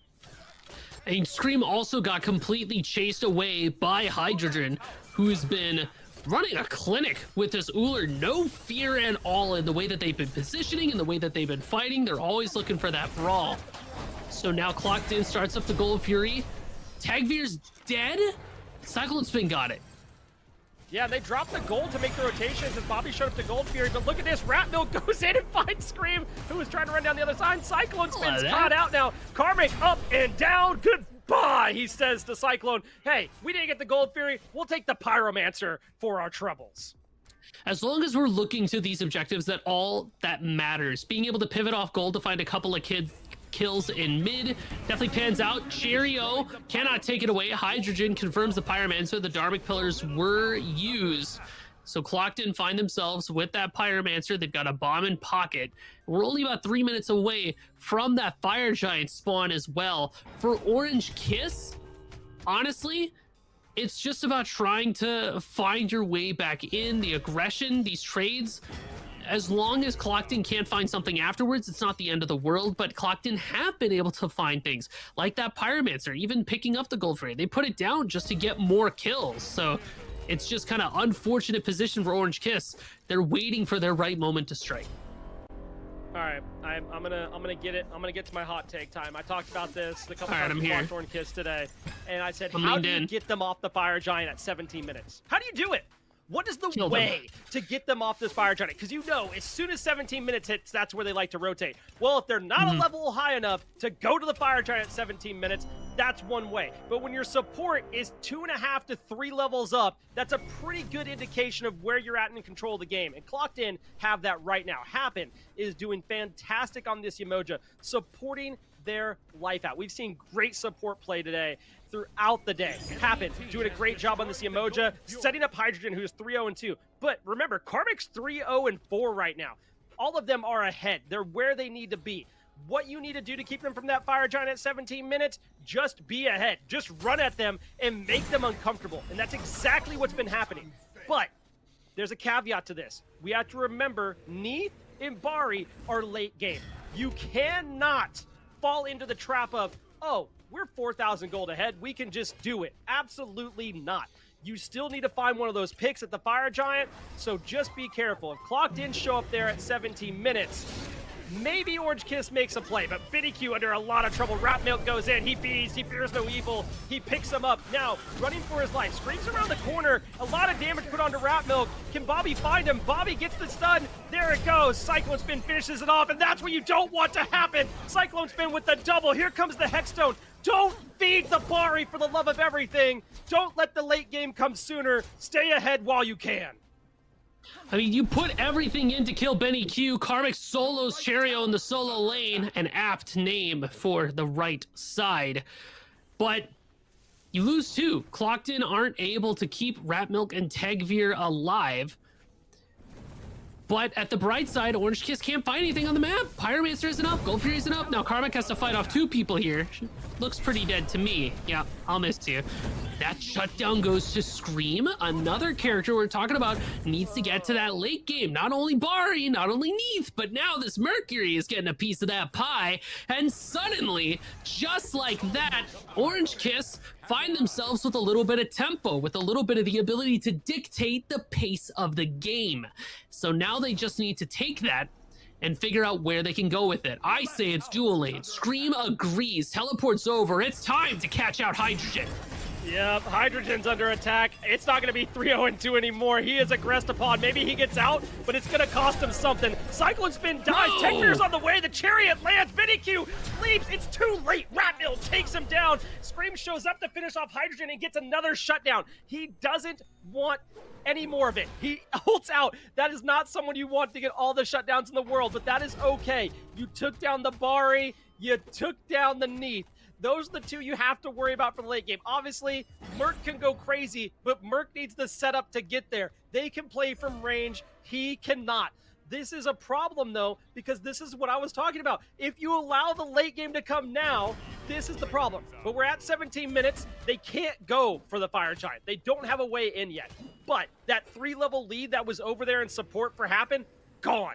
Not something you want to see if you're clocked in. They still have the gold advantage, and it's pretty significant in a way. It's 3,800 gold, but at the end of the day is, if you're going to let them get to this level 20 mark sooner rather than later, if you're going to feed the Bari, that's a problem. Keep her behind. They've done that with BennyQ. BennyQ hasn't been able to do much on the Neith. Orbital Strike has helped with getting a single kill. Like, you can't do anything.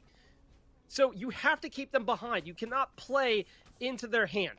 That last play over on the dual lane side shows it, but I am worried that they'll group up and decide to do something a little shenanigansy, and they might end up throwing. Let's not do it. Stay clocked in. Pyromancer picked up by Clocked In, swiftly put down. Karmic is kind of hanging around that bottom part of the fire pit, keeping people away. Fire Giant looked at by Clocked In. Karmic ults just to make some space here, and Scream is off farming in the right and the left side. There's the Reverse Rebuke, but where's Orange Kiss? Perfect. But here's the problem. Orange Kiss has arrived. Hydrogen gets the Fire Giant, but at what cost? He gets the dagger, but it looks like Orange Kiss want the fight. They want it. Scream finds one. Scream finds another. He's going crazy. Can he get more? Cheerio picks up the double. It is nigh. It was all for nothing because Orange Kiss has arrived. Deicide at 19 minutes. The Fire Giant absolutely did nothing for them. They don't care. 17 minutes, they waited till 19, and they let them have it before they killed them all. Dude, what in the world just happened there? I mean, you had Happen throw up the Reverse Rebuke, like trying to space people off, but the shell came out and said, no, we're gonna get our chance to walk through this, and the damage just happened all at the same time. I think there were some unfortunate groupings from Clocked In there, where they just stacked up for the damage from Cheerio, for the damage from BennyQ. These giant AoE boom abilities completely eliminate health bars for the benefit, though, of Clocked In. Orange Kiss isn't able to get too much more than a couple of tier 2 towers and a Gold Fury. But this is terrifying for Clocked In. You had control of the game in an iron fist. Always able to focus out the carries, always able to kill everybody. Gold Fury confirmed by an Orange Kiss. And now you're behind. Because Orange Kiss let you have a Fire Giant and just to take it away from you. Just so that you wouldn't be able to do anything with it.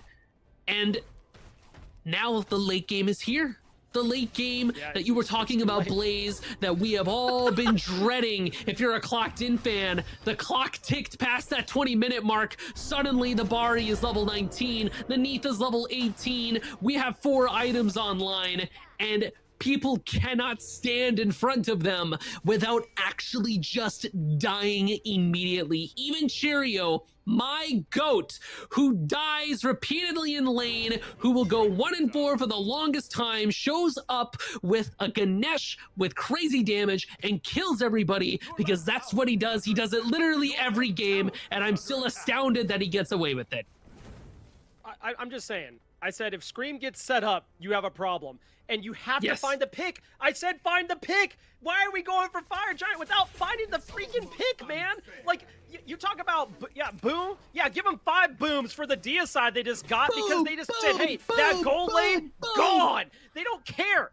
They're just gonna wait. They're gonna bide their time. You played right into their hand as they say, "Oh, you use River's Rebuke. That's cute. Have a Dharmic Pillars, and then we're just gonna Merc ult you from behind and then say goodbye to 2." He has Deathbringer now. He is going to get set up. You need the pick. You're gonna absolutely take them down if you play this way. If you say, hey, we're gonna pull fire, we're not gonna have a pick, and we're not gonna have vision if 5 of them aren't here, well, you pay the price. You need one of them not to be there. You need an outnumbered fight, and even then, I'm not sure I'm taking it when they have a Merc with Deathbringer. Because guess what? It all has the stacks now. Your carries are gonna get deleted. Here comes Karmic with the ultimate on the Cherio. Cherio doesn't care. Dharmic Pillars used, Riptide used, and Cherio got everything he wanted. A 2-for-nothing special on the ult. He didn't lose anything. He loses an ultimate, but he has Chronos pinned it. It's gonna be back up in no time. Left side, tier 2 tower, gone. Orange Kiss is gonna run it down this lane, and Clocked In has nothing to do but back and hope that Cherio doesn't stop them for the time being.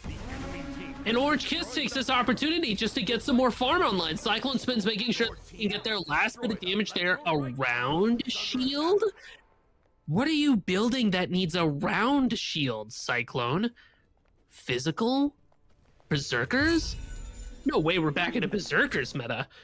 What do you know that I don't, Spin? What do you know that I don't? I think you have to take the Berserkers here. It's going to give you that little bit of extra just protections against them wanting to dive you. We talked about him being late game. He doesn't care about autos right now. It's going to give him that little bit of extra attack speed that he doesn't have. And then, boom, he gets to live a little bit longer. And then, oh, hey, let me cast my ult. Cool, I live a little bit longer. But we need to keep an eye on that. Scream is going in. Scream is like 1v4, I take it. Hydrogen, there's 1. Can he find more? No, Techbeer puts him down. You can't let him get away with it. I was like, if he gets more than 1, that's a scary time. But the rest of Orange Kiss is over on the right-hand side, and Karmic might be in a good bit of trouble. Scream might have been the bait to send Clocked In on the left-hand side. Here goes Karmic. Karmic realizes the problem. Here comes Bobby. Bobby goes, hey, I think we got him. There's the ultimate. Does Karmic go back in? No, he makes the wise choice to leave. Realizes that he might have gotten baited a little bit by the screenplay on left side. Fire Giant's going to appear here in about 15 seconds. So we're in this weird 4v4 right now, but everybody should be back in time for this Fire Giant dance. You would think Hydrogen would probably get there first, but remember, Scream's on that Mercury, so he's going to be Newman. But also what makes Scream such a threat in these scenarios where Orange Kiss stands as 4 around a Fire Giant and threatens you with the steal potential, even though there's no Sunder. They're just built like that. Threatens you with the fight. Scream's just gonna go off and split push, try to see if they can take down a Phoenix or put some wave pressure onto a Phoenix, try to manipulate everything so that when it is time for that push, they're ready for it. And that's a scary thing to think about. That's what makes this Mercury pick so good, I think.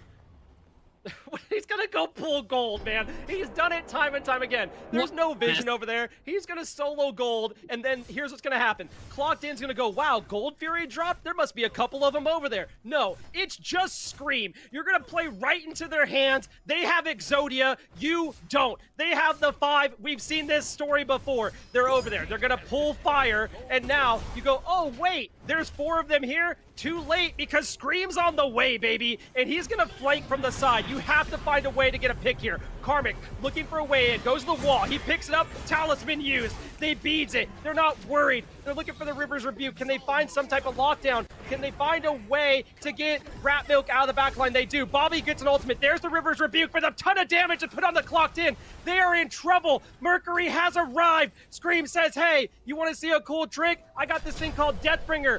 Oh my goodness, Techbeer is gone. Bobby takes 1 away. Low health bars for Clocked In. The Fire Giant is nigh. It's gonna be Orange Kiss that takes it away. Hydrogen is lurking around, but at what cost? Cherio throwing out some damage. Everybody else backing for the time being to make sure they have the health to do what they need to do. Clocked In running back, but they're gonna be without Techbeer for about 40 seconds. I cast Pot of Greed to draw an additional 3 Mercuries from my deck. That's not what it does, Orange Kiss. That's what it do, clocked in. Pyromancer picked up, almost immediately put down, stolen. Nay, Scream confirms it. So now it's a Pyromancer bomb to help confirm this Fire Giant fight. Tegvir's dead for 15 seconds, but keep in mind this Apollo will have ultimate. So Orange Kiss does have to stay kind of careful if they want to go for anything. In fact, they're probably just going to have to reset here and try to see if maybe they can send Scream back out to poke and prod at these Phoenixes once again. But still, Orange Kiss is in this position where they can stand around as 4 around this Fire Giant and not be so afraid. I think something that's interesting to note about that last fight was the fact that Rat Milk got into the backline. They were on top of Cyclone Spin, even had the Fear No Evil, the whole 9 yards. But it didn't matter. Nobody was able to follow up. They weren't able to get the damage off.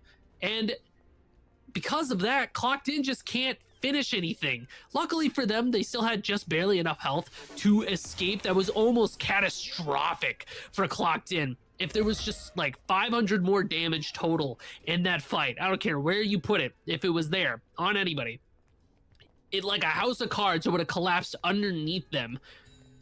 But it isn't the case. Clocked In get another chance to try to dance around this fire, and we will be dancing around this fire as Orange Kiss start to set everything back up. I mean, this is a catastrophic time for Clocked In because there's no way for them to really enter and have a good time doing it. They need to figure out a way to separate someone else, or they're going to have to try to counteract the pull on fire. I don't think they can pull fire themselves. They have to find a way to go through and find a pick. That has not happened as of yet. Like the past couple engagements, it's a trade. That's not what you want. You need a pick and then boom, move on. And right now, it's not happening. Look at the positioning here by Orange Kiss. They're cool with letting Clocked In take the fire. They know they have the better counter engage here, and that's not going to be a problem. I agree. Let Scream go split push somewhere in mid, cause Tegvir to ult for him, worst case. But guess what? That just means Scream ults out, and then Tegvir's without an ultimate. There's a lot of counterplay here for Orange Kiss that I really, really like. I'm curious to see how they go about pulling fire. Or do they decide to take the fight first? I think either one's an option for them on how they want to play it. But their counter engage this game has been absolutely insane. Cheria with the Dharmic Pillars has done great to set up on it. We'll have to see how the rest of it falls together.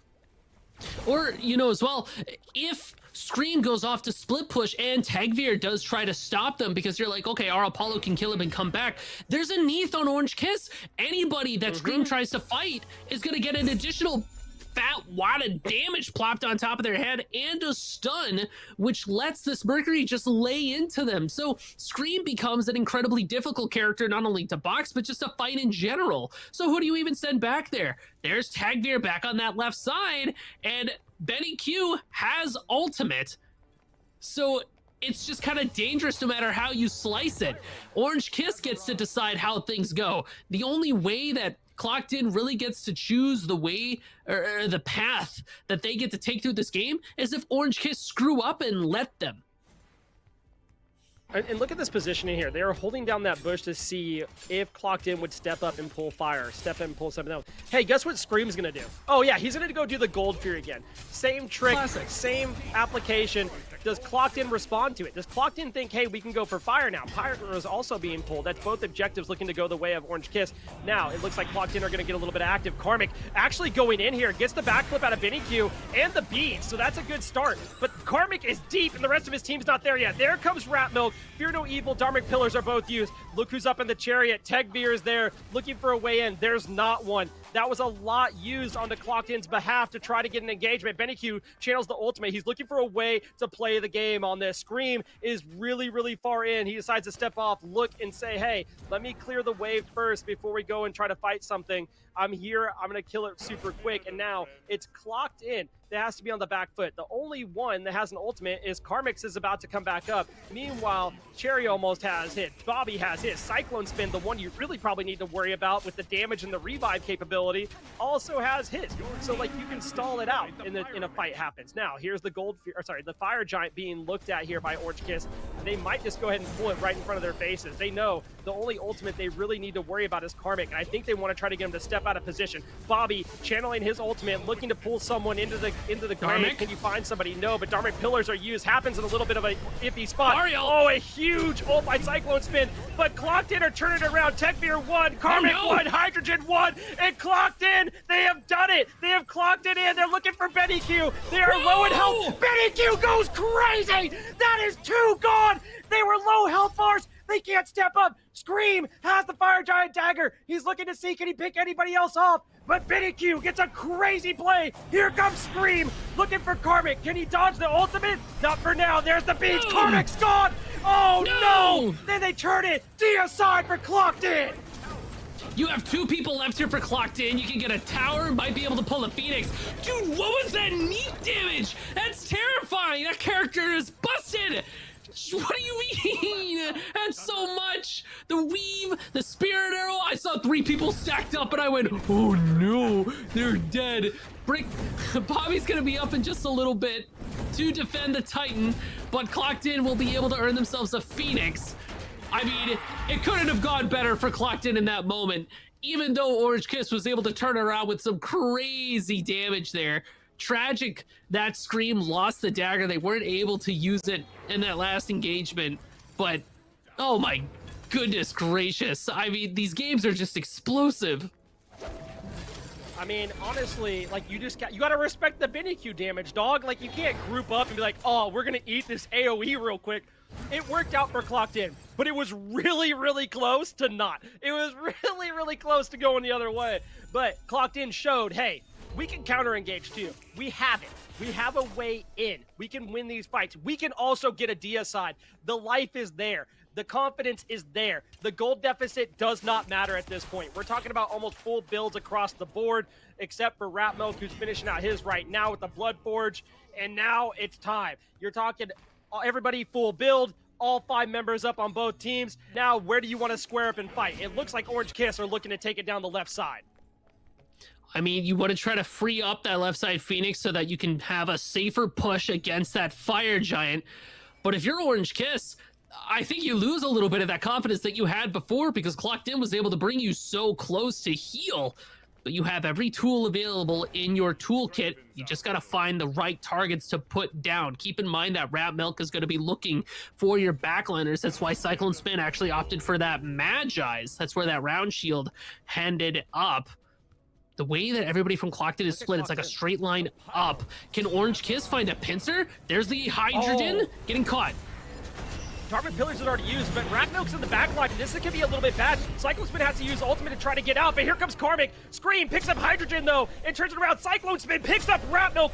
Oh, my goodness. Techbeer comes diving in onto Cyclone Spin. It's trades for days, and here goes Cherio trying to live. Benny Q picks up one, Scream the other. Happens gone. It's 1 member of Clocked In. It's just Karmic. 3 members of Orange Kiss, and it's 2 of the big damage dealers alive. Here comes Bobby, taking up the Phoenix, and boys, it's time to go. Benny Q is there with the big damage. Can Karmic defend against 3? It's 1v3 for his life and his team's life in the first part of this open bracket. Here comes Benny Q, channeling the ultimate, being a little bit cheeky here, wanting Karmic to step out. Karmic goes, no, no, no. I've seen this before. I'm going to stay under the Titan for now. Titan is being pulled. Here comes the wave. The beads are used by Karmic. Karmic about half health, but he's doing decent damage for the time being. Benny Q under attack. Here comes Scream trying to peel it off. He does for the time being. Karmic is still alive. 1v3. The Titan's not burning very fast. Karmic is doing pretty well in this engagement. Bobby is low. Karmic is lower. Karmic has to get out. He has minions on him, but now Hydrogen's up. Can he defend? Scream is gone. Bobby's gone. Hydrogen with the double kill. Titan with 760 health. Benny Q has to leave. It has been defended for the time being. Cyclone Spin was the one that had the bomb. That would have been just enough damage to be able to clear through. Now Benny Q getting chased away by Rat Milk and Hydrogen. Rat Milk jumps over. Benny Q has the damage here. You have to be careful. You think that he's just a regular ADC. He is not. If he gets you poked, he hits all of his kit, it's going to be a bad time for you. Rat Milk trying to turn it around. It's even for the time being, but here's because Karmic. Oh, Benny Q gets him from around the corner. Karmic's gonna finish him off, but what a trade. No! BenQ is alive! Somehow, some way, has to use the beads. There goes Karmic, finally taking him down. Look where Cheerio and Cyclone Spin are, though. Cheerio running it down. He's going through the Titan. He wants to end it. Can he get it? Darman Pillar's there. Orange Kiss for the win. Dude, you're joking right now. That's so crazy. My camera died, bro. Yeah! Oh my goodness. What a game. What a crazy game. Oh my goodness. Oh, we gotta throw it over to break. We'll be back here in just a minute. Welcome back, everybody. It's Blaze and Musi here after our crazy finals between Clocked In and Orange Kiss, and Cheerio just decides that it's all his. He's going to run it down the elephant, and he's going to bestow his team a win for week number 1 of the July circuit, Musi. I mean, what a ridiculous way to end that game. You had 3 people on the Titan initially, but the damage wasn't enough. Hydrogen and Karmic are just barely able to hold the line, and then this big purple 4-armed elephant walks up slowly and Karmic pillars the Titan for the W. I mean, and it was hard fought from both teams. Orange Kiss was getting a little bit walked in the beginning by Clocked In. No shame in admitting it, all right? I'll be the first one to say it got a little bit walked on, but that's just how it goes, right? Clocked In had the number. They knew how to play into Scream. They knew who to target, but the 20-minute mark happened, and then BenQ and Cyclone Spin just started, like, two-shotting people. I cannot stop thinking about BenQ completely blowing up on top of 3 people around that corner next to, like, just in front of that blue buff camp, where Clocked In's moment to end the game was just suddenly and viciously stolen from them because of the damage that BenQ did. Yeah, I mean, this fight right here kind of shows what Orange Kiss was doing early on. I mean, they had this crazy just counter engage every single time, and Clocked In just couldn't really deal with it. And then here is where I believe we see Clocked In kind of turn it around and say, hey, remember that counter engage thing you guys were really good at? We're going to do it too. And they run it down here. I mean, we had great ultimates out of Orange Kiss, but it just wasn't at the right place at the right time. But this is where you're going to see BenQ go absolutely mad lad and just say, hey, you know what's really cool? When I just go, boom, right on top of a world where you just go away. And honestly, that was real close to being a quad. I mean, like, it was close. One gem item and it was done. And it seemed like Scream might be able to turn this around here and find, you know, maybe the last 3 members. He beads here, he picks up 1, but then the damage is just too good and he doesn't get the dagger off in time. Overall, just crazy plays here. And here, Karmic, if you want to talk about how to defend in a 1v3, you're in there with your team in your rank game, and you're like, oh, we lost, blah, blah, blah, blah. No, you play like Karmic does. You fight it out to the very end because he stalled here. 760 health left on this Titan. Doesn't dissuade anybody. Clocked In thought, hey, we had the defense. Maybe we can turn it around. Maybe we can still do something. And then Cheerio shuts them down. Rat Bill comes around the corner. Oh my god, it was so good. And then Cheerio, my goat Cheerio, walks up. Oh, yes, sir. Love me some of those Dharmic pillars. The Titan, unfortunately, does not enjoy them at all. Orange Kiss maintain that they are a top dog here in Smite Prime. Yeah, number one on the bracket, number 1 in the fans' hearts, I assume. They just show up every week, and this time they had to play a little bit different. They couldn't do their 17-minute Fire Giant, but both of these teams showed up. Take nothing away from Clocked In. They played a fantastic game. This could have went their way at any point during the game. It just so happened that Orange Kiss had a great fight on the left-hand side, and then that Cheerio decided to be the mad lad and run it down towards the Titan at the end of the game. Something you always want to see your solo do as the Ganesha is bestow a win, and that's exactly what happened here. And honestly, you can't be too mad if you're Clocked In. You showed up, you showed out, and it was a great game across the board. You still get to work towards getting yourself more points so you can guarantee your slot. You had a really good showing just making it all the way over here. So all in all, this game wasn't for the prize money. This game was just for standings. The fact that you're in this spot means that you have a chance of getting there. So if you keep playing like that, you'll be able to play for those big 7,000 big ones. Yeah, I mean, play for that ultimate prize, right? $7,000 in cash prize and 125,000 diamonds on the line. You just got to make that top eight bracket and then fight your way there. And that top eight bracket's a whole other ball game. It's double elimination in the semifinal, well, the finals and the losers Mhm. bracket finals are best of threes. I mean, it's a different ball game when you get to that point. These best of one, sometimes you have to play your comfort pick. Sometimes you can get a little bit frosty, but for this week, that's the end of our open bracket. Let's throw it over to some replays throughout the day to kind of check out some highlights of all the other games that took place that we got to take a part of and watch here, Musi. Just a fantastic day of Smite all around. We got to see a little bit of everything we wanted, including, we got to see Pele, we got to see Mordred, Apollo, Bari, and we don't get to ever see her, Ares, a bit of everything, which was nice to see here. I mean, starting off where Pharaoh's SOC managed to bring down the Dark Lord and bring peace and light to the land. Hard fought on both sides. I think this was a good example of just in case getting a little bit too aggressive underneath the tower, because this whole time this is happening, you know that Jinfu is off on the left side getting crazy with it, and Vampora was just crazy this game. The positioning was there, the damage was there. This Pele was such a real threat. It really was. I mean, I still think the only thing that was a letdown on their side, even though they ended up winning that game, was that they had 5 physical. Here we have Benny Q on the coveted Anubis pick. We know that's a Benny Q classic, and man, did he make it look good here. You're talking about low health Anubis. They don't get him, by the way. He just gets to live for free, rent-free, in the heads of Smite 2 bad boys there as, he walks away with the title for the day. And now, going back and just looking at some of these Emoja plays, it's been nice to see Emoja picked back up because she really went just kind of unwarranted for a long time of people just being, it's a Emoja, she's not that good. And she's one of those like most pivotal and great support, so it was nice to see her. Another great fight here, getting to see some ults out of a Golden here on the Bari, and he had a ton of just denying kills and saying, hey, by the way, my team's going to run at you now throughout that gameplay. Great play by Bale. And Abale is another one of those teams that I'm super excited to see how far they're able to go. I think Team did a pretty good job, especially towards that late game where they had a chance to show up. But this catch in the jungle where you had the Thor wall plus Wrong You. I mean, Wrong You this game was going actually ridiculous. That time we see him die, that's the only time we see him die. He was 27.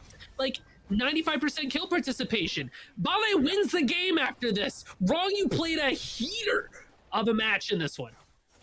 Yeah, when people are like, oh, my support. No, you knock it off. No. Supports are goats too. I'm done hearing it. And now we get to see another play as Benny Q just kind of runs people down as Anubis. Yeah, blame the jungler seems to be the way to go. It's either the jungler or support's fault, and that's usually the way it goes. I'm just saying, Wrong You can't be blamed for anything in that case. Now we get to see Bobby here on the Sobek. The Barret ended up working out that last game. I kind of wish it would have been something else, but it did work out overall. Cyclone's been going crazy on the Kali, which we got an opportunity to see today too. Some of those picks we weren't really expecting to get through did get through, and that always makes for some fun casts because you get to see these picks that we don't ever get to see played too often, whether it's in our games or while we're casting. It's a good time. I love watching Bobby go in this Sobek, dude. It's so explosive. It's so much fun. They always are going in for picks. Dude, it's like they need these plucks in order to breathe, in order to wake up, in order to get active and moving. And it's just that energy that it brings to the game. They're so devastating. I mean, look at all this damage here. This was Orange Kiss and clocked in, able to completely turn it around on top of Orange Kiss after they get the FG. And then, oh, here it comes. Are you ready? Boom! Dude, one gem. If Benny Q had a tier 1 gem for like 15 intelligence, that's a triple kill. I'm not even kidding. That's a triple kill. I like, honestly, the fact they walked up and got the... Really what's crazy is Scream dying here. Scream dying there, that could have been game at that point, because if he doesn't dash and get caught where he can't use the dagger, I mean, they deicide there and it goes crazy. Just a fantastic play overall. And that's one of those things to watch out for. If you're playing Smite and you're sitting there and you're like, oh, they have the dagger, lock them down. They can't use it if they're locked down. If they're CC'd to death, guess what? Haha, funnies. Doesn't work too well. But overall, Karmic with a great defense here. Just fortunately wasn't clocked in's day. They take the fall to Orange Kiss to end out the day. I mean, taking a last look at the bracket here, the journey that got us to this point. A lot of familiar names up there at the top, a lot of new ones there in the beginning. I'm excited for next week to see if we get to see some new teams kind of crack into there and really give these upper seeded teams a run for their money. I think the potential is 100% there for these gamers to be able to pull through. But I think for now, we can very reliably expect teams like Orange Kiss, Clocked In, Bale, Innovindable, Globe's Last Supper looks to be pretty strong as well. Big fan of that. I think team has some potential to kind of crack into those semifinals or finals position. If they were able to kind of close out that last game instead of caught in that jungle, that could have been a totally different circumstance. Like, there are a lot of teams that are on the cusp of greatness, of being able to really stand next to these other teams. Yeah, I mean, this is a great show of what Smite 2 competitive is right now, and it's growing and growing and growing. We're seeing new names come through, new teams seem to matriculate through the bracket a little bit further each week, and that just means the competition's getting better overall. And if you want to get involved, you can join the open brackets. There's also amateur leagues to check out. Make sure to go through and get your fill of competitive Smite, and especially come back here next week, same time, same place, 12 p.m. EST for some Smite Prime action. It's been Blaze and Musi here on the broadcast. We appreciate y'all, and we'll catch you guys later.